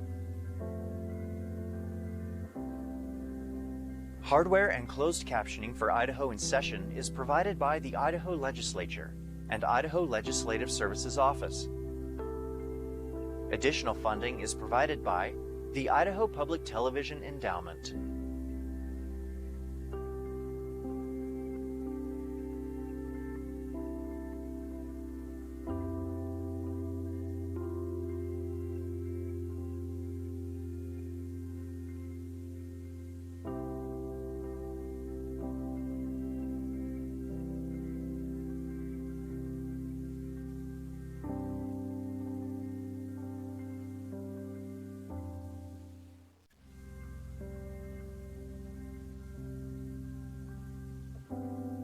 You're watching Committee Room WW02, the Lincoln Auditorium.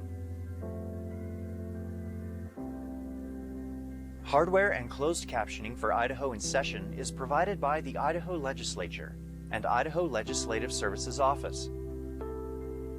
Additional funding is provided by the Idaho Public Television Endowment.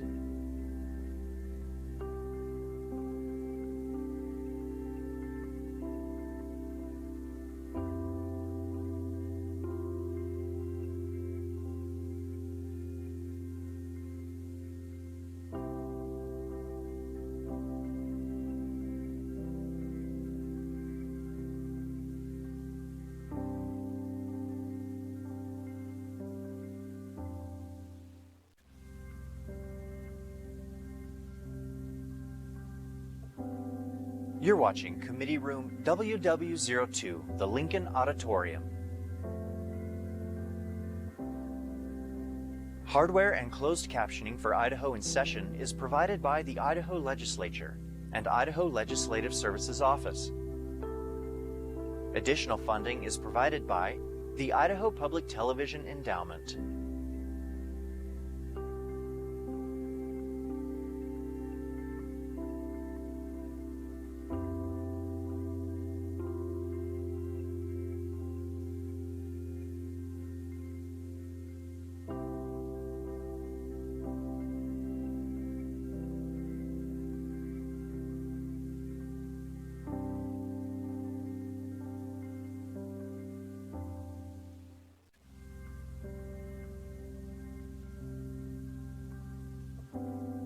You're watching Committee Room WW02, the Lincoln Auditorium. Hardware and closed captioning for Idaho in Session is provided by the Idaho Legislature and Idaho Legislative Services Office. Additional funding is provided by the Idaho Public Television Endowment.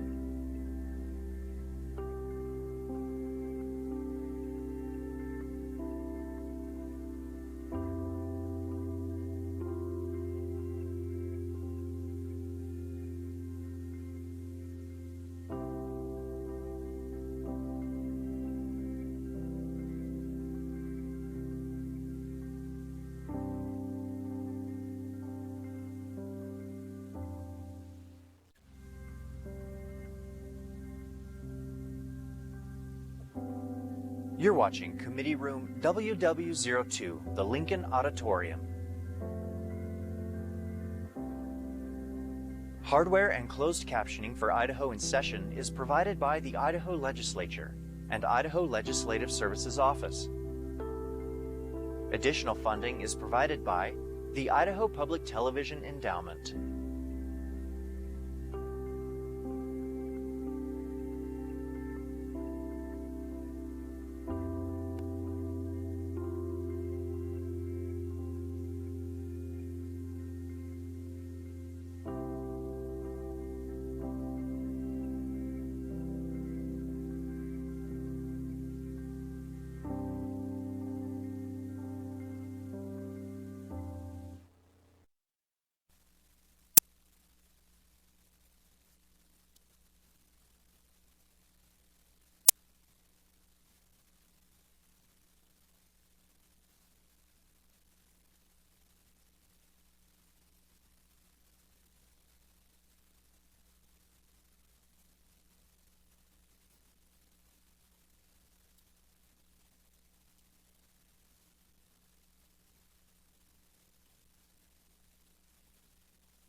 Committee, if we can take our seats, we'll go ahead and get started.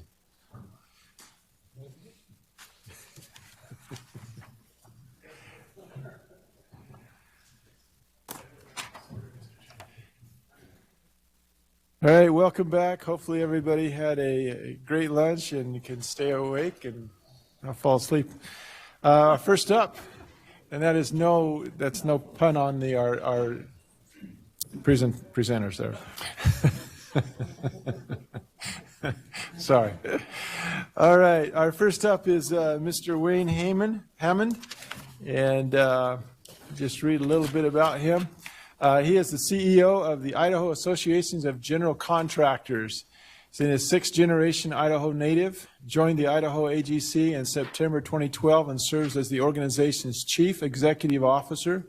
Prior to his work at the Idaho AGC, Wayne spent over 5 years as a top advisor to Idaho Governor C.L. Butch Otter as the administrator of the Idaho Division of Financial Management, DFM, the state's budget management office. Prior to his state service, Mr. Hammond served over 6 years as the Idaho State Executive Director for the U.S. Department of Agriculture's Farm Service Agency, 2 years as the Director of Government Relations for the National Association of Wheat Growers, and 4 years on the Washington, D.C. staffs of U.S. Senator Orrin G. Hatch from Utah and U.S. Senator Larry Craig from Idaho. So, Mr. Hammond, welcome. For the record, if you'll state your name, who you represent, and the floor is yours. Thank you. Thank you, Mr. Chairman and members of the committee. My name is Wayne Hammond, and I'm the CEO of the Idaho Associated General Contractors, or as most of you know, it's the AGC. As the Chairman's introduction indicated, I'm old. I've been doing this for a little while. It's always a pleasure to come and see you. I was at DFM during the recession, and so it's much better to see you in good times than in bad, and so I'm glad to be here. Thank you for your time. I'm going to share with you a little bit about construction and what its impact is to the state economy. Now, it's up to you to translate that information into what that means for state revenues and those type of things, but we're going to talk a little bit about the construction industry and the workers that drive it. Before I begin, let me tell you that we have about 700 members of our organization. Most of them are located right here in Idaho. They go from every orange barrel that you see has probably got an AGC member's name on it. When it comes to highway construction, the people who contract directly with the Idaho Department of Transportation, over 95% of them are Idaho AGC members. There are a few that sneak in from out of state every once in a while that aren't our members, but and then the people who do business with them. On the building side, we also represent a lot of public works contractors, the people who build schools and that type of stuff, but most of our members are in the private sector. More than 70% of the business our members do is non-government related. It's in the private sector, and those numbers will show up when I show you the construction figures for Idaho. But this shows you where we're at. We're in almost every county. We work in every county. We have members in almost every county, and a few from out of state that do work here as well. The AGC is the only construction organization that represents the entire industry. There are organizations that represent just subcontractors or just asphalt pavers or just building contractors. We represent everybody. We have highway things. The one thing that's not there is single-family homes. The Home Builders Association, there are 7 of them across the state, do a great job representing them. But if you're in the commercial sector, you find a home at the AGC. We have open shop members, we have union members, we have family-owned companies, we have companies that just opened an office in Idaho last week. And so if they're involved in construction in Idaho, we try to integrate them into our network. There are over 70,000 Idahoans who work in construction. 70,000 people derive their income from, that's a 4% increase just from this time last year. So almost a 5% in employment. Now that's a wonderful number because for years we had more construction jobs go unfilled than we actually filled. In fact, for the last several years, I've come and told this committee that Idaho was the #1 state when it comes to new construction jobs. That's not true anymore. Even though we added 5%, other states are now catching up to us and are growing as well. The national average is only 2.5%. So we're almost double what the national average is. Since 2020 recession, the low point, our employment in Idaho has increased over 27%. It's gone up every single year. We anticipate that number to be almost double next year. I put significant because I can't guarantee you double, but we're going to talk a little bit about what's going on east of town. And when those 4,000 construction workers go to work at Micron, that number is going to go up even more. In Idaho, $6.5 billion was spent in construction last year. $6.5 billion. 4.7 of that is in non-residential. That's my side of the family, right? The other $1.5 million was in homes. $1.5 billion was in homes. Of that 4.7, 3.0 billion was in private work. The other 1.7 is in public work. So that's roads, bridges, schools, courthouses, those type of things, jails. We wanted to build a jail in Canyon County, but that didn't get done.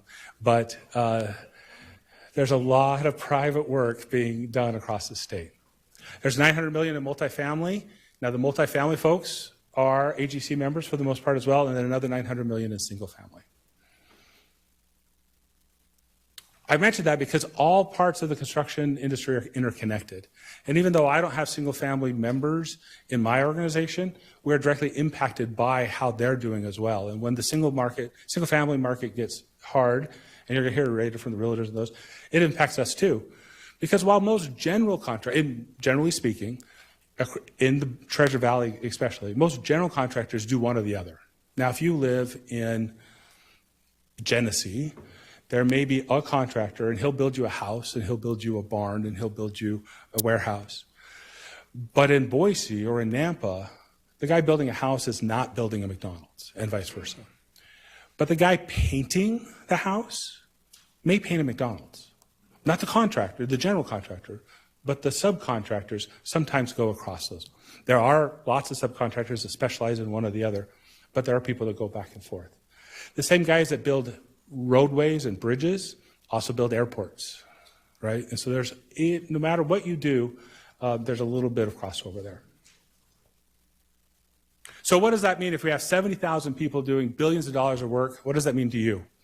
In Idaho, that's 5.7% of the state GDP. So construction goes bad, the state has a problem.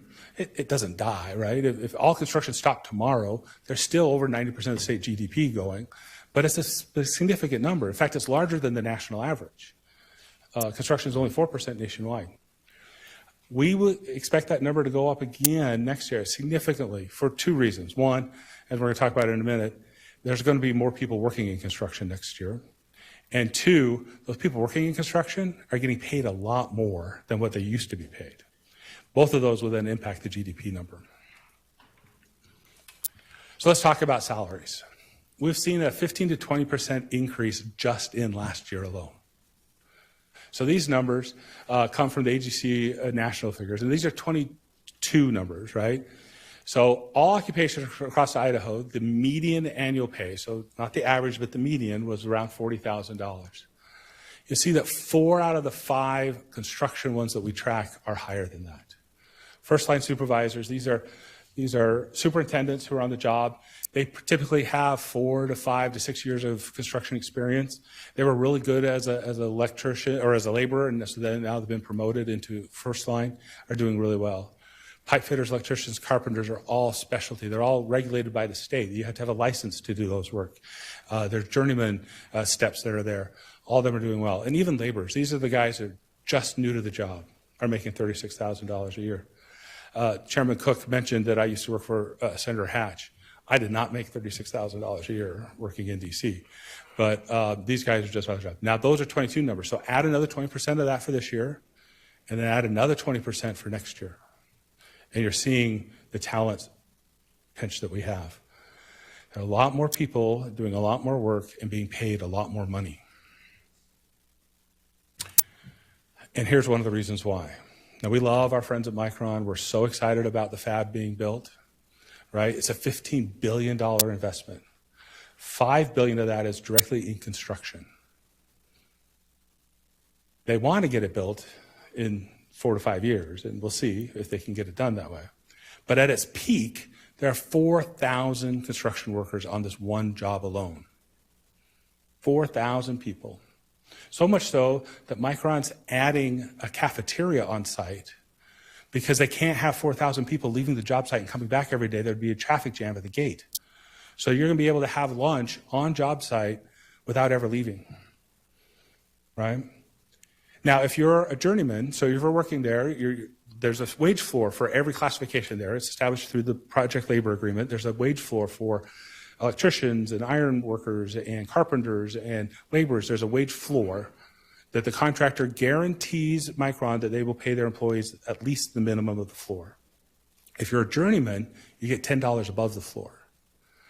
And if you live more than 150 miles from Boise, you get $240 a day per diem. $240 a day, 6 days a week, is my understanding, per diem to do that. So when we say, well, Wade, you just said we have a hard time finding workers, but you're going to have 4,000 more people. Well, at $240 a day, I might consider bringing my camp trailer up from Utah and living here for a few years. In fact, one of the main contractors that have already been hired out there, as part of the negotiation, promised hundreds of workers that are finishing projects in Arizona, Nevada, and elsewhere that will be moving to Idaho to work on this project. Now, where do they live? How do they eat? What doctors do they see? Where do they shop? These are all problems that are going to impact Boise and Mountain Home and Nampa and everywhere for a long time. There are not enough RV parks in the Treasure Valley to house these people.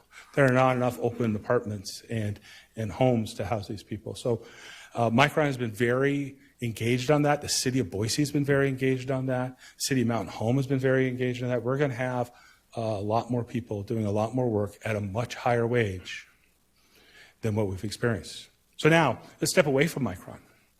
Let's say you want to build an apartment complex in Nampa next year. And I have a choice of driving to the east side of Boise and getting a guaranteed floor plus $10, or I could work for you. Where am I going to work? So now this is not just an East Boise problem. This is an entire state problem. Every construction project is going to be impacted by these wages. Now, overall, that's a good thing.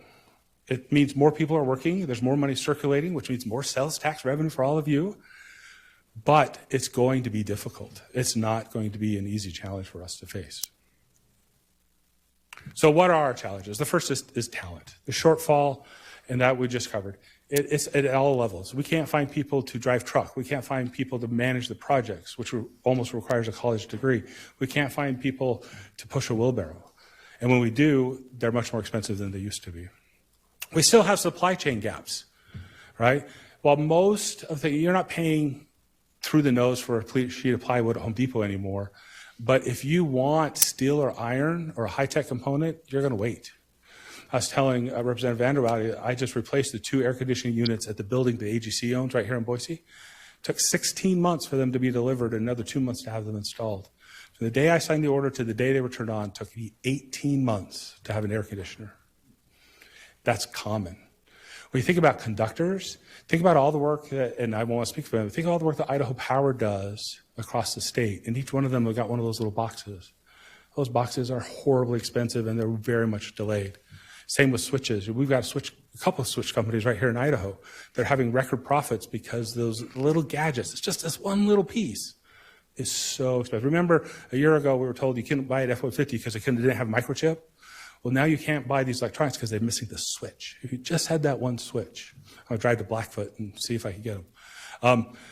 Steel and iron is a big problem. Getting steel and iron is really difficult right now.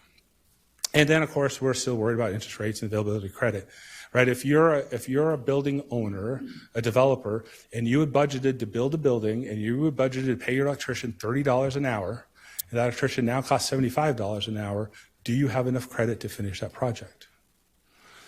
The few projects we've seen canceled in Idaho, and you can see them if you drive around town, there's a couple that have been put on hold. This is what happened. They barely cash flowed at the old input costs, and now the input costs have gone up, they don't cash flow anymore. So what can you do to help us? There are a couple of things I want to mention, and this is outside of Iraq, but you're all legislators going to do this. So unemployment insurance, because wages have gone up so much, the balance in the unemployment trust fund needs to go up as well. And so last week, the Department of Labor notified employers across Idaho that the average employer's unemployment insurance rate went up 70% January 1st. 70%.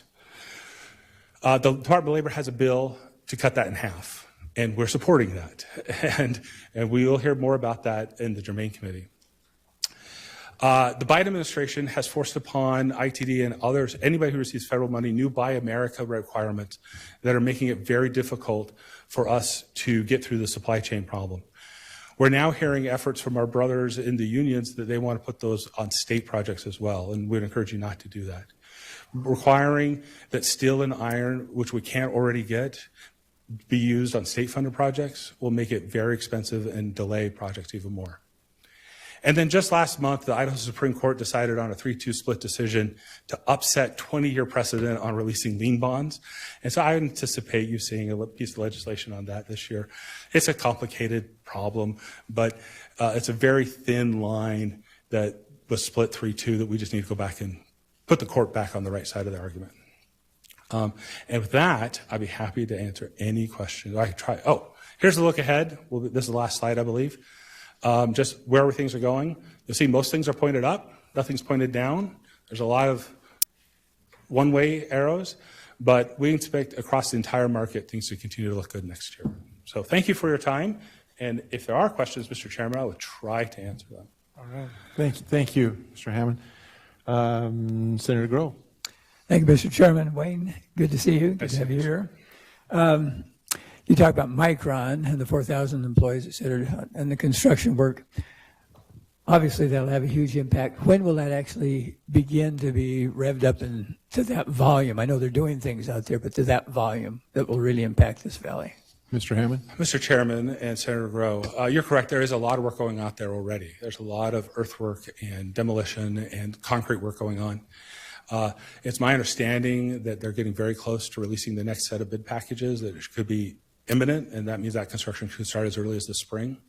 I don't think they hit peak employment until 2025, 2026, but we already have hundreds of people working out there already. By summer, it'll be into the thousands, I imagine. Representative Clow. Yeah, thank you, Mr. Chairman. Wayne, welcome to our committee. I have a question on the Micron. So $15 billion investment. I know that in a residence, all the personal equipment and wood and everything is subject to sales tax. On a project like Micron's, I'm assuming they're paying sales tax as well. And what percentage of that is personal type properties that are taxable? Mr. Chairman, Representative Clow, I understand exactly where you're going, but I am not equipped to answer that question. All I know is when it comes to personal property tax, there are a lot of exemptions, and there's investment credits and that kind of stuff. So I would not dare speak for the good folks at Micron. I'm sure they would be able to provide you an answer. If I may, I didn't mean personal property taxes. I'm talking about the sales tax on the construction materials, because I believe in a residential home, as the contractor's buying the wood and the plumbing supplies and everything, not the labor or the land, but a portion of that is. So, Mr. Chairman and Representative, generally speaking, and there are exemptions, generally speaking, most construction projects pay sales tax on inputs. Yeah. If it's a publicly funded one, then we pay a use tax in lieu of the sales tax on most projects. But I do not know enough about the specific financing of the Micron project to know if those rules apply. Okay, thank you. Thank you.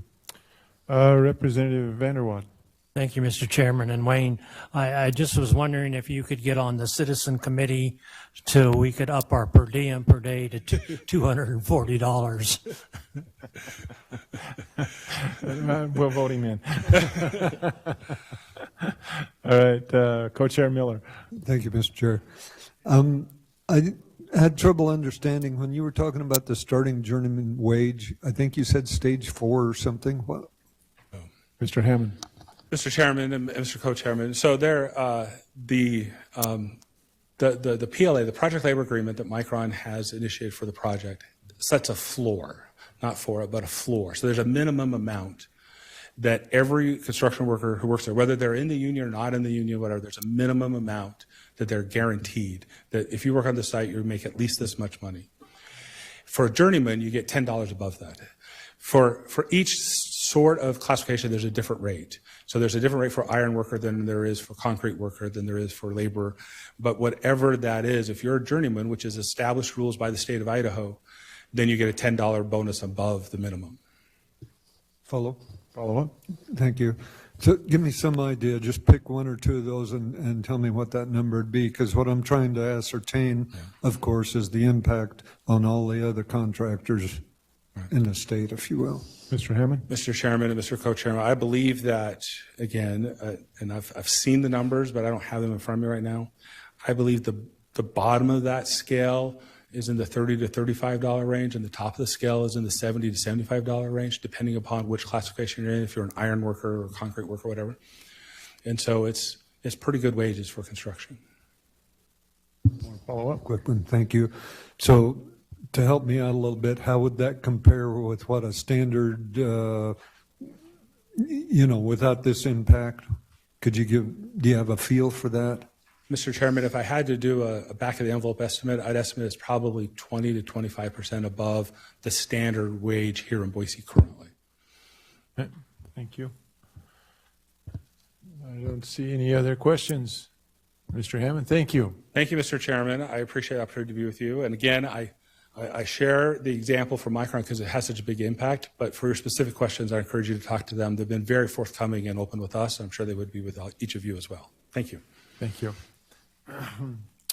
All right, our next presenter is Mr. Max Pond. He is the Government Affairs Director for the Idaho Association of Realtors. The association is the advocate for all things real estate in Idaho and is proud to represent over 12,000 members through proactive engagement in political and regulatory activities. Before coming to Idaho Realtors, Max worked for the Congressman Mike Simpson, Senator Mike Crapo, and Governor C.L. Butch Otter. Mr. Pond, if you'll state your name and who you represent, and the time is yours. Thank you. Thank you, Co-Chair. Appreciate it. Appreciate the committee members for inviting Idaho Realtors to come talk to you about a few housing indicators and maybe look back on this last year and maybe make a few, although I'm not going to say they're my predictions for the next year. So again, thank you. I also will note before I get started, I've got some select data that I'm going to go over with you today, but if you guys do have specific questions for your district, please reach out to me and we can certainly track that information down for you. Okay, how do I work this thing? Okay, so we'll start with kind of a real broad look, not only at the real estate industry in Idaho, but the membership of the Idaho Realtors. As of January 3rd, I believe that was yesterday, Idaho Realtors has actually over 13,000 total members around the state, which is a few hundred fewer from last year. Idaho Realtors membership continues to capture a little over 90% of all licensees in the state. And despite some housing indicators that we'll talk about being down, like sales volume and mortgage rates being up, these overall membership numbers have peaked during the pandemic and since then have stayed fairly static. We also anticipate our membership to be about the same throughout 2024. Now, in large part, obviously, and a lot of this we've kind of talked about today, so I apologize if I'm rehashing anything, but in large part, this is thanks to growth and opportunity that we've seen here in Idaho. Over the years, Idaho's become more and more desirable destination for a considerable amount of in-state migration over the last several years. Even just this last year in 2023, Idaho continued to lead the nation and was actually fourth fastest growing in the union by percentage, growing over a little over 15,000 residents in last year. Most of which, again, we've talked about this today, but most of these are in-state migration from other states around the country, mostly neighboring states, though, as we've seen. Again, we've seen this trend over the last several years. We don't see the migration trend stemming really anytime soon. Although we're not going to see maybe 50,000 people here, but I believe it was DFN maybe mentioned earlier that about between 25,000 folks a year. Next slide here. Now, before you call me out on my percentages being off. I acknowledge them. Obviously, 13.5 and 6.3 and 92.8 add up to more than 100%. I understand I messed up there. But the other two numbers there, 13.5 and 6.3, those are correct. 13.5 represents the percentage of gross state product that the real estate leasing, real estate industry contributes to the state gross state product. I also included construction, and sorry, Wayne, I'm not trying to steal any of your thunder, but as you mentioned, the real estate and construction industries are very closely linked together. In fact, as Wayne also mentioned, almost every industry in a given community is impacted by the construction industry and the real estate industry. I believe this shows an exceptional value add, the industry overall, that it adds to the Idaho economy. Taken together, the real estate and construction industries represent nearly 20% of Idaho's economy in terms of the gross state product. As a sector, excuse me, real estate, rental, leasing contribute more to the gross state product than any other area. That includes agriculture, manufacturing, healthcare, and even government. The real estate and construction industries generate tens of millions of dollars a year in revenue for the state through both sales and income taxes. In addition, active construction and real estate markets at the local level generate millions for local governments and new property tax revenues. Okay, so now we're going to kind of dive in. You can see the different counties that are outlined here. And again, if your county is not here, please contact me and I can track down this information for you. But again, we're jumping into some various numbers by counties here. And this is pretty much an overlook at the annual sales from quarter 3 of 2022 to quarter 3 of 2023. These are obviously, as we've been going through the different presentations today, we did see interest rates rise, I think starting in about March of 2022 or so. And since then, we've seen home sales decline, as you can see in the graph here. And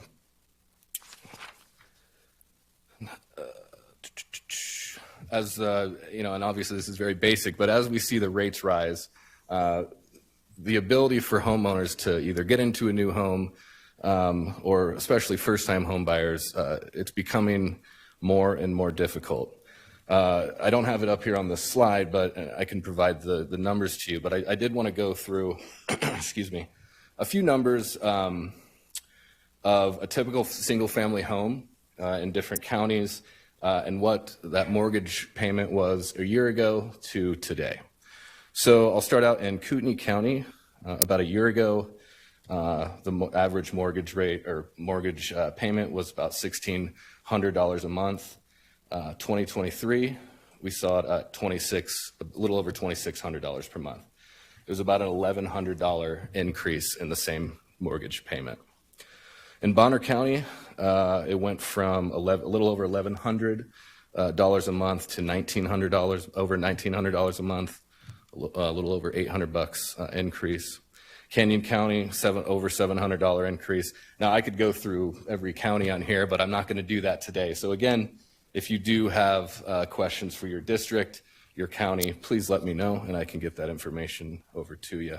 I do really want to drive a point home, and that is about inventory. Now, the housing market certainly is being the most impacted in Idaho by several factors, but really 3 that I'll point to. Again, obviously, higher interest rates. We hope to see those continue to fall. They've started to do that now.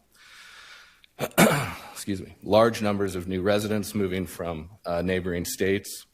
And again, the inventory problem. Those 3 issues are really what's driving the appreciation of homes and the continuation of the ability, or the continuing inability of homeowners to get into a home, especially first-time home buyers.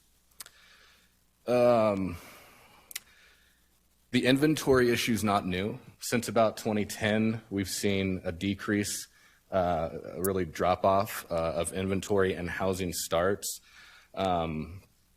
I think earlier it was mentioned that some building permit numbers are starting to rebound. That's good, but overall, like I said, this is a kind of a little over 10-year problem that we've had. So need to still work on the inventory issue. It's the main driver of housing prices in Idaho. Okay, show a little bit of that. County by county here, you can see the appreciation go up significantly in several parts of the state. But really, this next slide is what I want to show you. So this is home price appreciation since the COVID arrival. So this is the percent change from Q1 of 2020 to Q3 of 2023. Now, I can't see it very well, but I think I can make it out. It says Idaho has seen about 59.2% appreciation in home values since then. Again, not leading the nation, but right there up there, just like we've seen in several other housing indicators. Idaho is leading the nation in this indicator as well. Let's see. Okay, so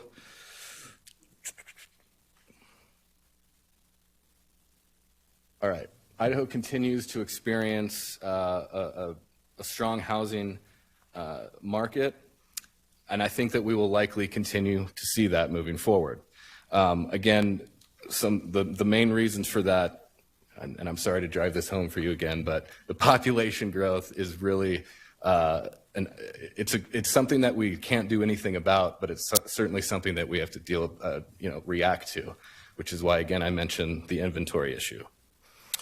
Again, we're doing well here also because historically Idahoans have valued home ownership. In fact, Idahoans historically have had a higher home ownership rate than the national average. That is still true today. Idaho's home ownership rate is 71.3%, while the national average is about 66%. One other reason why the real estate market continues to be in demand is that home ownership is literally the best way or the main driver of wealth for each and every one of your constituents. If your constituent is a homeowner, they're going to more likely have a lot more net worth and wealth in their family. This chart here will kind of show a little comparison to that. It shows from 2019 to 2022 about $100,000 in wealth there for the average homeowner. Okay, so talking a little bit about what we can do. I will mention really quickly that I think it was in 2022, the Idaho Realtors were very happy to be a part of the Workforce Housing Coalition. This was a group of stakeholders that ultimately did pass the Workforce Housing Fund that was initially funded with $50 million of ARPA funding. That was the first time that Idaho chose to invest in a housing program like that. We've seen great success from that program. In fact, I've heard Alex Adams say before that it's the first government program to outperform, so that's good to know. But it's not just an investment. It's just not just money from the state. I think it also includes looking at local zoning and planning requirements and even streamlining the building permit process. I know those are kind of 30,000-foot ideas, and I'd love to get into the specifics of them. But with that, Mr. Chairman, I will stand for questions so I don't take up too much time. Thank you. Thank you. Do we have any questions, committee? Representative Vanderwaal. Thank you, Mr. Chairman. And just on your annual change in home sales, is that the percentage drop, is that in value or is that just number of homes? That's volume. That's volume. Thank you. Yep. I have a question for you. What is your projected revenue for Idaho? Well, I'm going to cop out a little bit like my friend Wayne, although he left. I don't really know if I can make that projection, honestly, but I would definitely sit down with the committee and go through that. But I don't know if I'm qualified to make a projection like that. Okay. Representative Miller. Thank you, Mr. Chairman. So along those lines, what I hear you saying is that you see this continuing, maybe increasing a little. There's still more demand than there is inventory. I'm not sure just what your statement was on new building, the way you're seeing that. Did you comment on that? Did I just miss it, or did Mr. Pond? Well, Mr. Chairman, yeah, really what I was trying to say was that that new buildings are I think the main answer to our housing problems here in Idaho. That inventory issue is the main driver. Follow? Follow. So then, do you see that happening? Do you see that increase in construction and whatnot to attempt to meet some of that demand? Yeah. Mr. Pond. Thank you, Mr. Chairman. We have seen building permits tick up, which is great, but I would like to get a little more information from the Home Builders Association as far as what they're seeing, as far as their numbers go for housing starts. Thank you. Representative Vanderwaad. Thank you, Mr. Chairman. And Max, everywhere I turn, I see apartments being built. Can you tell me what's driving the apartments everywhere instead of individual homes? Mr. Pond. Thank you, Mr. Chairman. I wish I could give a really good answer on that, but I think that... I wish you could too. Well, I can certainly do a lot more digging, but I think that the demand was there for that. I think it was DFM that mentioned earlier that, you know, you typically think of retirees moving to Idaho, but the numbers actually say that that's not true. They're younger working folks, and I think that some of that that construction was in response to those folks. Thank you. Representative Clow, your light's gone. Okay.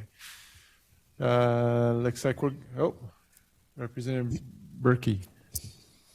Thank you, Mr. Chairman. Mr. Pond, I think it was Aaron Phipps that had a slide that talked about what the interest rate was in comparison to what the average or mean home price was in Idaho.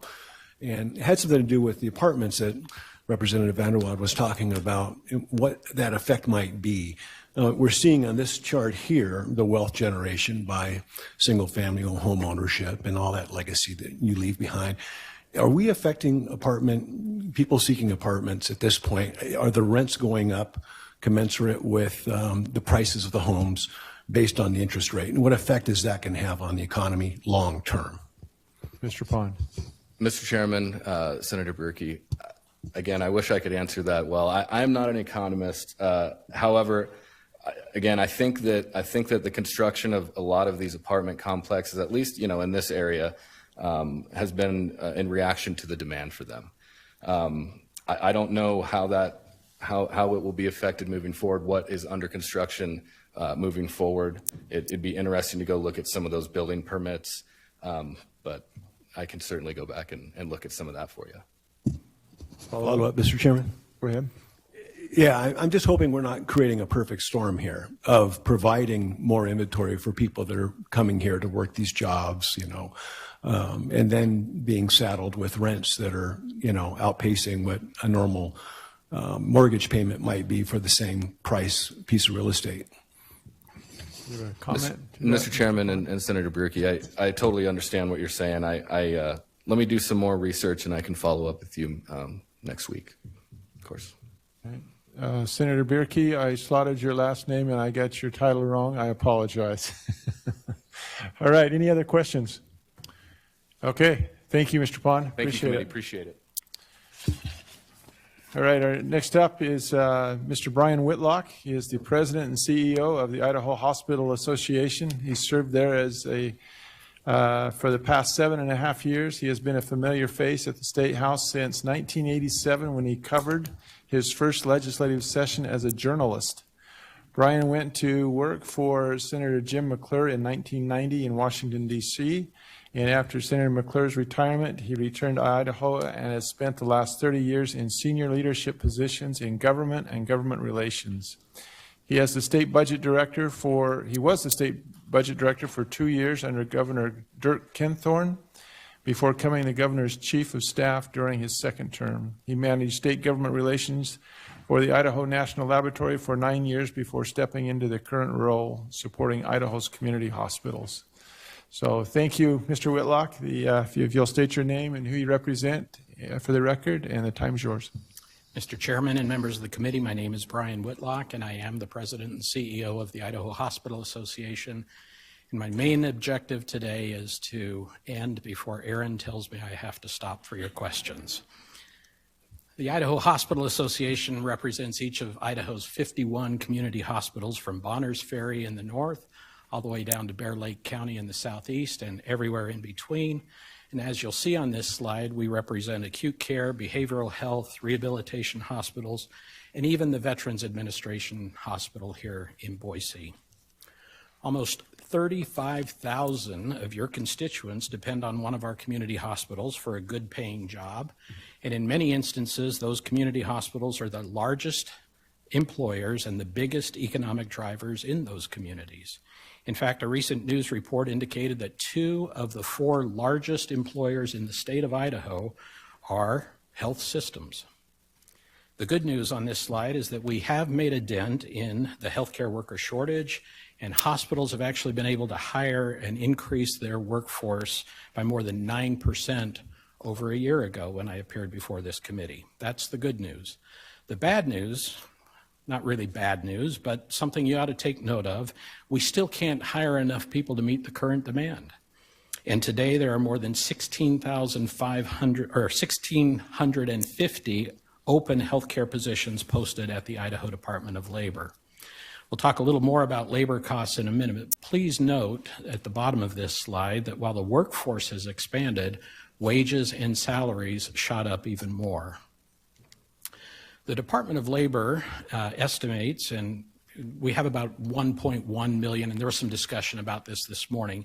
We have about 1.1 million Idahoans who are between the ages of 18 and 65.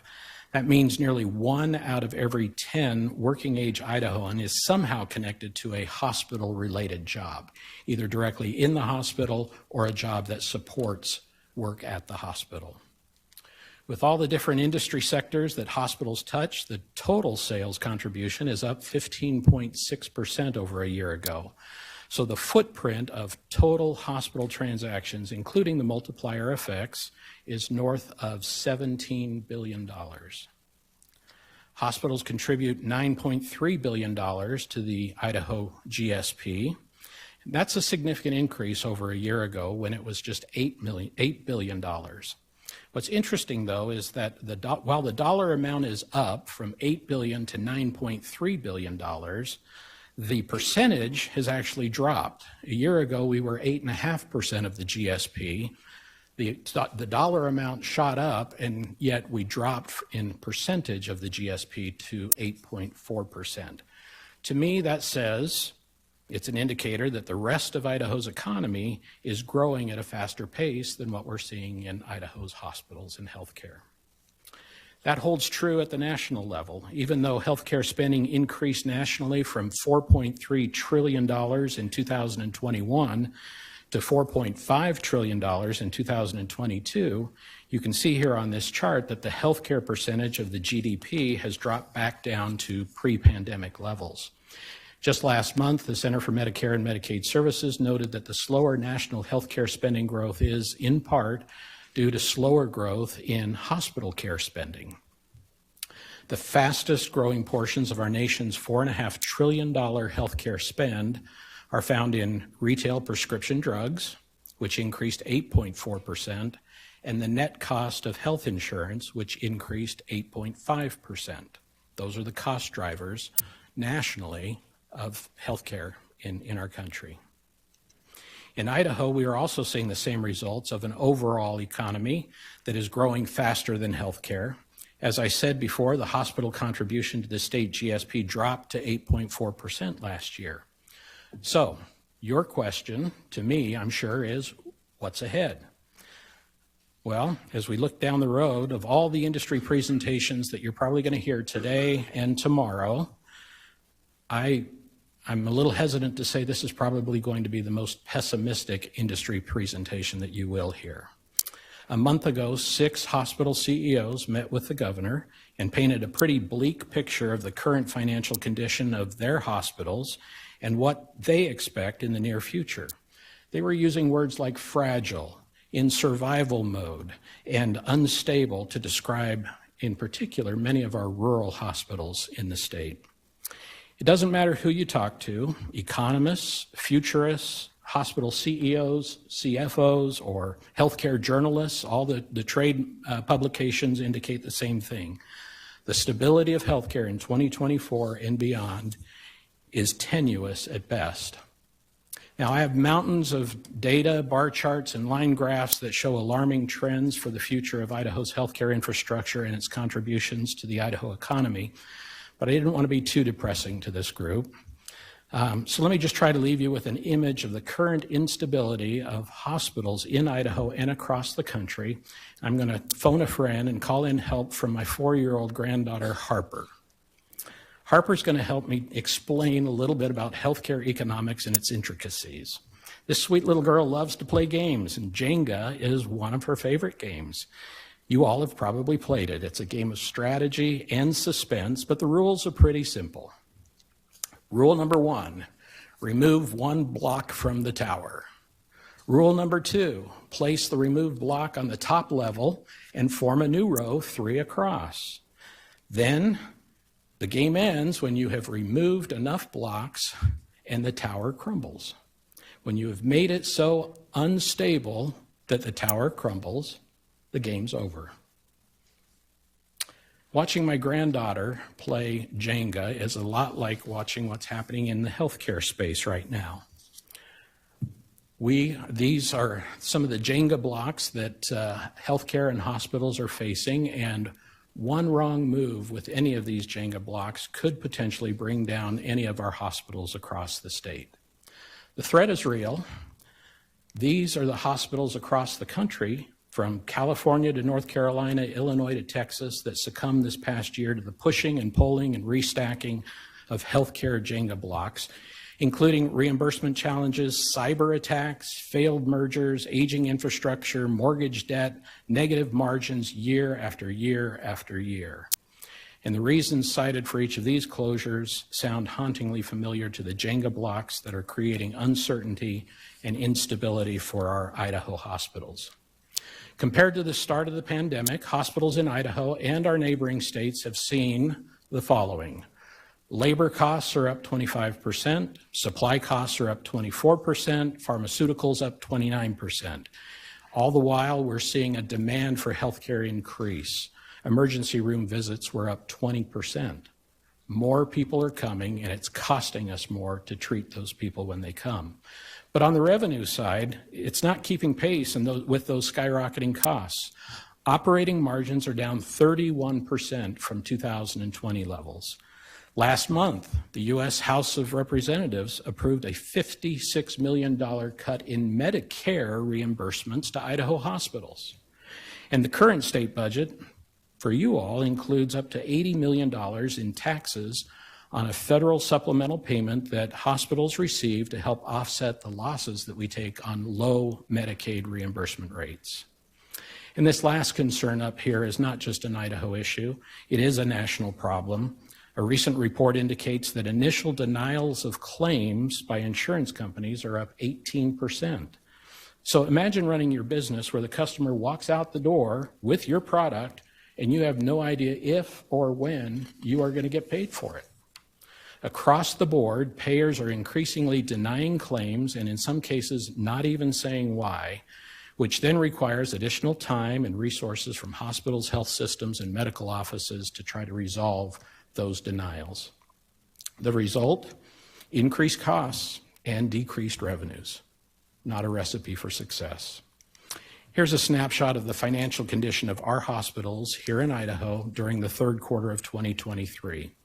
50% of those 51 hospitals that we represent either barely broke even or lost money during the third quarter of 2023. Half of our rural hospitals are in the precarious position of having less than 100 days cash on hand. A recent report estimates that a third of hospitals nationwide are going to be challenged on their bond covenants for not meeting the requirements of having a certain amount of cash on hand in their reserves for those bond covenants. And during that 3-month period in 2023, the lack of nursing home or behavioral health beds in Idaho resulted in at least an extra 2,455 patient days waiting in hospitals because there was no place to discharge those patients to. Nursing homes, behavioral health beds, whatever. Those are stays that hospitals are often not reimbursed for. So these are just 3 of the many significant challenges that contribute to an unstable healthcare Jenga tower. Now, you talked a lot about this morning with Craig from the Department of Labor and DFM, so I won't go into a lot of it, but while hospitals are making difficult decisions on eliminating service lines, putting expansion plans on hold, our Idaho population does continue to rise. And while, yes, we are having more people who are coming in here of that prime working age, the migrants, as they were called this morning, we are one of the fastest growing states in the country, but in the last 10 years, the Idaho's over 65 population grew by 55%. Now, that's not just in-migration, that's people like me that are approaching that ripe old age of 65. But that segment of our population it grew at 55% over the last 10 years. Now, some of those folks are working. Representative Vanderwoud is one of them. You mentioned that this morning. Some of those folks are working, but most of them are not part of the workforce. But they are a segment of the population that does need access to health care. Each of our hospitals and health systems has quality, access, and affordability as their top priorities, but they are having to balance those healthcare priorities with skyrocketing costs and declining revenues. That challenge is constantly on the mind of your healthcare leaders. It's also on the minds of your constituents. In a public opinion poll that was conducted last year, we asked Idahoans living in one of the fastest growing states in the country if they believe that Idaho has enough healthcare resources to meet the needs of our citizens for the next 10 years. 68% of your constituents do not believe that we have the infrastructure in place to meet the growing healthcare needs over the next 10 years. I've included a handout in your binder. It should be behind the presentation, but that has some crosstabs so you can actually look at some of the numbers. What's surprising to me is that 68% is actually a statewide number, but here in Ada County, in the shadows of the 2 largest health systems where you arguably have better access to more specialties and care and services than anywhere else in the state, 74% of people who live in Ada County say that we currently do not have and will not have adequate access to health care for the future. So if your local hospital can't afford to hire a doctor and nurse because of labor costs, their only alternative is to reduce services. So we decided to ask Idahoans as well about healthcare affordability. Do they support controlling costs, even if it means limiting services, or should we maintain access to services even if it costs more? Here again, 2/3 of Idahoans want access to care, even if it costs more. So, what can the Idaho legislature do to provide some stability and even strengthen the healthcare access and the role that we play in Idaho's economy? First, we hope that you'll recognize the financial elements that are out of the control of hospitals. Hospitals, we like to say, are price takers. We are not price makers. If it costs X amount for a nurse, we pay X amount. Otherwise, if we don't have a nurse at that bed for when a patient comes in, and therefore we can't take care of the patient. We pay what the pharmaceutical companies demand for their drugs, and we have to keep up with technology and the sunk costs to avoid things like cyber attacks that can completely shut down an entire hospital. Second, declining revenues and increasing costs, like I said, are not a recipe for success. Whether it is cuts to Medicaid, increased taxes on health care, or unwarranted delays or denials of claims, our hospitals are seeing revenues and margins dry up. Please provide us with some stability and predictability on the revenue side. And third, if we're going to build all those roads and bridges that you've heard about and water systems and everything else today to meet the needs of a growing population, please consider that we're also going to have to invest in the pipeline that produces the healthcare workforce of the future. And we sure hope that there's healthcare or a doctor that people can drive on those roads to. And we are seeing some challenges there. Thank you for the opportunity to share some of the concerns of what we see on healthcare, Idaho's healthcare horizon, and what you can do to help address those concerns. I've tried to boil everything down into some infographics and other things that are behind in your binder. Hopefully you'll have a chance to review those. But I guess my closing message is my granddaughter and I hope that you will enjoy the Jenga game that is at each of your desks. In fact, I hope that you'll just keep that on your desk during the legislative session, and every time a healthcare policy or finance issue comes before you, look at that game and say, is this the one that will help make things stable, or is this the one that will lead to collapse? I'd be happy to answer any questions, Mr. Chair. Thank you, Mr. Whitlock. Committee, questions? Representative Vanderwaal. Thank you, Mr. Chairman. And Wayne, I was going to use this game a little different than what you might have intended. I was going to put everything in healthcare in there, and every time I pulled out a block, it didn't collapse. I was going to think it was something I could do without. Would that be a good use of that game? Mr. Whitlock. Mr. Chairman and Representative Vanderwaal, it is a game of strategy and suspense. If you want to play the game that way and keep pulling things out and hope that it doesn't collapse, that's one approach. Yep. Eventually, it will collapse. Yep. All right. Thank you. Committee, any other questions? Oh, I can't see that far down there. Sorry. Representative Clow. You're fine, Mr. Chairman. I was a little late turning it on after you turned your head. Mr. Whitlock, I don't doubt any of the numbers and things, but one thing that's jumped out at me is since I came into the legislature and some of the more controversial health care issues with the Affordable Care Act and Medicare expansion. And in all of those, I kept saying, this is going to reduce the number of ER visits. Yet you're showing ER visits are up. So what are we going to do to get people to start not going to the ER? And I was going to explain an example is no matter when I want to call for an appointment, and I'm with a hospital and a doctor that's affiliated with the hospital, when I call for an appointment, the first thing they answer is if this is an emergency or important, call 911. And that's going to happen almost every weekend and after hours. And it seems like the hospitals are giving the directions to go to our emergency room. So maybe that's more of a statement than anything, but I don't understand why we're not seeing a decrease in the ER visits with the Medicaid expansion and some of the other programs. Mr. Whitlock. Mr. Chairman and Representative Clow, thank you for that question. And again, with a growing population that we have, we also have some other challenges associated with that growing population. Yes, we have expanded Medicaid, but Medicaid pays below the cost of providing that service. And so in a perfect world, all of those folks, when they pick up the phone and they call the doctor, they'll be able to get into a primary care physician and be seen. But an independent medical practice is not forced or required by federal law, like a hospital, to take anyone who walks through their door, regardless of ability to pay. And so the reimbursement side on Medicaid has forced a number of independent physicians to say, we are going to limit the size of our panel. We are going to limit the loss that we take on Medicaid patients.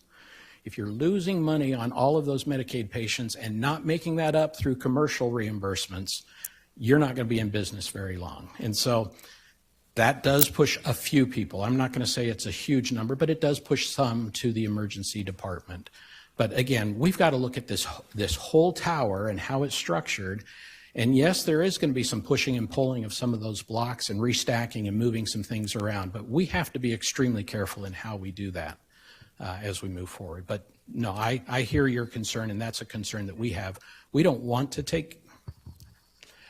we would like not to have to take care of those people in the most expensive setting. Thank you. Representative Vanderwaal. Thank you, Mr. Chairman and Mr. Whitlock. Along those same lines, we had all our hearings through the summer, and we talked about Idaho's care plan. Why has that not reduced the emergency visits? Because it seems like the conversation we had was that if we're managing their care through Medicaid, that we would then get less emergency care visits, and yet you're saying we got increased. So can you explain to me why all the people going on Medicaid were signed into care groups and why that didn't reduce the emergency visits? So at this point, Mr. Whitlock, I'll have you go ahead and answer that. But the mission of this committee is to look at revenue. And I think we're getting a little bit into the policy here. But if you would answer that, that'd be great. Mr. Chair and Representative Vanderwater, just a very brief answer. ER visits are up, primary care visits are up, OBGYN visits are up. We are seeing an increase in trying to access all levels of care. I just showed you the ER visit number just to show and demonstrate that the demand is still there and is still high. I should have said across the spectrum. Thank you. Representative Co-Chair Miller. Thank you, Mr. Chair. So in terms of trying to ascertain the impact, what I'm hearing you say is that revenues look like they're up, are probably going to be up 15%, similar to the way they were last year. Wages, labor is probably going to go up the same. I'm assuming that you're thinking the percentage of gross state product is going to increase similar to last year. So is that a fair assumption, a kind of your summary in terms of how we might use your information to our purposes? Mr. Whitlock. Mr. Co-Chair and Co-Chair Miller, actually, I think what I was trying to say was we really have some question marks for 24, 25, and 26 moving forward. Again, the dollar amount went up to $9.3 billion of GSP, but the percentage went down from 8.5 to 8.4. I think the percentage is probably going to stay in that low 8.3% moving forward. You've got a lot of other activities going on around the state, some of which you just heard about, and I think that percentage of the GSP is going to continue to grow. Our dollar amount, I think, will continue to grow, but the reliance that we've had on healthcare to be a main driver of the state's GSP for many, many years, I think the reliance is going to start to taper off a little bit for a number of factors. Growth on one side and some of the headwinds and pressures that we're facing in the healthcare arena, not only just Idaho, but across the country. Thank you. Any other questions, committee? All right, not seeing any. Thank you, Mr. Whitlock, for your time and your presentation. All right, next up we have Mr. Jordan Prasinos. Hopefully I didn't slaughter that too bad. He's the manager of economics and load forecasting for Idaho Power. He is the manager. Let's see, Jordan has a BS in economics and a BS in public administration from the University of Arizona, as well as a master's work in applied economics from American University in Washington, D.C. He holds several additional accreditations from the National Association of Business Economics in economic metrics and managerial economics, to name a few. He has been working in the electric utility industry for over 15 years. And this time, Mr. Prasinos, if you'll state your name for the record and who you represent, the time is yours. All right, thank you very much. Chairman Cook, Chairman Miller, and fellow committee members, my name is Jordan Prasinos, and I'm the manager of load forecasting and the principal economist for the Idaho Power Company. You nailed my name, so good job. And I'm sorry that I made you read that introduction. A little bit humble on my side. There's humility on my side, so I'm uncomfortable when you say that stuff out loud to a big group. But first and foremost, before I get started, I just want to wish that, or hope that everybody had a good holiday season, and wish you best of luck on your upcoming session over the next couple months. Do I have the controller? Yep, okay. Before I get too far into the start of this conversation, or before I even start this conversation, I felt it was really important to give a little bit of context on where this is all designed and coming from. Number one, Idaho Power is in a pretty unique situation as we have to understand the full picture of the economy to understand growth within the company and in the state. So the presentation is going to be more on a macro level as opposed to some of the more recent presentations that you've had that are industry specific. I'm trying to cover all industries that are going into the state and the demand that it's going to put onto our company over the next couple of years, and hopefully portray that for you guys to help understand as well. The other point of context that I want to make before going into this is that I truly feel that in fiscal years 24 and 25, gross state product is going to be positive. It is going to be most likely, most probable in that 3 to 4% per year range in terms of gross state product growth. That is not at the very tail of the distribution as the fastest growth that we've seen over the past 20 years. That's more kind of right in the middle of the distribution. But the good news is that I do feel like the most probable outcome is that there will be positive growth going into the state over the next couple fiscal years. Now, if you were to ask me a year ago, maybe even a little more than a year ago, what my thoughts on the probability of a recession occurring in the country and in our state, I probably would have put that about 60, maybe even 70%, pretty high. We have sailed through, navigated through 2023 without that happening. That's pretty incredible. And in you asking me today, what do I think the probability of a recession occurring is now? I would probably ratchet that all the way down to about 15 or 20%. A little bit high. We're still in that territory of there's a little bit of uncomfort. It's not an absolute certainty that a recession is not going to occur. There's still about, like I said, a 15 to 20% chance that one will occur. And so instead of talking about the growth that's going to be in the state, because I think you've heard over the course of the day that there is going to be some level of growth in the state over the next couple of years, I want to focus on those areas that a recession may occur or what may trigger a recession instead. I think about the economy here, both nationally, but specifically here in Idaho, as a car. And we're driving our car to Idaho Falls from here, and we start hearing some rattling and jingling. And there are reasons for that to happen. Is it just something that's loose in the dashboard, or are we about to blow a head gasket? And so I'm going to organize some of our thoughts around what are those rattles that are occurring, because there are some that are occurring.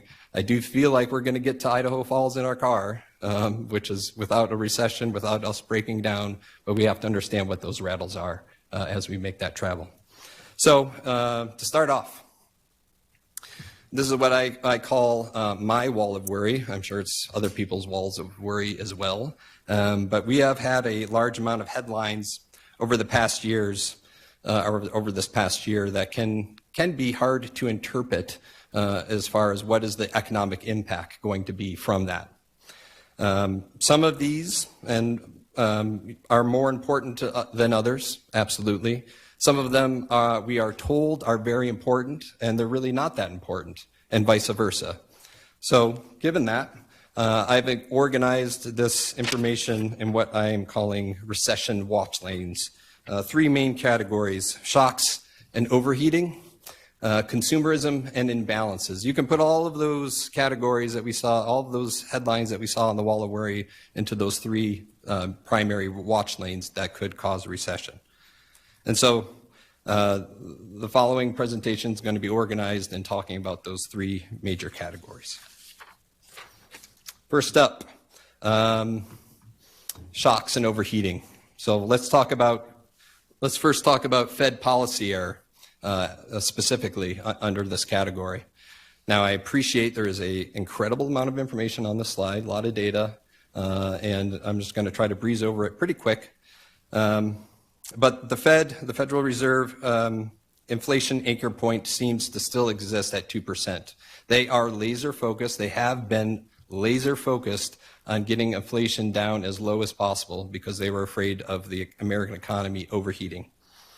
And if you look at these two metrics, being monthly federal employment additions and hourly wage growth or wage growth in general, they are pretty much there. They did the job. They've navigated us through 22 and 23, slowed the economy way down, but not too much that forced the recession.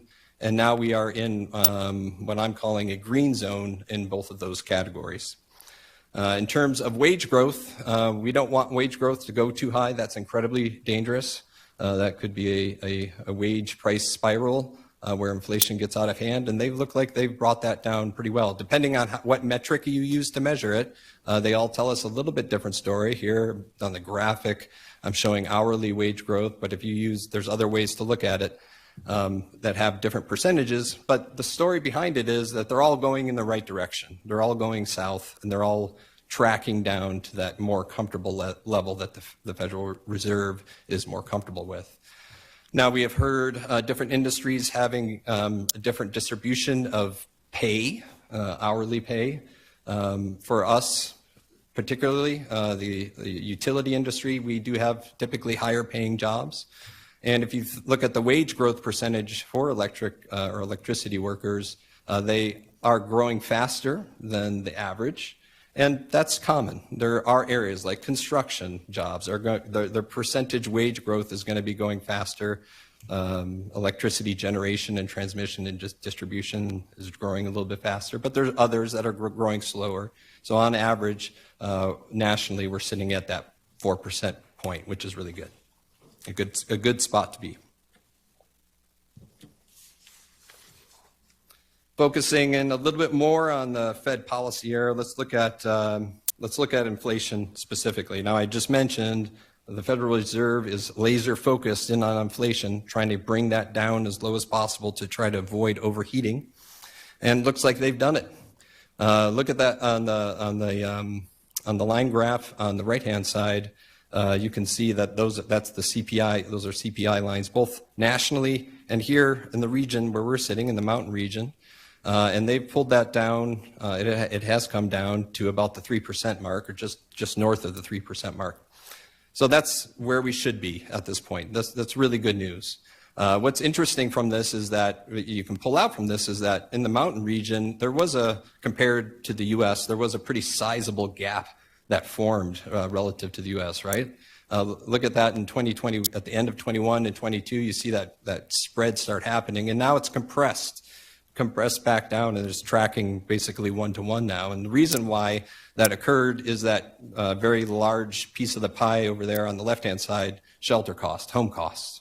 It's about 1/3 of the CPI or the inflation calculation. And as we all are well aware, in 21 and 22, housing costs were accelerating at a rather phenomenal rate. But relative to the rest of the U.S., that has slowed down here in our region. I think that's good. Depends on your perspective. I like things to be slowing down. I thought they were growing at an unsustainable level, but I think that's really good. The other part of this I want to focus our attention on is the energy component. Obviously, electricity is going to sit in that energy component piece, but it's pretty small. The largest, by a fairly large margin, portion of that energy slice of the pie is oil, is the price of oil. And that's the part of inflation that I feel like is at most risk for all of us. And that is because we know shelter costs are most likely going to stay where they are. They're not going to inflate too much more. And all these other components seem like the supply chain issues have worked out its kinks, and they will stay relatively stable. But that oil price cost is one that is at risk. So I'm going to borrow, actually, I'm going to thank Mr. Whitlock for bringing up the Jenga pieces, because each one of these risks, I'm going to assign the number of Jenga pieces that you can write on federal policy error on. So on this one, I'm going to say 3 of your Jenga pieces probably should you should write Fed policy error. So it's a risk, but it's not the highest risk. I think we've gotten through the hairiest part of it.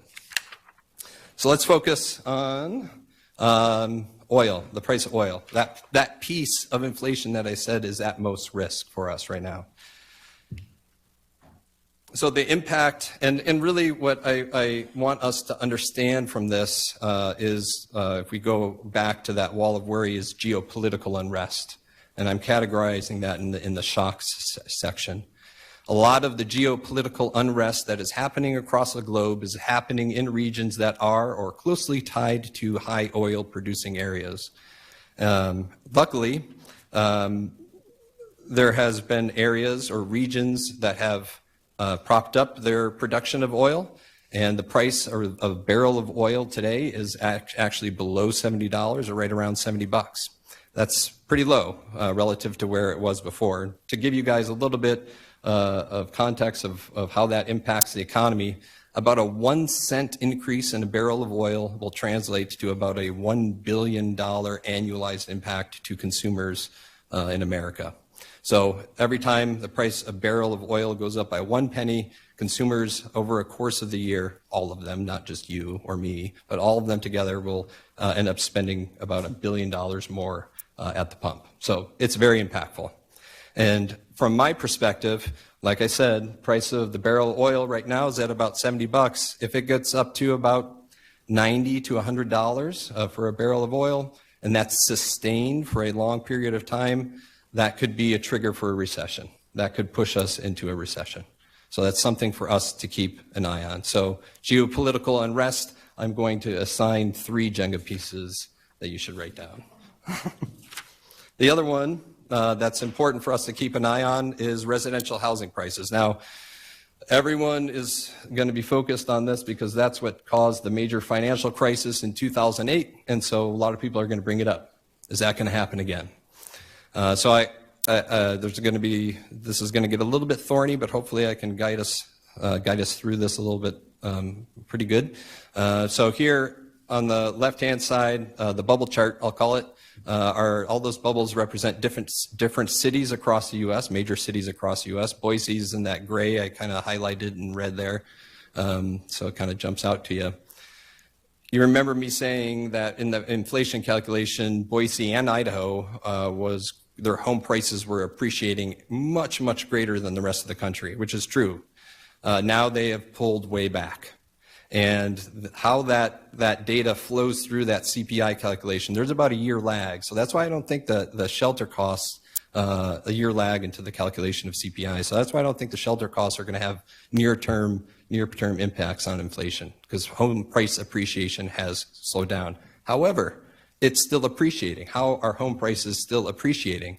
Especially when you look at that line chart on the right-hand side, as we all know that interest rates have gone up and up and up and up in 22 and 23. Not only that, the spread of mortgages relative to the 30-year Treasury has grown rather considerably. And as more residential mortgages and mortgage-backed securities kind of move through the next year, they are going to continue to be seen as riskier investments. And so that spread is likely to continue. So even though if the interest rate goes down, that spread is still going to be pretty large relative to where it has been in years previous. So that's the story on that side.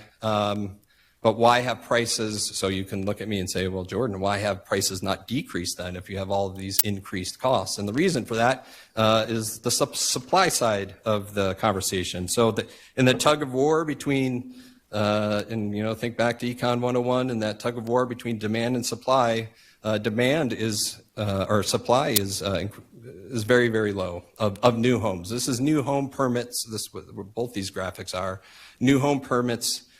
Specifically in southern Idaho, I have the counties labeled down there as to which parts of southern or which counties in southern Idaho that we cover. Idaho Power covers, but they're down. Put that aside, they're down. Supply is way, way down. And so when you have supply constricted, severely constricted, and demand still there, we talked about all those people moving here and all the construction jobs being generated. Their demand is still there, but supply is down. And so that is why The prices are still growing, albeit a much, much slower rate, but they're still growing, and likely why it's going to continue to keep at that level that it is now. The next, how many blocks should I assign that one? I'm going to put one on residential housing prices.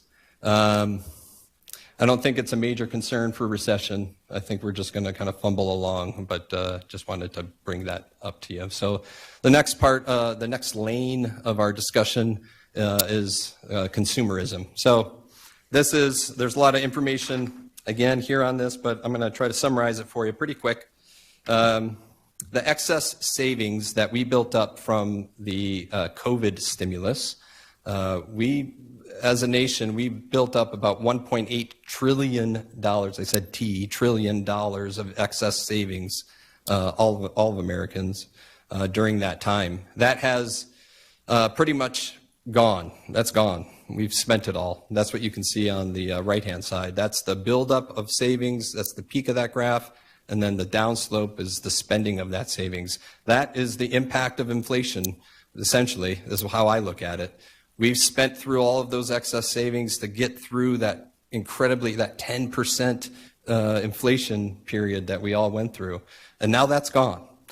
Good news is, I just told you guys that inflation is probably most likely settling down, putting aside, holding constant, that there are no shocks to the oil price.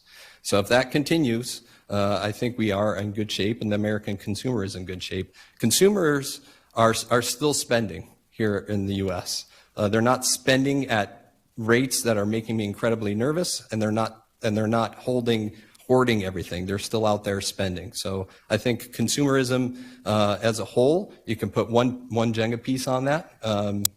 Although you may hear otherwise, I don't think it's of a major concern as of today.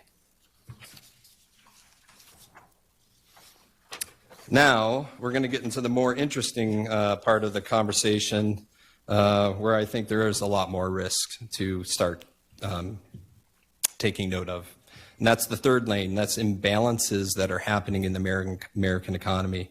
The number one thing I want to talk about, let's forget about the one that all the labels didn't show up on for whatever reason, but let's look at the right-hand side, the debt held by the public, the public debt, percent of GDP. Oh my goodness.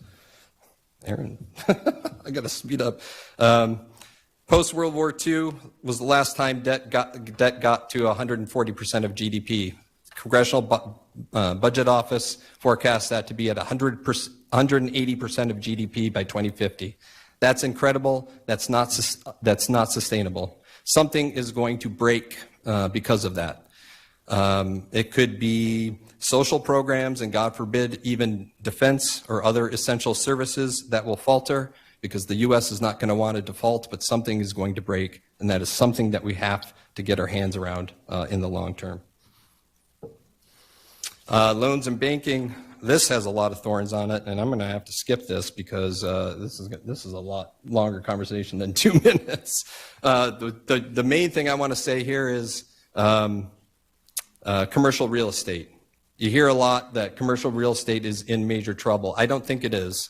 I think that the sector that may be in trouble is the offices, but that's only about 20% of commercial real estate. I think commercial real estate is going to be okay, so I'm going to assign it 2 pieces. What I'm more worried about is the banking system as a whole. We see a lot of deposits going into money market funds now because it's paying higher interest rates, pulling away from traditional banks. And with the tightening of underwriting standards from Silicon Valley Bank that happened a while back, we don't see a lot of credit from banks flowing into the economy as much as we would want to. So I'm going to assign 4 pieces to the banking system. Now, I'm going to skip ahead to what Idaho Power thinks. We're putting our money where our mouth is. I said there is going to be generally growth into the state of Idaho. Idaho Power is definitely key on that, and they do feel like there is going to be a slight reduction in growth, but nothing too tragic. We do feel like there's going to be 5.5% increase in electricity sales over the next 5 years. That's largely propped up or buttressed by the data center, metadata center, and the Micron expansion. We've also went out and financed that expected growth, all of those resources on the right-hand side, and raised $1.1 billion through both the debt and equity markets in 2023 alone. That's a lot higher. That's a lot more than what we normally do. So like I said, we're definitely putting our money where our mouth, or the money where what I'm saying is likely to happen, and investing on and putting our money into growth. So to answer the question generally, what do I think is going to happen with revenues? I think that from a personal income perspective, I think it's going to increase most likely in that 5 to 5.5% range in fiscal years 24 and 25. So good growth, stable growth. Again, not at the very tail of the distribution, but definitely positive. So I'll cede to any questions that you may have. Thank you. Thank you for your time, your presentation, prep work. Committee, any questions? Senator Groh. Thank you, Mr. Chairman, and thank you for your presentation. Very helpful. You said the U.S. private and public debt was one of the biggest risks. Yep. You didn't tell us how many Jengas as long as we're playing that game. I'm going to put 5. 5.5. Yep. All right. That's long term, Senator Groh. Short term, I don't think it's going to be an issue. I'll probably put 1 if you're talking about short term, but long term, when we're looking 10, 15, 20 years out, we got to do something. We can't let that continue. All right. Representative Vanderwaal. Thank you, Mr. Chairman. And just, I'm probably the only one that's been here that long. I remember when we sat in front of the committee and they would say that Idaho Power is not going to be able to generate enough power to attract new industries. So if we reach is there going to be a point where you say Idaho Power cannot generate or get energy to attract new businesses? Or if we cross that hurdle and we no longer have to worry about that, especially in light of trying to electrify our vehicles and going to clean energy? Is there going to be a point where we say Idaho Power can no longer produce enough power for Idaho? Mr. Prasinos. Wonderful question. Thank you very much. And direct answer to your question is that we do run a lot of sensitivities through our planning process, through our integrated resource planning process. We push lots of expansion, more expansion of large load than I brought up, more than just the Meta and Micron. We put through complete penetration of electrification, either through heat pumps and electric vehicles, to see how that would impact electricity generation.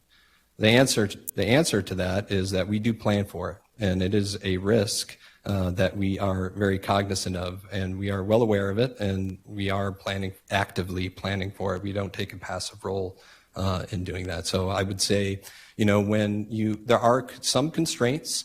I can't, if I'm a major company from China that says I want to build a 500 megawatt data center in your territory tomorrow, that's not going to happen because there's a lot of planning for that to occur. But with enough lead time, we would be able to cover most of those. Yeah. Thank you. Any other questions? Senator Burtonshaw. Yes. Thank you for your presentation today. My question's under resource expansion. Yep. I see that you're, I don't know what the batteries mean. I'm assuming that those are storage stations. Correct. And that you're going to increase building those storage stations, and then in 2026, you're going to convert coal to natural gas. Is that what I'm seeing? That's correct. So talk to us about what's B2H, and what do you see going into the future? Is there nuclear in your view as well? Mr. Prasinos. Yes, thank you. B2H, pardon the acronym. It's just one of those things that common in our building, but I understand how that could be confusing. What is that? That's Boardman to Hemingway. That's a major transmission line from Oregon to southern Idaho. And so that is construction of that, and the permitting of that line is actively going underway. but that will open up a major pathway of transmission of electricity transmission. So directly as to what is B2H, that's Boardman to Hemingway substations, and that's a transmission line. The other question regarding the batteries, yes, those are utility scale battery storage units that we're building alongside these different actual generation facilities to help shift around resources during peak times where they could potentially be needed. Because generation from solar peaks out at earlier than when the demand actually comes onto our system, those batteries will help assist in holding that energy and releasing it to customers when they need it the most. One more question, Mr. Okay. Chairman. Go ahead. As we talk about hydropower, are you going to continue with hydropower, or are you moving away from hydropower? Mr. Prasinos? Yep, thank you. I can't, I don't know or aware of any plans to reduce hydropower. That's an incredibly important resource to us, and I don't see any reduction to that. I've realized I forgot to address the nuclear power portion of your question earlier. Like I said, in our integrated resource plan that was approved, our 21 integrated resource plan did not have nuclear power in it over the next 20 years, but that is something that we look at continually year after year. And when it becomes cost competitive with other resources, it most likely or may show up. But as of right now, it's not. But it is in our plans as we're thinking about it. Thank you. All right, I think that's it. Thank you for your time. Thank you. Appreciate it. All right, committee, we have a break. We're going to be shy 2 minutes than what we were planning, but if we can be back in our seats at 3:10, we'll take a break for now.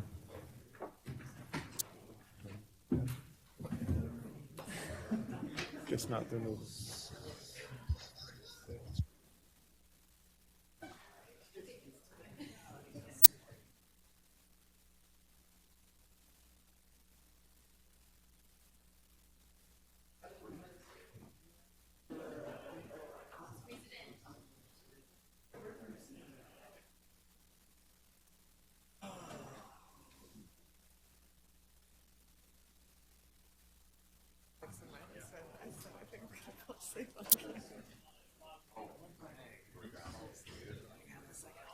You did.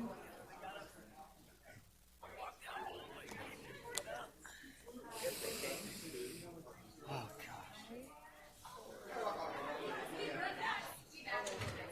Huh? You actually have a woman to present? No, it was just me. Oh. No, she is representing. Yeah, no, it's just me. I realized that while I was like, wait a minute. I flipped through the Here I am. Pam Heaton didn't come serve her purposes, though.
Manager of Investments for the Endowment Fund Investment Board. Before we really get into looking at the economy, sort of where it's been and where we think it may be headed, I'd like to provide a quick overview of how the endowment fund performed during the last fiscal year. The fund was up 10.9% during the year, which left us with a balance of about $2.9 billion. And since the end of the last fiscal year, we're up about another 5%. I think our balance is closer to $3.1 billion. So we've had a nice stretch. This slide isn't intended to be an eye chart, but what it provides is an overview of how different asset categories have performed during different periods of time. This is through June of 2023, but the theme for calendar year 2023 is about the same. In the upper right-hand corner, you'll see that investment performance has really been dominated by large cap equities, primarily what people refer to as the Magnificent Seven. If you haven't heard of those, I'll talk about more about them in a few minutes. But those include Apple, Amazon, Facebook, Google, Microsoft, NVIDIA, and Tesla. And they've really dominated the markets and driven the markets higher over the last year. So let's move and let's talk about the economy, where it's been and where it's headed. First of all, when I was here last year, we talked extensively about inflation and the fact that central banks around the world, the Fed, the ECB, Bank of Japan, others were increasing interest rates to fight and combat inflation. And almost all the prognosticators, the economists out there, thought we'd have a recession by now. And, you know, the global economy's proven to be more resilient than any of them have anticipated.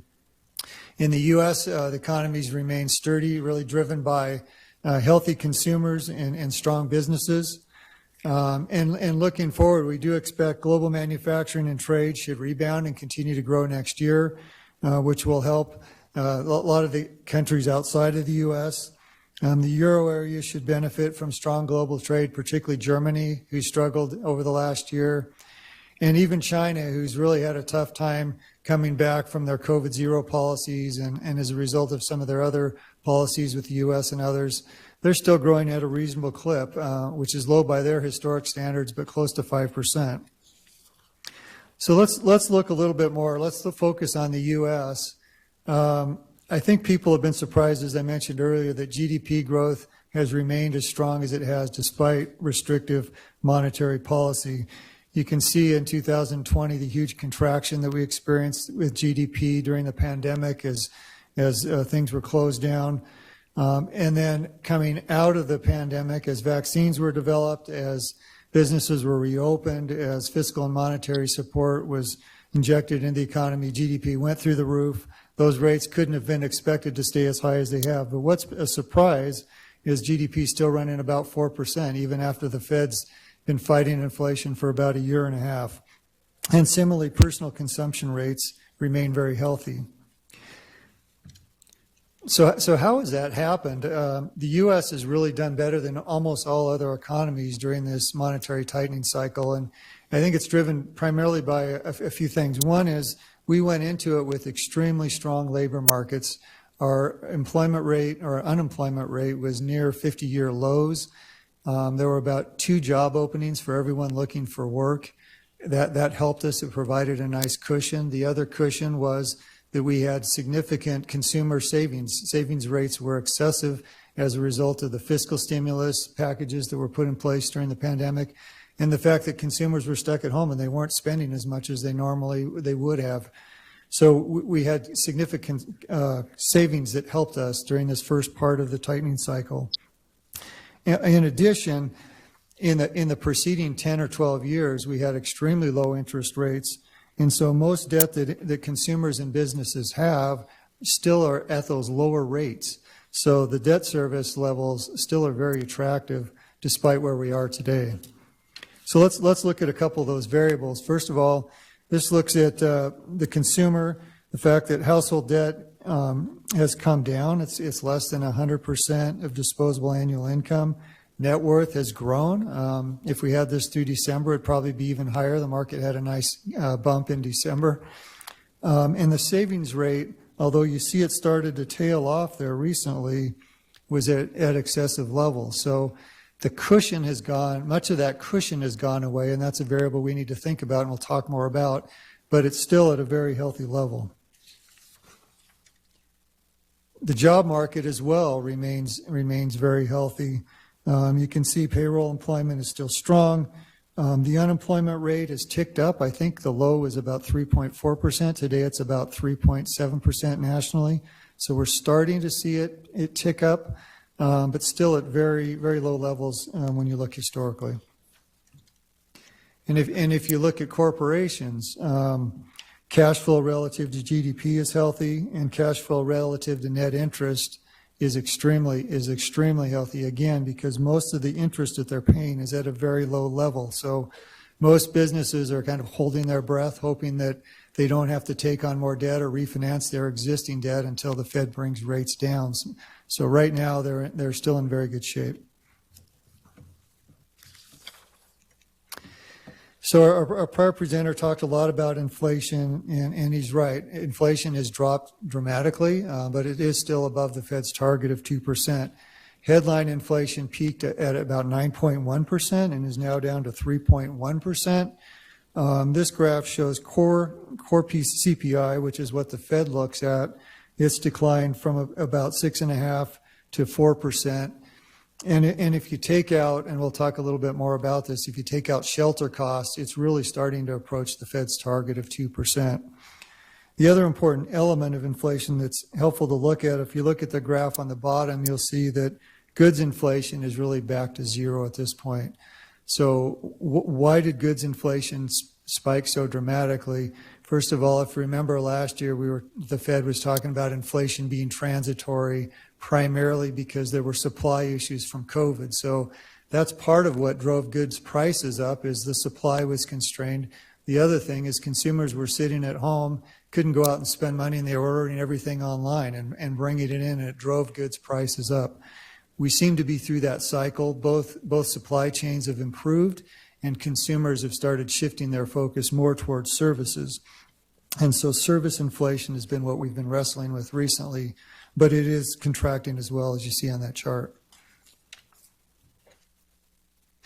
So the process and the path has been somewhat choppy as we've gone along, but it is certainly consistent and moving in the right direction. And I think most people feel like inflation is under control at this point. But I think it's worth thinking about what are the hurdles to getting to the Fed's target of 2%, because until they've either reached that target or see that target in sight, it's unlikely they will cut interest rates. And the longer they keep interest rates high, the greater the risk of a recession. So let's talk about some of the hurdles that are still there. So consumer demand remains very strong, and companies still, because of that demand, have pricing power, meaning they can pass along higher prices to consumers. I do believe that will begin to soften because the savings rate's gone down, because the number of job openings have weakened considerably. So I think demand will continue to soften, which will allow inflation to continue to come down. As I mentioned earlier, goods inflation has declined dramatically. The biggest factor right now to bring inflation to the Fed's target of 2% is to reduce shelter or housing inflation. And as the prior presenter indicated, it takes 6 months to a year. There's a lag in that because some of that is measured with leases, and people don't renew their rental leases, every month or every week. It tends to be a 6, 12, 2-year type of a lease. So as those leases roll over, we'll start to see housing costs come down. The labor market is still fairly tight. Again, the Fed wants to bring things into balance, right? They want savings rates to be normal. They want job openings relative to people looking for work to be fairly balanced, because when supply and demand aren't balanced, that's what drives up inflation. So when we started this, as I mentioned earlier, there were about 2 job openings for every person looking. That's come down to about 1.3 now. So as that comes more into balance, there'll be less of a demand for higher wages, pushing inflation higher. So we're certainly moving in the right direction. One of the other interesting factors, and it's really hard to quantify it, is really the reduction in focus of globalization. We're starting to see significant movements away from China, whether that's moving manufacturing back to the U.S. or to other friends and allies of the U.S. There's a lot of dramatic changes taking place. Some of those are inflationary. I spent part of my career working for a spinoff from Micron that was a contract manufacturing firm, and we used to have we had manufacturing plants in Malaysia and China and Mexico, and that was just the trend. It certainly helped consumers. It helped drive down inflation. But as that trend changes for political reasons and other reasons, it will likely drive costs higher. Fact is, people in the United States don't want to work for $1 an hour, right? So it'll be interesting to see how that dynamic plays out over time and what impact that may have on inflation over the long term. And finally, our prior presenter talked about this too. We need to address the federal debt level. With these higher interest rates, it compounds the growing debt. But inflation is an easy way for them to essentially reduce the debt burden. As wages are higher, people can pay more taxes and so forth. But we got to bring inflation down. I thought I'd touch for a few minutes on the banking system because it's an area that people thought might kind of derail the economy during 2023. We saw Silicon Valley Bank, Signature Bank, and First Republic Bank all fail last year. But as I look at and others look at the banking system, fundamentally it's much more solid and sound than it has been in many years. There are 4,614 financial institutions, but 13 of the largest banks account for 56% of the assets. So I think you know all the big ones, JP Morgan Chase, B of A, Wells Fargo, Citibank, et cetera. They really control much of the lending in this country. And they're very sound. The large banks are profitable. They're well capitalized. They have low loan to deposit ratios, and their exposure to commercial real estate is fairly limited at about 13%. The risk in the more vulnerable banks are the smaller banks. They make up about 44% of the loans for commercial real estate, and they have higher loan-to-deposit ratios. So it is possible that we may see some other bank failures, particularly with the smaller banks. And one of the issues that's still outstanding, and one of the things that brought Silicon Valley Bank down, is that prior to the Fed increasing interest rates, rates were extremely low. And so when a bank receives a deposit, they either loan it out to someone or they invest it. Well, a lot of these banks had significant long-term investments in U.S. Treasuries at very low interest rates. And so when interest rates went up, those bonds declined in value. Now, I don't know why the U.S. allows this, but the accounting standard is if you say that you're going to hold those to maturity, you don't have to write those loans down. Even though many of those loans were 30%, those investments had declined in value by about 30%. So what happened to Silicon Valley Bank is when they had a run on the bank and they needed the cash, they had to sell those bonds, and they realized, hey, these bonds are worth, 60, 70% of, what we have them on our books valued at. And so that's still a huge issue in the banking system. Many of our banks, almost all of our banks, are holding bonds that are below market, and they're not reflecting that in their financial statements. So that is still a risk that's out there, particularly for the smaller banks. So some have questioned whether the Fed policy is restrictive or just a return to a more normal level. I guess I would argue that at the current rate of about 5.3%, it is restrictive. But if you look at the last 10 to 12 years, the Fed funds rate of basically zero, that's not sustainable.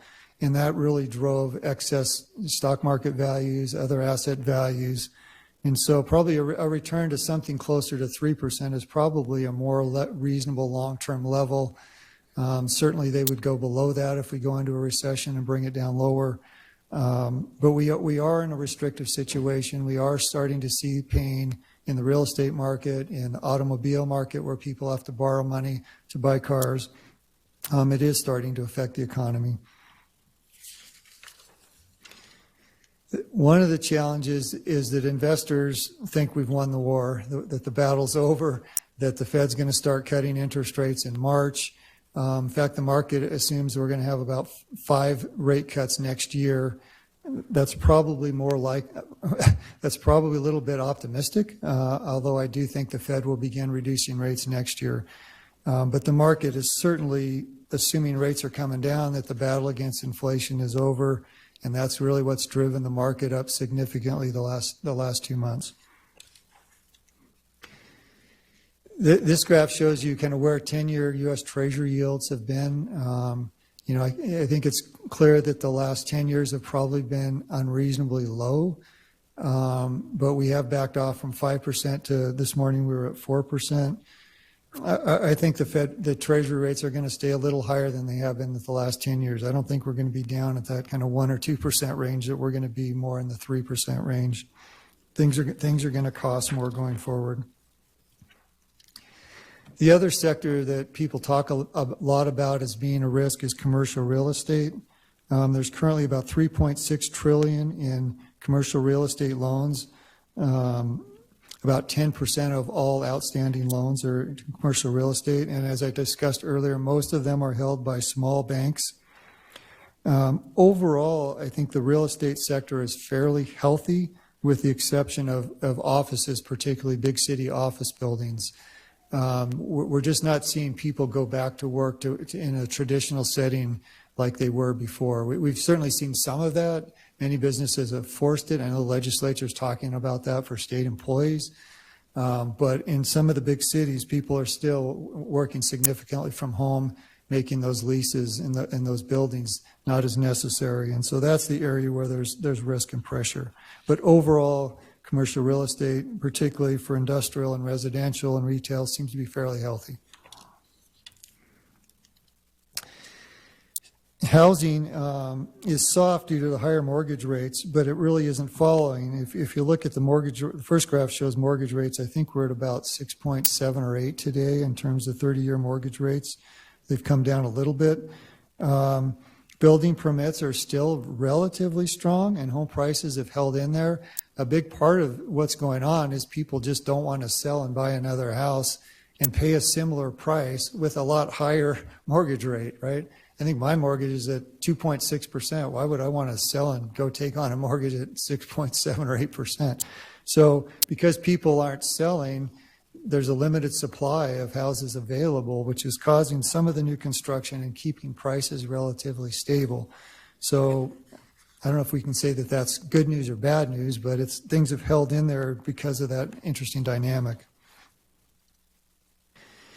You know, the prior presenter talked about this as well. At some point, we need to figure out how to address the federal deficit and the federal debt. But it's not that we're in an imminent crisis, that we're going to default or the country's in imminent jeopardy. But the deficits are projected to continue to grow relative to GDP in the foreseeable future. And there are a number of drivers for that. One is that we're spending too much. That's obviously clear. But the other is that, you know, we have an aging population. Social Security is inflation adjusted, so the cost of Social Security continues to go up. And we have more and more people participating in Medicare and Medicaid. So the deficit, even if we don't spend any extra, is going to continue to grow unless we do something to address it. And I'll stop there because it's a political hot potato. Let's talk a little bit about equity valuations. These numbers have changed a little bit over the last month. But overall, I guess I would characterize U.S. equity valuations overall as fairly expensive, or at least on the high end of the range, where global equity prices are more reasonable, sort of at historic average levels. The main driver for that has been the huge increase in valuations for tech companies, driven by artificial intelligence, expectations that artificial intelligence will really change the valuations of a lot of these tech companies. So many of them are valued at 25, 30% times earnings. And so you can see, if you look at the tech market below, it's valued at about 40 times earnings, but it's really driving the overall market value up in the U.S., particularly for the S&P 500. I mean, if you look at the last year, the largest 7 companies are up over 60%, whereas the market's up maybe 15 to 20%. And so they call those 7 companies the Magnificent Seven. You can see them at the bottom: Apple, Microsoft, Google, Amazon, NVIDIA, Meta, which is Facebook, and Tesla. It's actually pretty amazing. The Magnificent Seven makes up 28% of the entire U.S. market capitalization and 17% of the whole world stock index. They're bigger than any other market, including the emerging markets or the European area, and they are double the size of Japan and the UK combined. Apple and Microsoft alone make up about 50% of the tech sector market cap. So when these companies move, it moves the whole market because most indices are cap weighted, meaning the weightings held by those indices like the S&P 500 are based on their market capitalization. So they make up huge parts of the indices. And they're trading at a very significant premium to the overall market and have really driven the market up this year. So I know I've covered a lot of ground. I guess in conclusion, I'd say that, the Fed has worked aggressively over the last year and a half to control inflation, and their efforts are definitely bearing fruit. We've seen inflation drop significantly, and they've been able to make progress on inflation without significant impact to employment or to our economic growth, because we went into this tightening cycle with reserves, with cushions, both in terms of our labor markets. We're very healthy.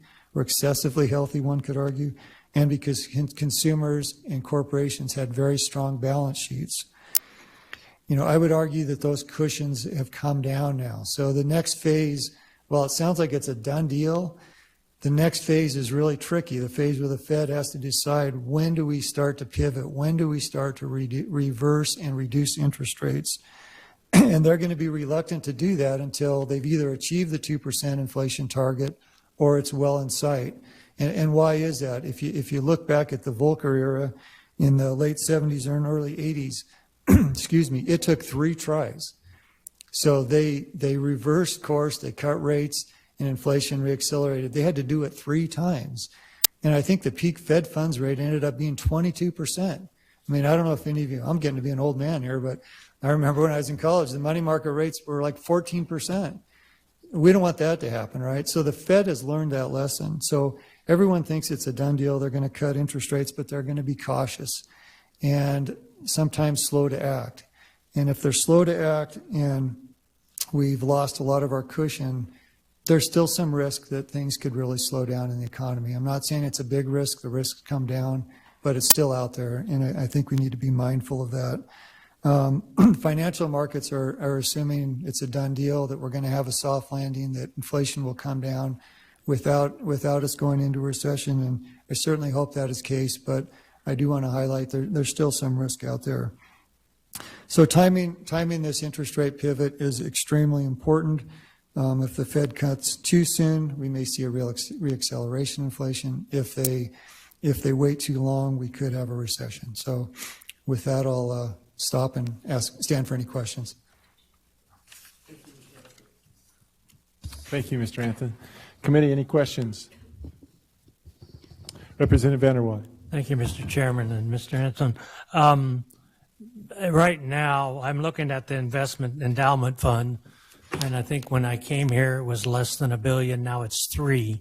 Should that be capped somewhere where we just spend 5% like you would normally on a retirement account, or do we need to keep growing that? It seems to me like we're just putting money away and not using it for what that fund was intended, was just for education. Mr. Anthony. Mr. Chairman, sir, what's your name? Vanderwaal. Senator Vanderwaal. I don't think we should think about it as having a cap. I think what our goal is to grow both the fund and distributions at a rate equivalent to inflation and population growth. We want the fund to be stable. We want it to continue to grow so that we preserve the buying power. As the fund grows, we distribute more each year. And so we can keep up with inflation. We can provide the schools and the other beneficiaries with income to help them support their needs. And so when we look at our investment allocation, we expect it's like, say, a 6.5% return. And, we're distributing a 5% of a 3-year average balance each year to the beneficiaries. So we want to distribute slightly less than our return expectations so that we can grow with inflation. So it's a balance. I don't think we want to cap it and liquidate it. I think we want to grow it for future generations so that they continue to receive the same amount in their dollars in the future. Follow up. Okay, go ahead. Thank you, Mr. Chairman. But I'm looking at it, and it's grown, 300% in that time frame. So how are your numbers matching up with what you're saying of growth of 6% and disbursement of 5%, and yet the fund has tripled in that time? Mr. Anthony? So next year I'll add a slide that shows beneficiary distributions, but they have grown dramatically. I don't have the exact numbers right in front of me. I can visualize the graph, but distributions in fiscal 25 are set at, I think, 103 million. That's up from the $50 million range or so 10 or 15 years ago. So part of the reason it's growing is twofold. One is we've had fairly good investment success. The other is the Department of Lands, our sister agency, generates revenue from the endowment land itself by selling timber. So that money coming into the fund helps fund about half of the distributions each year. So we're able to preserve some of that investment return, grow the fund, and continue to compound and grow the returns to the beneficiary. So we're fortunate that we have both strong investment returns historically as well as well-managed endowment land by the Department of Land that's generating timber revenue for our beneficiaries. Thank you. All right, thank you. Representative Furness. Thank you, Mr. Chairman, Mr. Anton. You said that interest rates have risen quite dramatically over the year, and I'm concerned that we have a lot of people like Representative Vanderwater that are older, that have maybe a significant portfolio, and they... I do want to clarify, I did pay the 22% at one time. Yeah.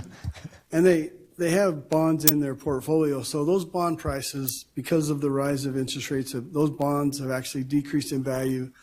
We may see some significant losses in Idaho income tax from those losses. Do you anticipate that to happen? Mr. Anton. Mr. Chairman, Representative Furness, I guess it's hard for me to speak to what might happen in terms of income from citizens of Idaho. Certainly, bond prices came down as interest rates went up. We saw a reversal of that during the month of December, where the 10-year Treasury dropped from 5% to about 3.8%. Bond prices had a nice bump.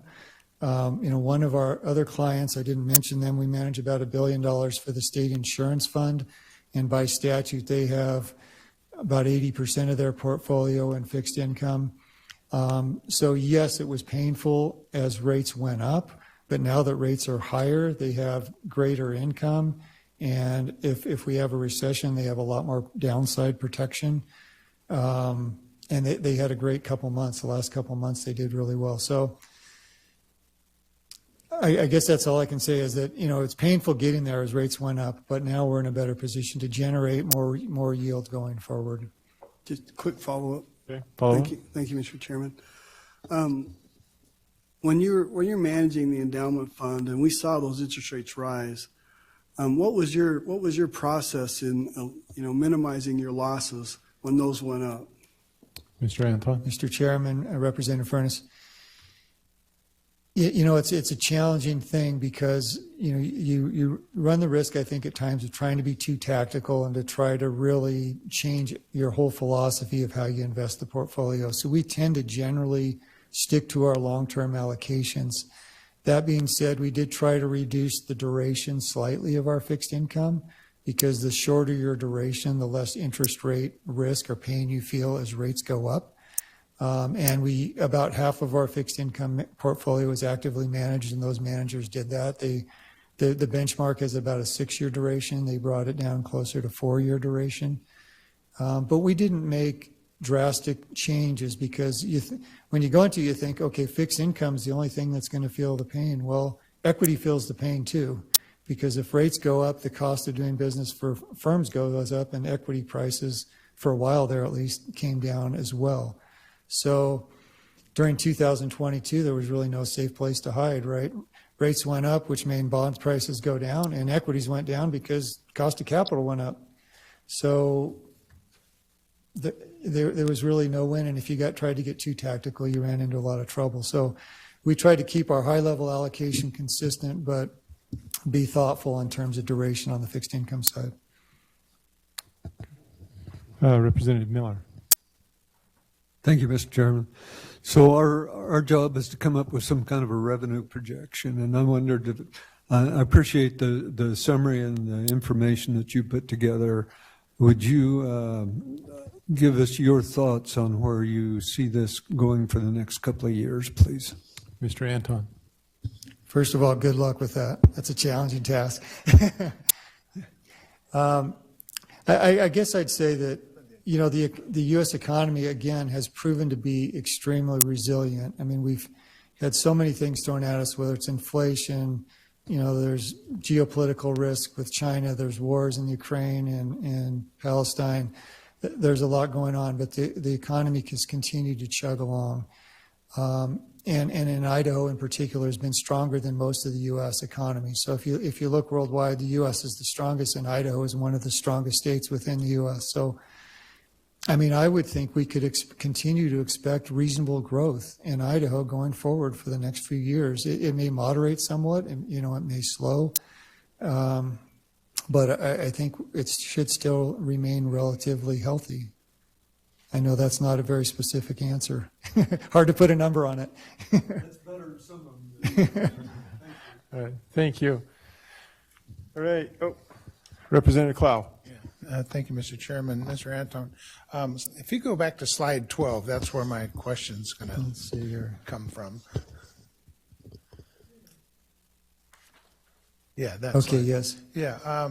In my background, I started out of college working for the world's largest bank, and then I, about 10 years later, moved to one of the world's smallest banks.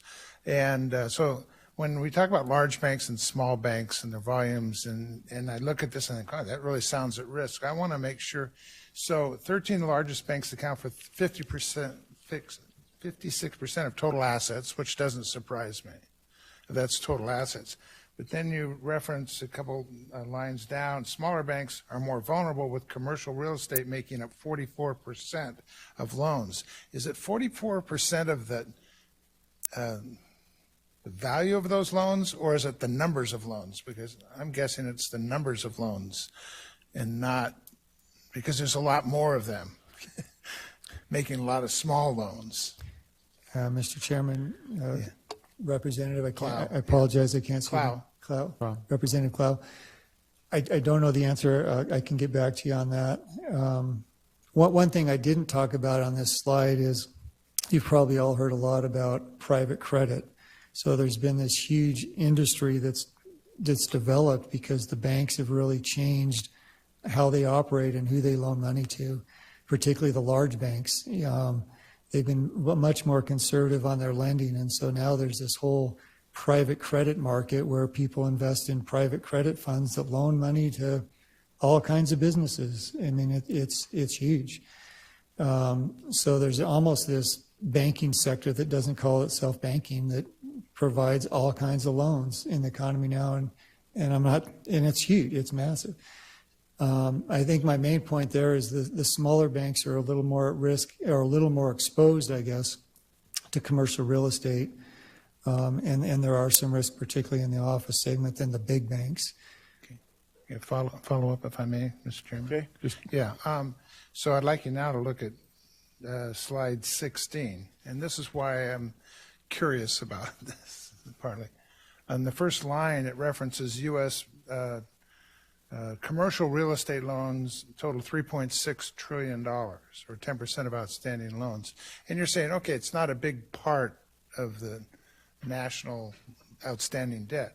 But if I go back to the other one, if I take 44% of 3.6 trillion, that would mean that 44% of the 3.6 trillion is held by small banks. And I don't believe that is what the intention was of saying 44%, because the numbers of banks that are small banks dwarfs the number of banks that's a large bank. And then if every one of them just made one commercial loan, they could account for a tremendous number of loans. And that's why I'm trying to, if you could get back to us and clarify. Yeah, I think what this is saying is that, that obviously the commercial real estate loan market is significant, is big. 3.6 trillion is extremely large, but it's only 10% of the overall, loan market. And I think of that 3.6 trillion, again, about 44% of it's from the smaller banks. A lot of that's coming from the small banks. There are a lot of them, and they have exposure to those loans. Yeah, but I would question whether or not there would be nearly $1.5 trillion in loans in the small banks. Because the big banks really make big loans. And so I'm just questioning. I can look into that and confirm it. But yeah, it would spread over a large number of banks. But I'll look into that. If you can get back with us, that'd be great. We're over time at this point. Okay. So, Mr. Anton, thank you so much for your presentation and your time. Appreciate it. Thank you. All right. So next up we have Scott Gazadmir. Did I get even close to that? I'm sorry. It's okay. All right. Gatzmeyer. Gatzmeyer.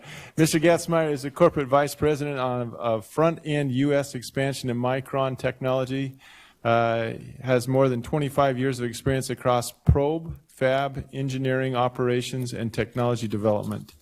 He has been working on U.S. expansion initiatives for the past year and is responsible for Micron's Boise and New York manufacturing expansion projects. He's also a holder of 17 U.S. patents in fields of DRAM and NAND technologies. He's also earned his MBA business degree from the National Technology University.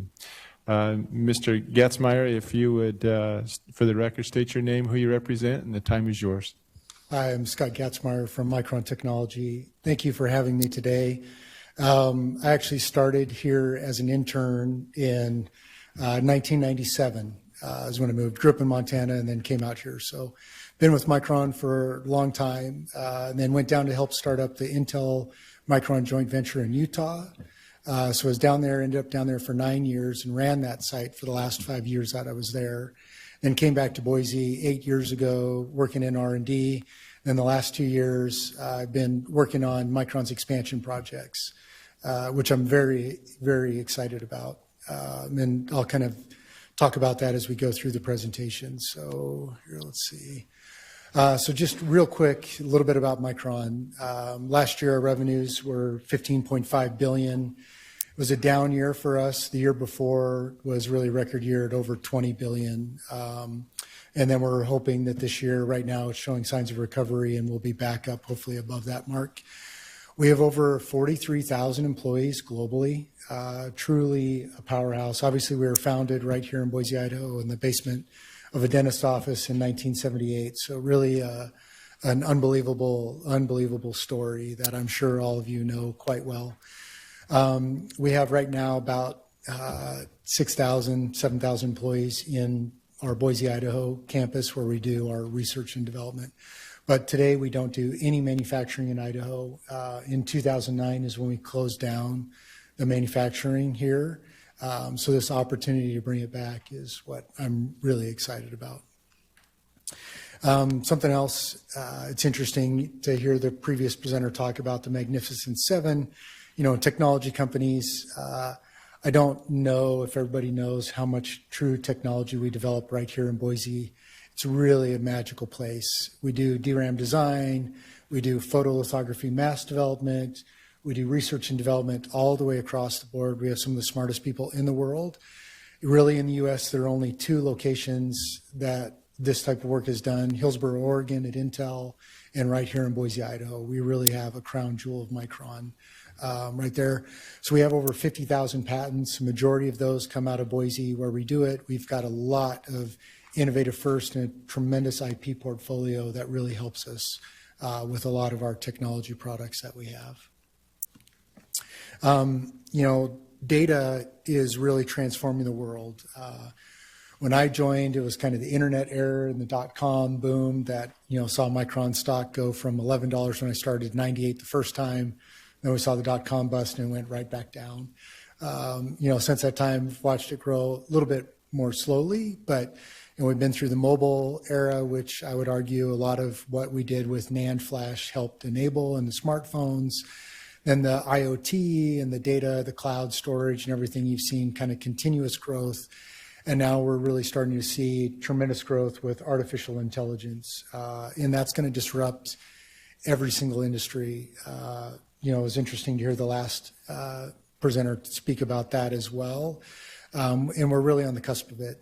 The great thing for us is that all of those applications require more and more memory, more and more storage. And in fact, one of the new technologies that we have is high bandwidth memory. And NVIDIA, Microsoft, all of those previous presenters, our companies that were mentioned, are buying that from us, and some of them are doing prepayments. So it's an incredibly exciting technology, and we're being viewed as a potential AI play, if you will, but data is at the heart of making a lot of those insights. So that's what we're very excited about. And this is where, you think about healthcare, it's going to revolutionize that. You think about being able to map the human genome.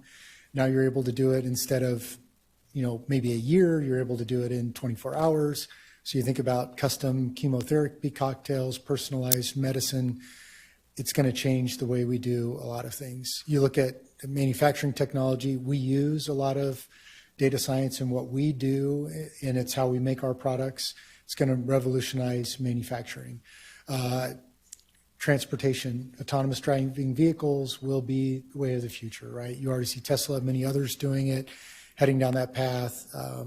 It's just going to disrupt every industry. And it was interesting to see ChatGPT. Imagine what that's going to do, for a lot of, I know for software engineers and code writing, we're already starting to use quite a bit of it, auto-populating code. But you look at it, legal documents, other things like that, it'd be very interesting to see how it, maybe it's not the final document, but a lot of the seed information that can be built for review, just making things much more efficient and changing a lot of the industries that we have. So with that, it's leading to tremendous growth for Micron and growth for our opportunities. So if you look at, DRAM and NAND segment, in around 2000, we made up a little over 10% of the total semiconductor market. Today, DRAM and NAND make up 30% of the total semiconductor market. So we're what you'd call a growth industry inside of a growth industry. The problem is, with all that growth, it's been going the opposite way in the U.S., right? When I started in Boise, that's all we were. We were just Boise, Idaho. Then we bought Texas Instruments. We became global. We grew. We acquired in all of the Taiwan and Japan assets that were over there as they were going out of business, and that's how we grew. And that's why we're pretty much in Singapore, Taiwan, and Japan today, and we have the only memory manufacturing plant in the U.S. in our Virginia facility fab. So 75% of the world's DRAM in 1975 was built here, 90% was built here in 1975. In 2000, 17%. Today, less than 2% is built in the U.S., and it's all in our Virginia facility. With these expansions that we've talked about building in the U.S. with the chips and ITC, that'll increase to where we can get back to 14% by the time we would be done building in New York. And that would represent over 60% of Micron. I know it says 50%, but snap the line a little bit early on this chart. Over 60% of Micron's global supply. So we would bring kind of that scale that we have in Asia here in the U.S., which is something I'm very, very excited about, having watched our manufacturing move to Asia, and then having watched us sell our Lehigh facility to Texas Instruments. So what's really enabled it? The CHIPS and Fabs Act. If you look at it, the U.S. construction significantly more expensive than construction in Asia by over 40%. You couple that, you look at labor is substantially more expensive in the U.S. Than in Asia, and that's why this movement has been occurring for a long time. In addition to that, Asia, Taiwan, Japan, South Korea, China have all offered incentives to pull this industry there because they know that it's a building block of a lot of other industries. So I'm really happy that the U.S. government has finally recognized the economic and national security importance of our industry and passed these two bills. So the FABS Act is a 25% reimbursement incentive, so investment tax credit, if you will. And then the CHIPS Act is $52 billion for qualified semiconductor spend. We're in active negotiations with the Department of Commerce on that are progressing quite well for our projects. Without those bills, our projects don't happen, right? So very excited to see that. So the Boise investment, we're looking at, by the end of this decade, spending $15 billion in the state of Idaho on this fab. By the time we complete it in 2035, because we're going to build it out the last couple of phases a little slower, it'll be over $25 billion that we spend. This will be producing leading edge memory. Right now in our Virginia facility, we produce lagging, so you could kind of 4 generations old technology. This will be state of the art. It'll go right from our R&D fab into this manufacturing fab. We'll run the pilot line, and then we'll transfer it, for mass production to the New York fab. But we will have huge scale. This fab, I'll show you a rendering video on the next slide, but it's over 600,000 square feet. I'm sure all of you have driven past the Micron campus. Right now, we sit on we own over 2,000 acres, but our campus consumes about 450 acres. This expansion is going to be 420 acres, just the expansion alone. So it will effectively double our footprint, and it over triples the amount of fab clean room space that we have on site. So it's absolutely massive. We'll have over 2,000 Micron jobs, and we estimate there will be over 15,000 community jobs that come as a part of it.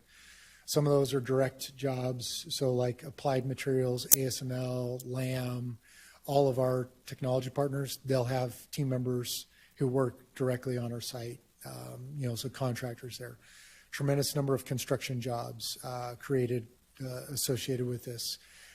Additional supplier jobs, gas, chemical, Idaho Power, et cetera. And then obviously service industry jobs and other downstream jobs. It's going to be economic growth for the valley, which I'll talk about here in a little bit more. So just a little bit of a virtual flyover of our site. So everything in white is existing, and everything in the gray is new. So those buildings, kind of what is to the left, if you're looking at the video, is to the north. And then here we'd have a car park, solar on the roof, new office space in the front. And then we connect into our existing fab, which is the white building on the left. And then we have our pro building across the front. And then the new fab building is what runs all the way across the back. And here it'll call out. So this is the probe and admin building that connect on the left to the old fab. And then here's the new fab building. And you can see how much larger the new fab building is compared to the old fab. The other thing is this fab has to accommodate EUV, which is the most advanced extreme ultraviolet photolithography. So the roof, that building's going to be over 180 feet tall across the entire campus, and it's built on grade where we went further down. So it'll be absolutely massive, and it's 1.8 million square feet under roof, even though the clean room itself is only 600,000 square feet just because of the wings of that building. Then you look at all the support buildings, the Idaho Power substation, everything else that we're going to have on campus. It's an absolute massive undertaking. You probably saw that we signed a PLA recently. Here, a couple things on that. We're going to have over 4,500 construction workers on our site at any one time. Looking at just the trades labor in the state of Idaho, there's no way we could accommodate it without putting unbelievable pressure on the rest of construction inside of the state. So we're looking to pull construction workers from the Pacific Northwest, Oregon, Washington, Utah, Montana, wherever we can to get that. And this was one of the ways for us to control traveler fees, encourage travelers and other things like that for them coming in to the state and be able to attract. So that was one of the reasons why we did that, to hopefully help control the effect of, and even some of the existing projects that we have going on site that are not subject to the PLA, how we could control some of their costs as well. So we've been actually working on the site preparation for over a year, and just a few things. Right now, we've cleared about 340 acres of the site. We moved over 750,000 cubic yards of material. Warner Construction is out there blasting every afternoon at 4:30 on that basalt rock. We're crushing and using it for fill. That's why we had to start so far in advance. We're well over 2 million pounds of explosive use now. That was back in October that we had hit that milestone. So absolutely massive construction project. We started pouring concrete in October, so really excited about the progress. We will use almost as much steel in this building as was used in the Golden Gate Bridge. So when you look at just the amount of rebar that's going in, it's pretty large undertaking. So really excited about it to have this state-of-the-art fab built right here in Boise, Idaho. So a few other economic impacts. With this, we'll directly infuse $15.3 billion into the Idaho economy. When you look at it, that's some CapEx and the construction costs that we have here that'll filter down to a lot of the local, subcontractors that'll be working on this project. And then in addition to that, Idaho Power, obviously, we're their number one customer now, will be an even larger customer of theirs. A lot of the material suppliers that we have here and others I'll highlight. And then we're working to get a lot of those material suppliers to co-locate with us here, close to Boise if we can, but we'd take the whole state of Idaho and honestly the Pacific Northwest as well. We just want them to be close to us for shipping and supply chain constraints and take advantage of that. If you look at the average jobs that we'd be creating between our jobs and that, it'll be over $1.2 billion in wages, so tremendous economic growth for the valley. Every one Micron job, estimating 10 additional jobs with the construction. This will be construction in perpetuity because we'll have tools going in and out. So while we will see a peak, there will be about 25% of those construction jobs that just stay ongoing. So you look at $2 billion in Idaho gross state product, and then you can see the additional wage numbers that we have down here that we're estimating by the time we get completed. So absolute large growth, and obviously Idaho growing state. We need to make sure that we do this growth intelligently, and that's why we've been working a lot with the governor and mayor, been out talking to a lot of the housing developers. How do they go out and do that? And how do we do this intelligent? Growth is coming to Idaho. We're the 5th fastest growing state. It's coming one way or another. How do we do it smart? And how do we take advantage of it? Having lived my life, my professional life in 2 states that have had continuous growth, it's been exciting. As a part of our site selection, I went to 19 sites in 11 different states. Some of those states were actively growing. Some of those states have seen active decline. I will tell you the problems that we have with active growth are actually good problems to have. When you go to some of these sites that have had population decline and jobs moving out, like the undertaking that we have with Syracuse in the revitalization story, unbelievably positive story and what can be done there. But the issues that they had with companies leaving in what was left behind with that, I think these types of things, we need to look at this growth as a positive and how do we take it on and how do we plan for it intelligently? Because I will tell you, seeing firsthand some of the opposite effects in those communities was very, very different. So looking at the ecosystem and what we have, so we have over 7,000 U.S. suppliers when you look at our supply chain. Absolutely vast. And we have over 2 suppliers in every state across here.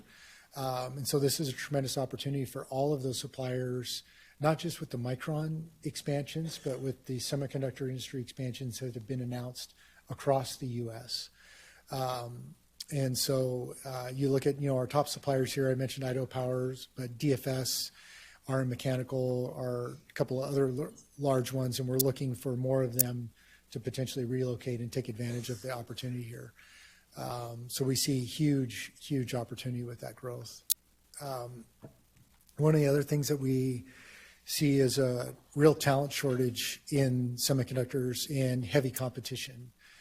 Right now, if you're in STEM education and an engineering student, I tell the kids that I go talk to, you couldn't pick a better field to come into. The job growth and demand growth that's going to be there for our industry is incredibly exciting.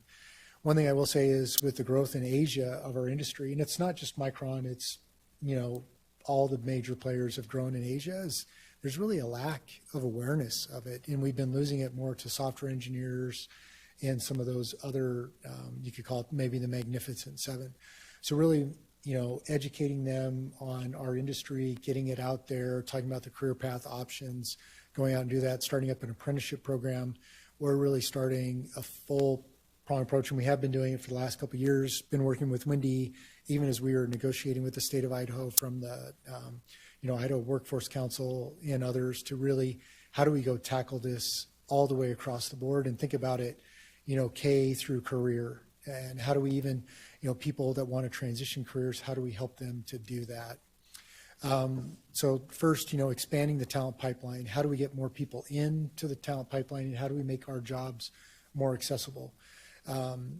Like I said, I started as an intern. I've seen a lot of people start as technicians, work their way up, and have unbelievable successful careers at Micron. We have great education assistance program. Micron's actually paid for 2 master's degrees for me to go back to school and get. We promote a lot of STEM here. We give our team members days to go back and, help talk to their, kids' classrooms and do those types of things. My daughter actually went to Micron Chip Camp last summer. She's an 8th grader right now. So really looking to promote that all the way through. CWI, we partner a lot with them on the apprentice program, their mechatronics program. I've gone out there and spoke to their students. In fact, one of their instructors used to be an instructor at Micron. So Jim knows exactly what we need. Those academic partnerships, we started the Northwest University Network, but also looking at, as I mentioned, the community colleges and then veterans. We're really working to tap into the veterans and do that. I just did a review before coming down here. Right now, out of the 88 positions that we hired last quarter, 21 of them were veterans. So I was very excited to see that, but we're tapping into all the military bases around here and really trying to look at how do we make sure that the skills that they learn, if they're working on a multi-million-dollar aircraft, they can work on a multi-million-dollar semiconductor tool. And so really investing in these community ecosystems to help with that workforce pipeline. So it is one of the things where we are excited to see the recent, legislation, workforce development funding for the semiconductor industry, and how do we help people to grow into these jobs. The Idaho Launch Program, seeing that, I think Governor Little just said, 12,500 students interested in that, which is fantastic. Looking at the promise of these careers is a great opportunity in these manufacturing careers where we'll hire a lot more technicians and bachelor's degrees will be great for team members. And then child care expansion. We announced our child care, which will be right across the street for our team members to make it more accessible, but really help get more women into the workplace. I think it's untapped demographic, but how do we truly make these jobs, out there for all and really encourage it? So that's additional things that we're working on to help really build the workforce of the future, which we'll need. So this one's in your handout. I don't want to go everything, but you can see how we're, really going out and applying to students, educator partners, and community partners across the board to help build this workforce for us. And then the pathways through technical careers, I kind of talked about it, but community colleges, how are we really strengthening those ones with CWI, CEI, and others, and then the registered apprenticeships, how do we go out there and enable that as well? The future memory, thanks. At Micron, kind of want to, last slide here and then open it up for questions. when you look at where we were a couple of years back, our industry was $161 billion. So a very, very large industry. By 2030, with this AI growth and all that industry growth, we're projected to be a $320 billion industry, right? And this manufacturing that we do is the most advanced manufacturing on the planet. If you have time or you're interested, I would suggest Googling EUV photolithography. It stands for Extreme Ultraviolet Light Photolithography. So what that does, and I'll just give you 30 seconds, to generate the wavelength of light that we need to build these small transistors, we actually have to take tin and pulse it with a laser that's 50 times more powerful than the lasers that are used to cut iron. That laser pulses at 50,000 times a second, vaporizes that tin, which creates a plasma that emits a 13 nanometer wavelength of light that gets bounced throughout this scanner and then shine through our reticle onto our wafer to print and expose these patterns that we want to do. It's effectively the equivalent of taking, a handheld laser from the moon and landing it on your finger here on Earth. I mean, it's the most advanced technology on the planet. Those tools cost over $250 million a piece. We can fit 10 of them in this fab that we're building here in Boise, Idaho. So when you look at what we get to do and what you get to work on right here in beautiful Boise, Idaho, with the recreation activities that we have, the unbelievable quality of life we have, it's truly a pleasure to be a part of this and something that I'm truly humbled to be working on. So thank you for your time, and here to answer any questions you have on our project. Thank you, Mr. Getzmeyer. Committee, any questions?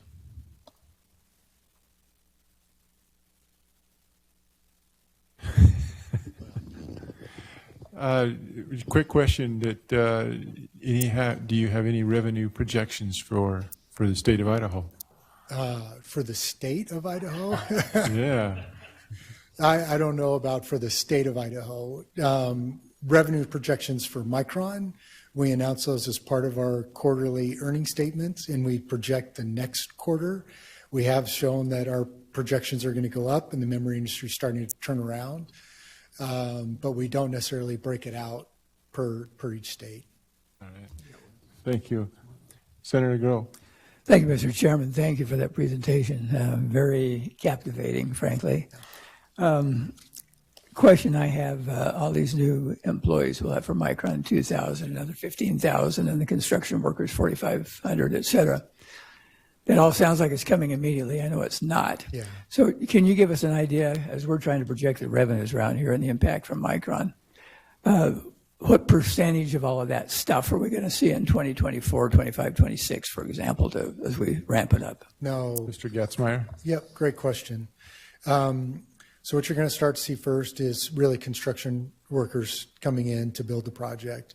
Over the next couple months and into the spring, you're going to see us ramp up to over 1,000 construction workers on the site to be able to build this. And so it'll be a lot of civil, structural, and that. And then as we get weather tight in October, you'll start to see a lot of the mechanical, electrical, and other things like that go up. We estimate at the peak of the construction work will be at 4,500 construction workers here on our campus building that out. And then that'll taper down and come down to around the 1,000 mark. That peak will be probably from October of 2024 out through, probably start to dwindle down summer of 2025. And then as we finish up and get ready for first equipment, at the end of 2025, you'll see that go down to probably steady state of what would be 1,500. And those would be really tool install contractors, what we call. And that will be going on, that's what I call would kind of be in perpetuity, because we'll have tool install going on for quite some time. The Micron jobs, our jobs right now, we're going out and hiring because we need to train people a couple years in advance. So some of them will train here in Boise, some of them will go overseas to Asia to train. We will also have some expats come over from Asia to do that. By the end of our fiscal year this year, we'll probably be at 500. A year from now, we'll be getting closer to 700. And then you'll see when we move in that first tool, November of 2025, we want to be around 1,000 team members. And then we'll grow to that 2,000 team members as we fill out the rest of that fab. It'll take us over 10 years to fill out the rest of that fab because we want to preserve that space for next generation technology transitions. So that's where you'll see that growth. The community jobs and multiplier jobs in our supplier jobs, you'll probably see a burst of transient supplier jobs when we do the startup early on as they bring in people, kind of tiger teams to fly in and install the first tools and train their local teams. And then that'll go more steady state over time. So. Okay, follow up? Follow up. Thank you, Mr. Chairman. So we're going to see a lot of pressure on jobs and people migrating towards Micron away from other things here probably as well. We'll see more housing needed, all of that kind of thing. If you thought of into the future as it starts to taper off, what kind of negative impact that'll have on the economy and how have you planned to address that? Yeah, no. Mr. Getzmeyer. Yeah, that's where when you look at it, some of those jobs, the construction ones, that would be peak and then transitory and come down. I think that's where we need to look at some temporary housing options. For example, one of the construction sites that I went and looked at was the TSMC site down in Arizona. Adjacent to that site, you'll see a lot of RV parks, right? And a lot of those transient workers, that's what the show fees, per diems, other things like that, they'll move from Texas, wherever they're located. They'll bring their RV with them. They'll camp there for the 2 years that it takes to build that job, and then they'll move out. So we're talking with some people about what those opportunities might be to be able to do that type of development here with what's going on. Now, I think, if you looked at it, the backfill of the permanent jobs, the Micron jobs and the others, as those construction jobs would taper off, I think you're going to see continued growth in a backfill there. So I don't think it'll be an economic slowdown like what I was mentioning when you talk about other areas that have seen, companies leave a community, for example. I think it'll be very different from that. Thank you very much. Appreciate that. Thank you. All right, Representative Clow. Yeah, thank you, Mr. Chairman. Mr. Getzmeyer? Yes. Earlier today, I asked a question about Micron, and someone said you better ask them yourself. So here you are. My question is, and I don't expect you to have an absolute answer, but maybe you can get back to us. Sales tax is something we're projecting. And a project of this size is going to generate a tremendous amount of sales tax just on the construction materials, forgetting all the employees spending and things like that. Of the $15 billion, do you have any idea how much of that is going to be subject to Idaho sales tax? And if you don't, maybe it'd be interesting to get back, because I figured if $1 billion, that's $50 million in sales tax. Mr. Getzmeyer. No, great question. I'd have to defer to our tax department to be able to get that number, but that's something that we could work with you on and get a follow-up. All right, thank you. Okay. Thank you, Mr. Getzmeyer. Appreciate your time. Yep. All right, we are scheduled for a 10-minute break. Can we maybe just say we'll be back here at 4:30? Okay, so that's a 7-minute break. Okay. All right, so watch your watch, and make sure you're back in your seats. Thank you.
All right, committee, if you'll take your seats, we'll go ahead and get started.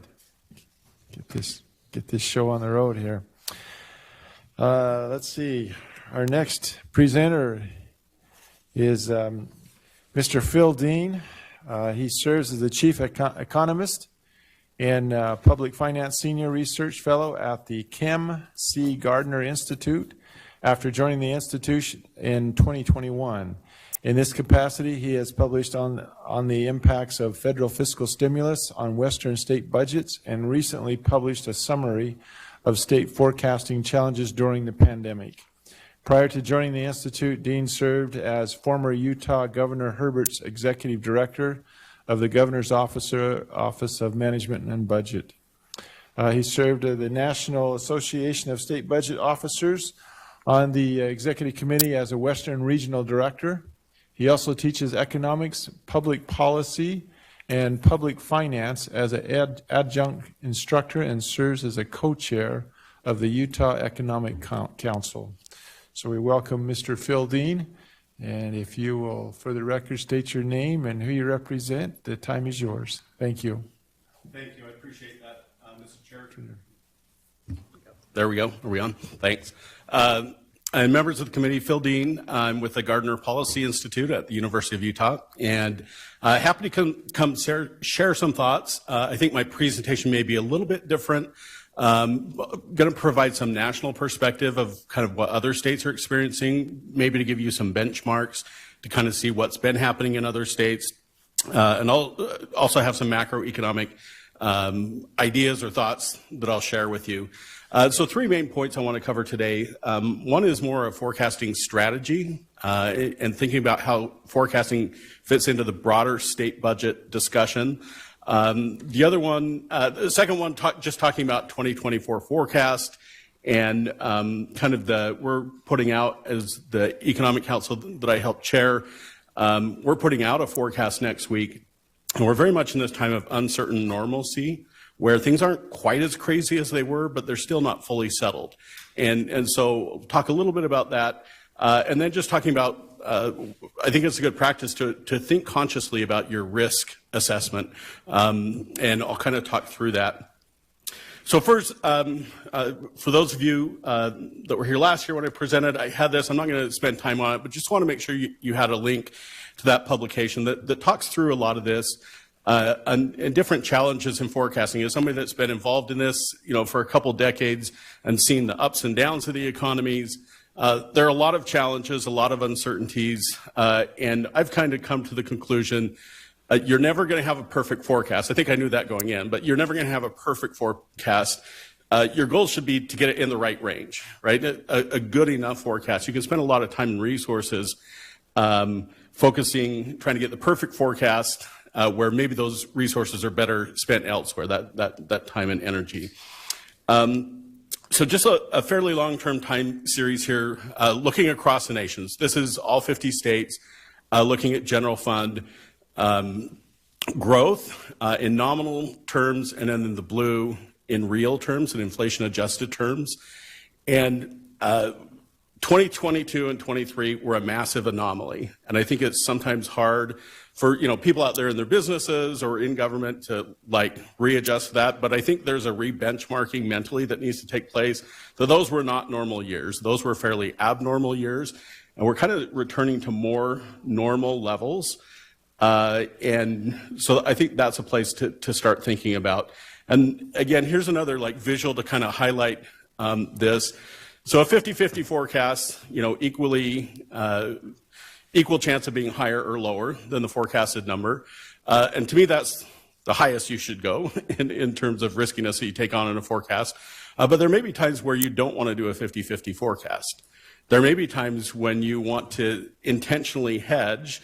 And the way I think about that is to think about how robust are your insurance policies if things go wrong. If you've drawn down your rainy day funds, if you have all these other challenges going on there, you might want to be a little bit conservative in your forecast. I know in Utah, you look at our record, and probably 80% of the time we underestimated revenues, and we don't have a specific target. recommended it was something we should get to. We never got there. But it's something I think to think about of how much do you hedge, or do you hedge at all? Do you just go with the 50-50? Honestly, I started my career in California, and sometimes they had some like forecasts that were just bogus forecasts. They weren't going to happen, but they did it to technically balance the budget. I definitely don't recommend doing that. So I want to show you a couple state examples for kind of thinking about that. And again, California's one example, and is if you've tracked the news headlines about them, right? Like 2 years ago, they were sitting on like $100 billion of revenue that they had to spend, and this year I think they're like a $70 billion budget gap. Now, obviously, they're a really big budget, but that's also a massive swing, and part of that's because of the policy decisions they make. So they need to align their budget practices to that policy decision. So in this case, this is their legislative analysts, fiscal analysts, that kind of shows their assessment of, on the left, showing for mainly their biggest general fund revenues.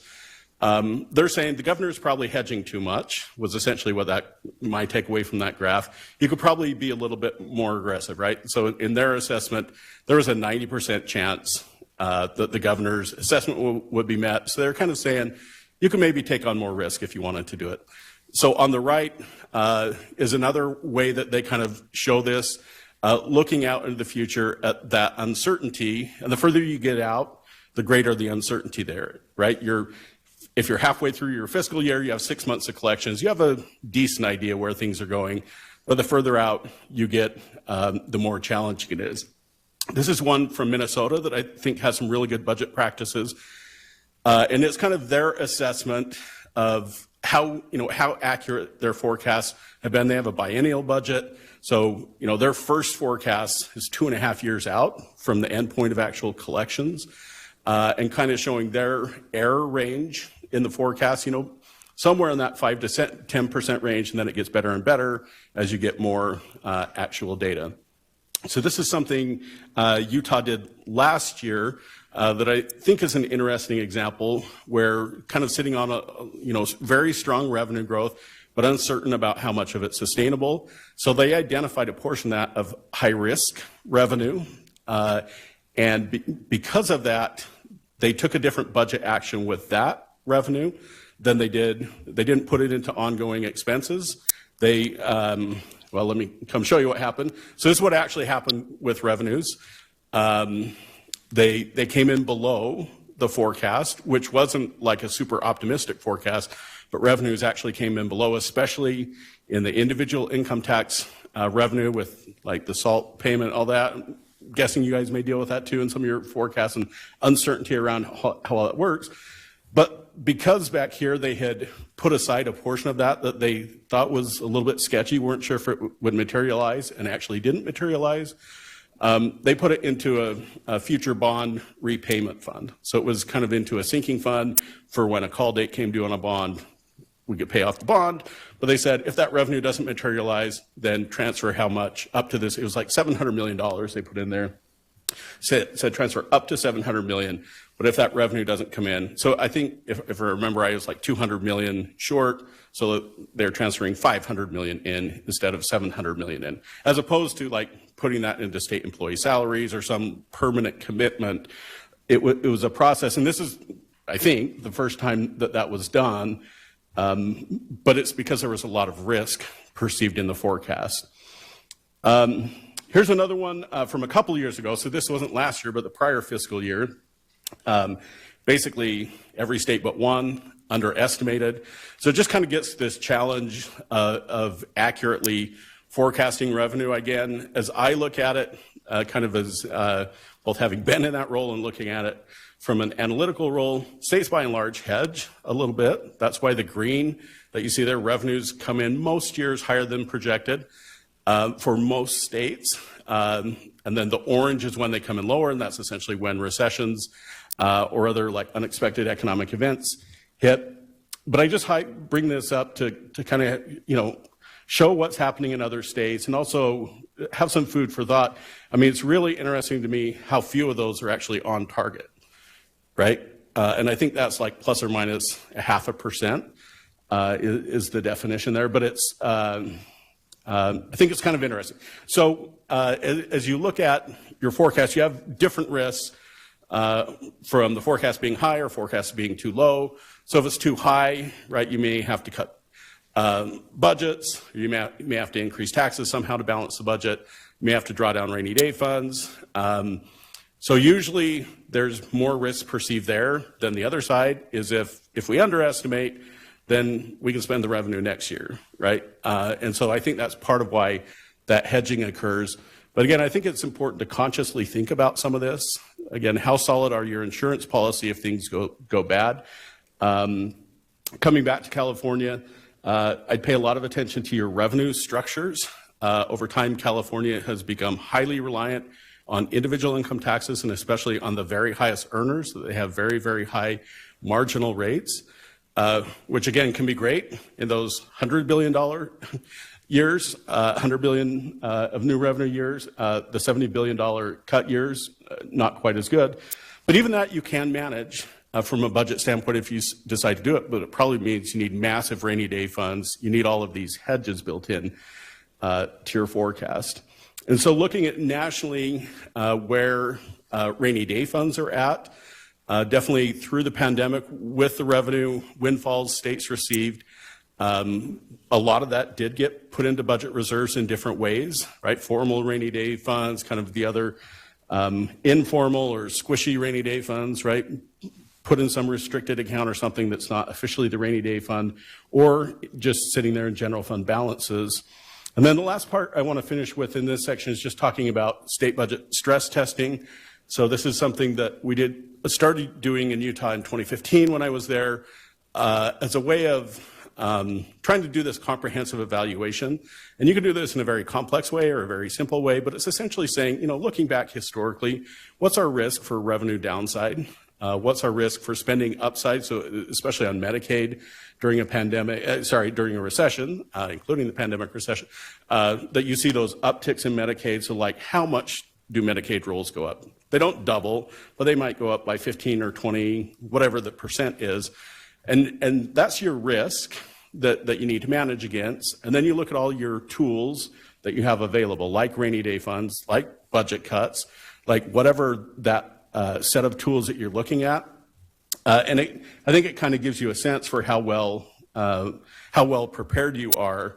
And again, for me, this type of thing should help inform your forecast, right? So when I was, first starting in the governor's budget office in 2013, like we had drawn down our rainy day funds after the Great Recession and hadn't fully rebuilt them, right? Things were still really tight. And then by 2018, 2019, 2020, much more robust. We intentionally set aside money to build up those rainy day funds. And so I felt a lot more confident making a 50-50 forecast in 2018 and 2019 than I did in 2013 when we didn't have many. We used up all our insurance policies during the Great Recession. So transition now to talk just a little bit about current economic conditions, and I'm going to talk a little bit about stocks and flows, this economist term, and also do want to highlight some generational differences that we're seeing that I think are really important to pay attention to. So first, this is showing the components of GDP. This is the type of graph I always say to my students, never produce this type of graph. But the point isn't what every single line is. The point is the variability. So this is quarterly GDP. The black, for the U.S., the black is total GDP. And then the other things are just all the components that add up to GDP. And as you see in that 2016, 17, 18, 19, it's not that there's no variability, but there's pretty narrow variability. And then the pandemic hits, right? So that early pandemic, you see those big drops. And then like things start to open up again later in 2020. And so you see those big increases.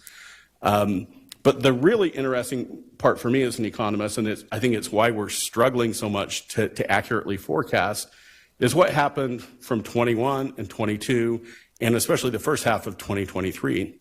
That even though you don't see the pandemic, like 2020 level variability, there is still a lot of kinks in the system all over the place. And so like you can look at business investment that like spiked and then declined and then up and down. It's kind of all over the place. There's not these consistent gradual themes, just a lot of kind of back and forth in the data.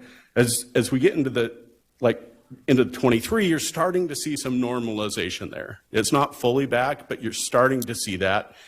And then, I mean, this is last year, going into 2023, everybody was talking doom and gloom, and that's not what happened in the U.S. economy, right?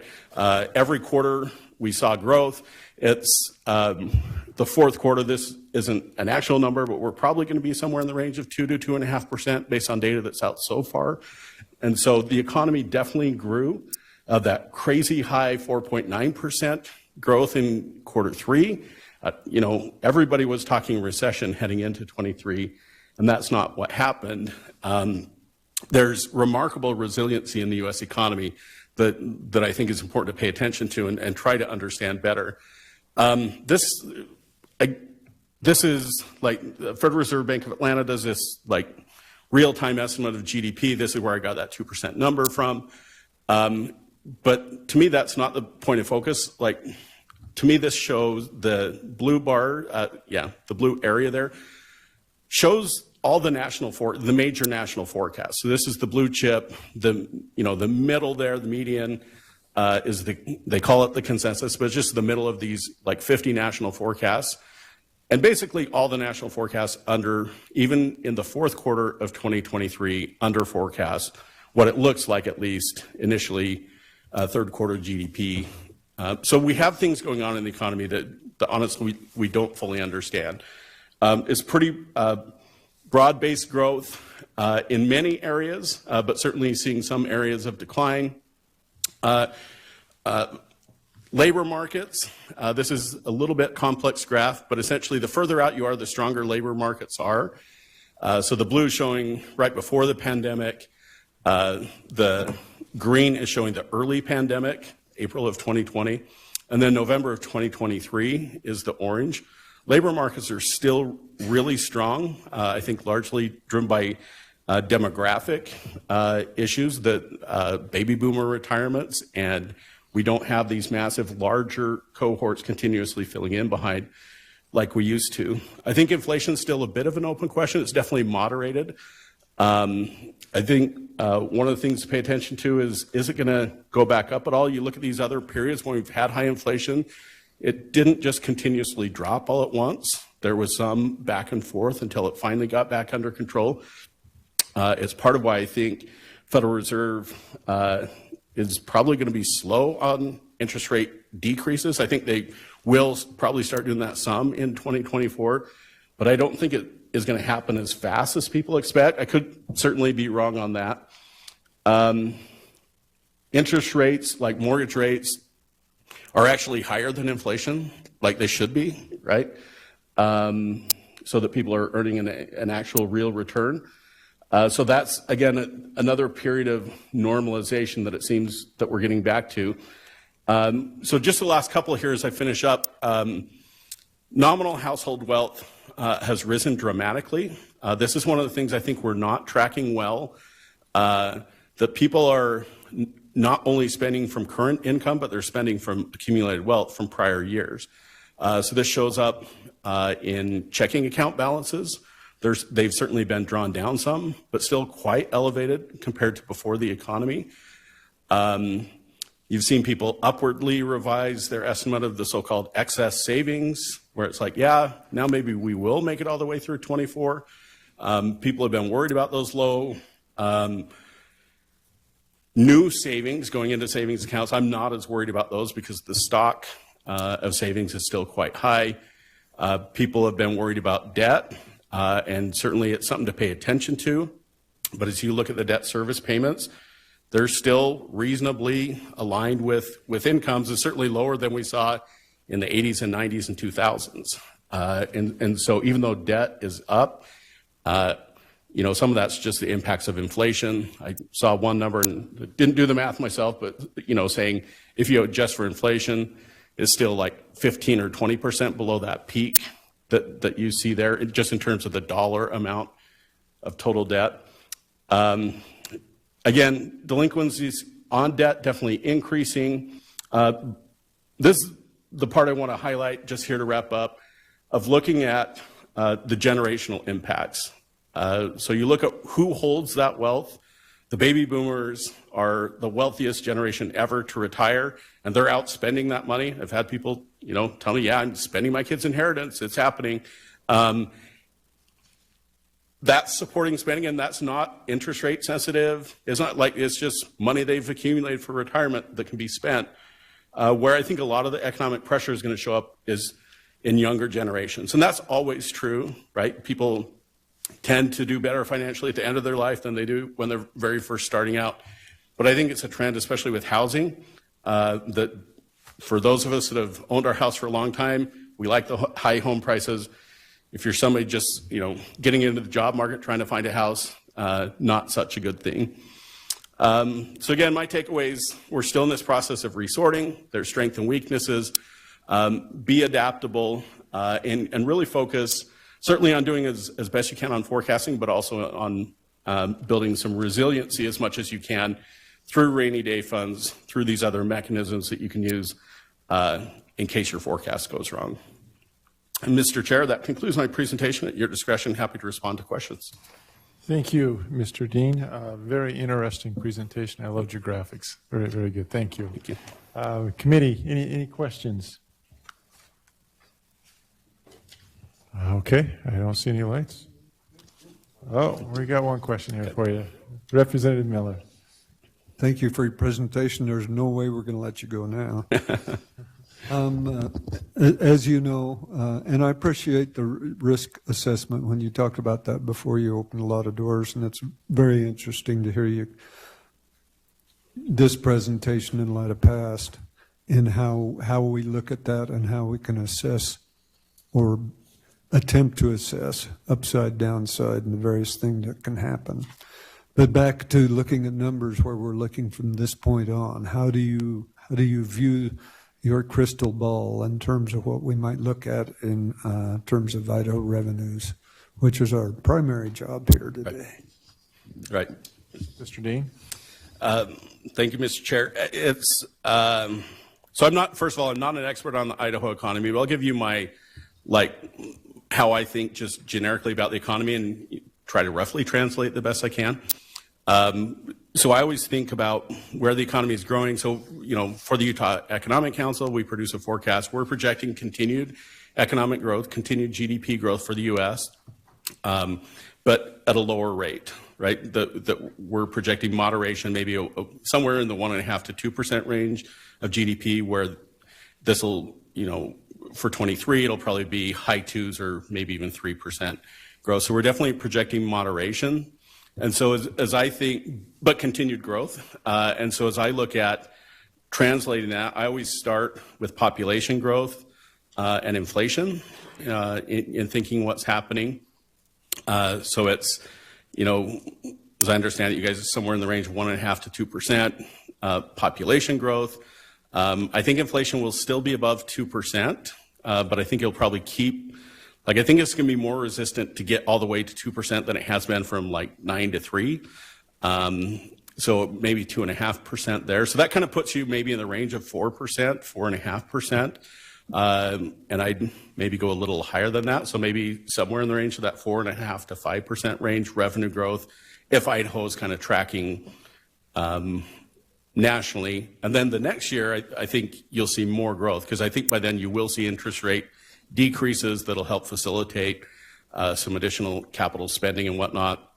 So I'd probably put that a little higher, maybe in the 6-ish% range, where 4.5% or so for the coming year.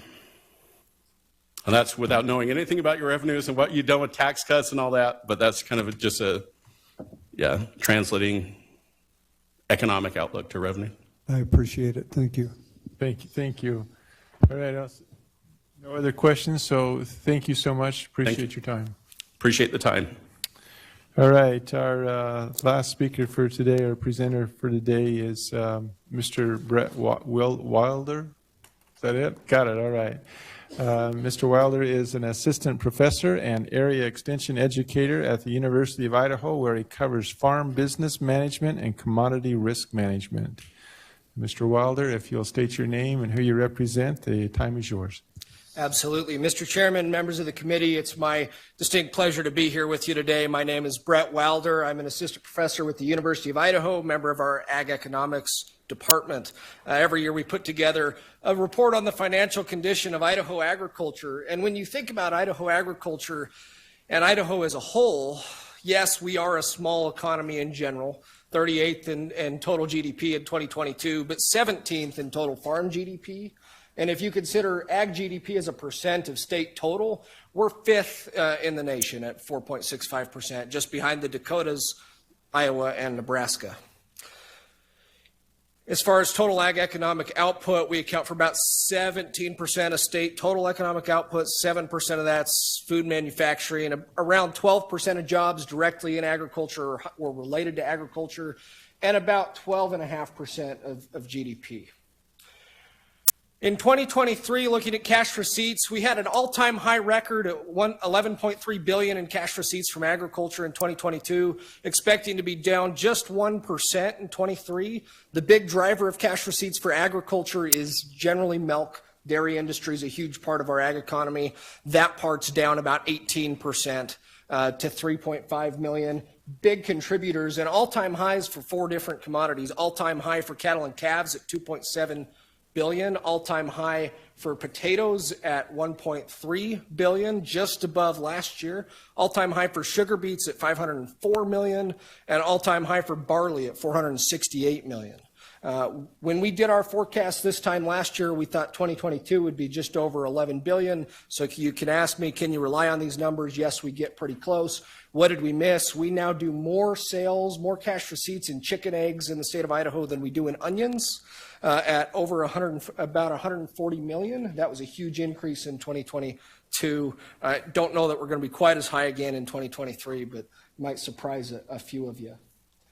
As we think about what drives those cash receipts, Idaho milk, again, the big driver, and how does that grow on an inflation-adjusted basis versus all U.S., and then Idaho farm GDP. All U.S. is up about 60% on an inflation-adjusted basis since the year 2000. Idaho has grown 100%. Milk, if we were talking about this last year when prices were still high and before we had that large spike in inflation, we could say it was up 250%. Now I can only tell you we're up 170%. Still extremely strong inflation-adjusted growth in the milk industry. A lot of those sales and what drives these cash receipts come from exports. We calculate exports 2 different ways as you look at data in the U.S. One is from the U.S. Census. These are sales that were designated for export when they left the state of Idaho. And for all exports, we did $4.1 billion in 2022. 28% of that was food and ag at $1.1 billion. That was a record high ag export number in 2022 with 47% going to Canada and Mexico. What is that? Largely dairy, vegetables, and wheat. Yes, potatoes are a vegetable. It's hard to think about them that way sometimes, and beef being the next one. Mostly we're going to Canada and Mexico. And again, these are 2022 numbers. We don't have 23 yet. If you looked at Mexico, why is that so small? We had about a 20% reduction in total exports from 21 to 22 to Mexico, largely from the grains sector, but strong again this year.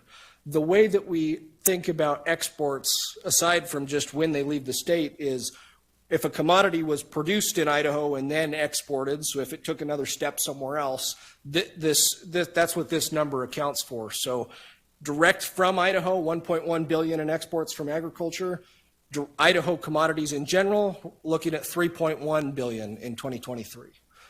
Most of that is plant products. Again, that's largely going to be potatoes, and those animal products, that's dairy and beef. I'm going to take a step back to 2022 before I talk about 23 in terms of net farm income. We had an all-time high net farm income in 2022, largely driven by those high cash receipts, but that was despite extreme increases in fertilizer, fuel expense, labor and feed expense were extremely high. Doubled our net farm income from 21 to 22. As we think about what that means going forward into this year, cash receipts are relatively stable. Revenues only expect to be down about 1%.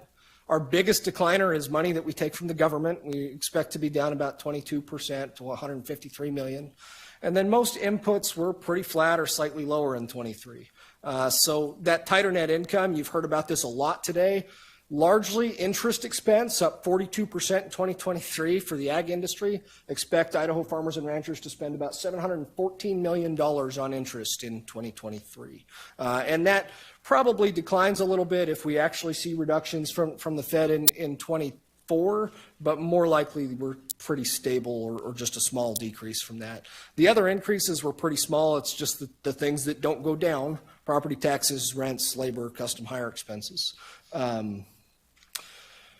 A little more on those direct government payments.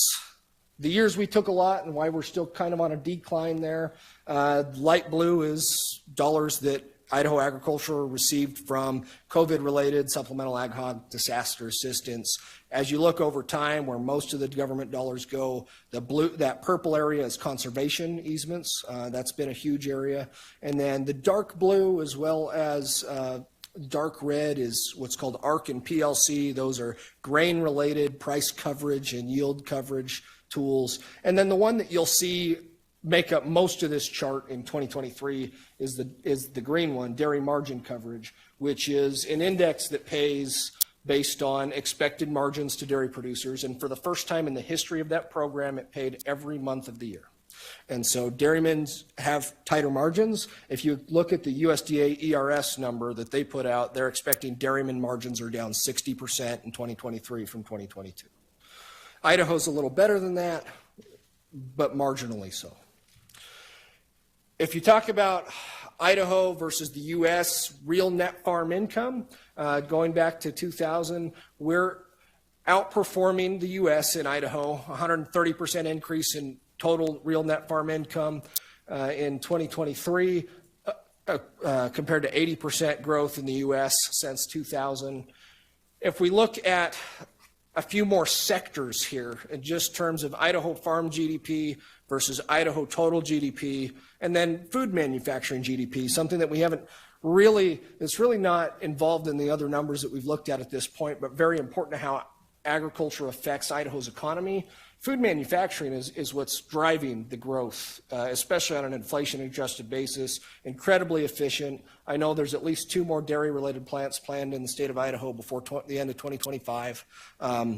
Farm GDP for all of history until 2021, I could tell you, has outpaced Idaho GDP as a whole.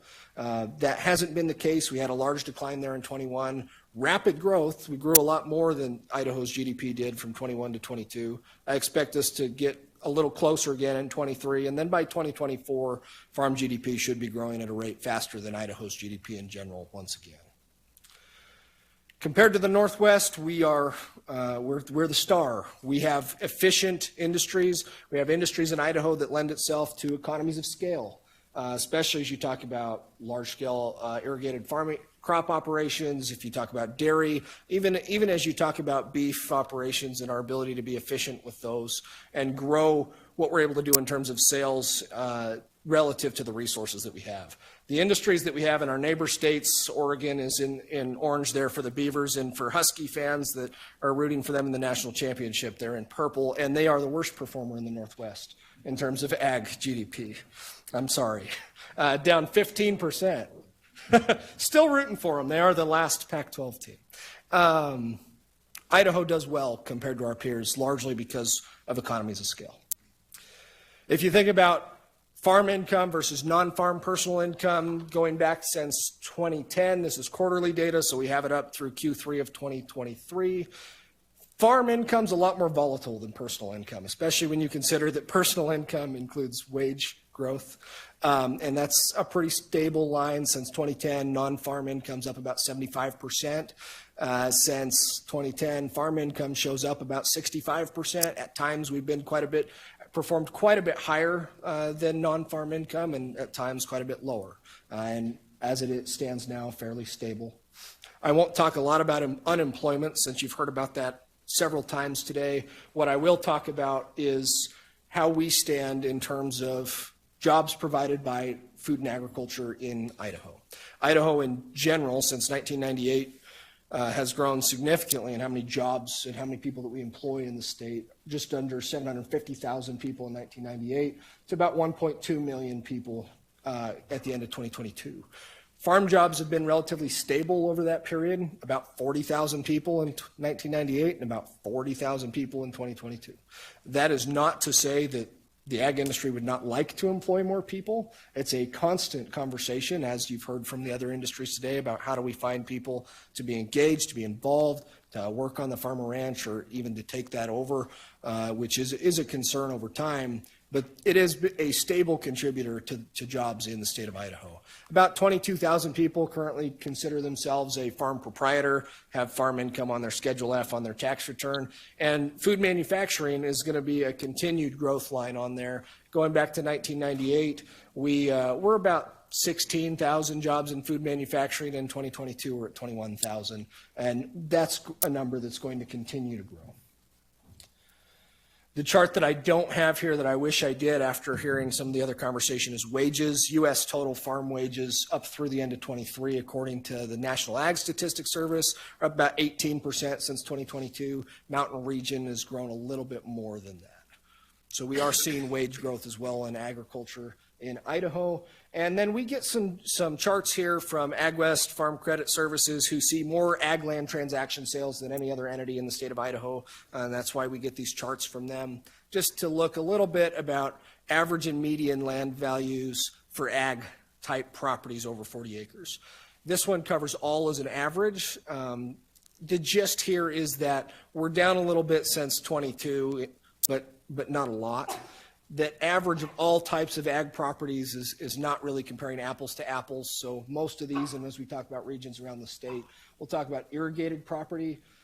In Idaho in general, in 22, average land value for irrigated property was about $12,000 an acre, median of around $10,000 an acre. We've got a little bit higher median and a little bit lower average in 2023. What does that mean? We're having more sales up and around that level, but we're not seeing the extremes that we did in 22. We're starting to see some of those investor dollars back off.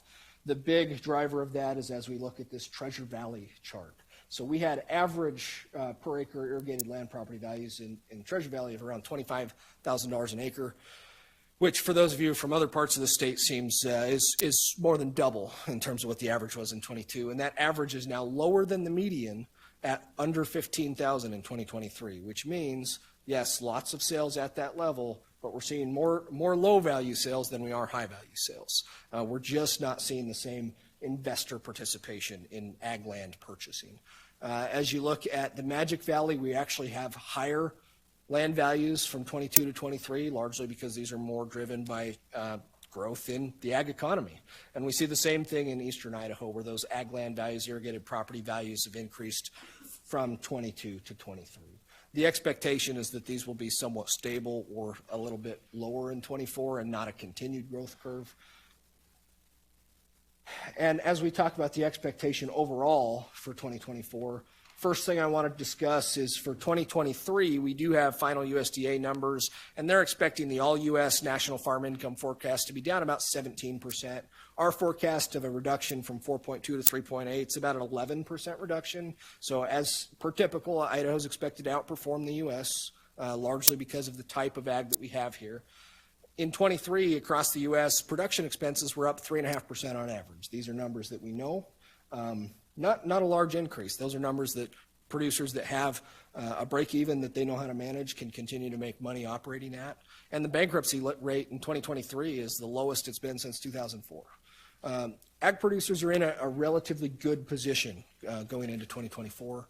The big concern areas are inflation and interest rates. Obviously, we have a lot more interest expense on the farm. Inflation happened at its highest really to food categories. Food at home and food away from home categories were up almost 15% at one point in terms of inflation in 2022. And that inflation, it's not that it's at a lower rate, but we're still increasing. It's still a positive rate of inflation. And that ultimately comes back to the consumer. And so what's going to affect the ag economy is how strong is that consumer dollar? Are we still willing to spend on high-priced beef that's going to be the highest price you've ever paid for beef in your life at the store next year, I promise? And how much are we going to continue to put that food on the plate, or are we going to tighten our belts a little bit? That's what's going to drive the ag economy in 2024. With that, Chairman, members of the committee, I stand for questions. Thank you, Mr. Wilder. Any questions, committee? All right. Senator Burtonshaw. So as we look at the ag economy, we talk about high fertilizer prices and expenses. Do you see any relief there, or do you see them continue to climb? Mr. Wilder. Mr. Chairman, Senator Burtonshaw, I would say that as a whole, the big spike in fertilizer chemical prices was supply chain related and fuel price related. And so as those things have backed off, the expectation is that fertilizer prices will continue to decline. I actually have some charts on that. If you'd like them, I'm happy to email them to you. All right, thank you. All right, I think that's it. Thank you so much for your presentation and your time here today. Thank you. All right, committee, go back, study the stuff. We got homework assignment. Ms. Phipps will explain that tomorrow. And then we'll,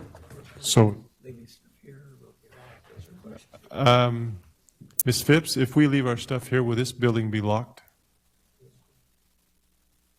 Mr. Chairman, yes, the building will be locked. We do have a training in here tomorrow morning from 8:30 until 9:30, and so I'll just be putting your name tags below kind of on your desk, but anything that you leave here should be safe and fine, and you can leave your binders. It'll be safe, but there will be people here, though. There will be people here, no one up on the bench, but just back here. All right. Thank you, committee. We will see you tomorrow.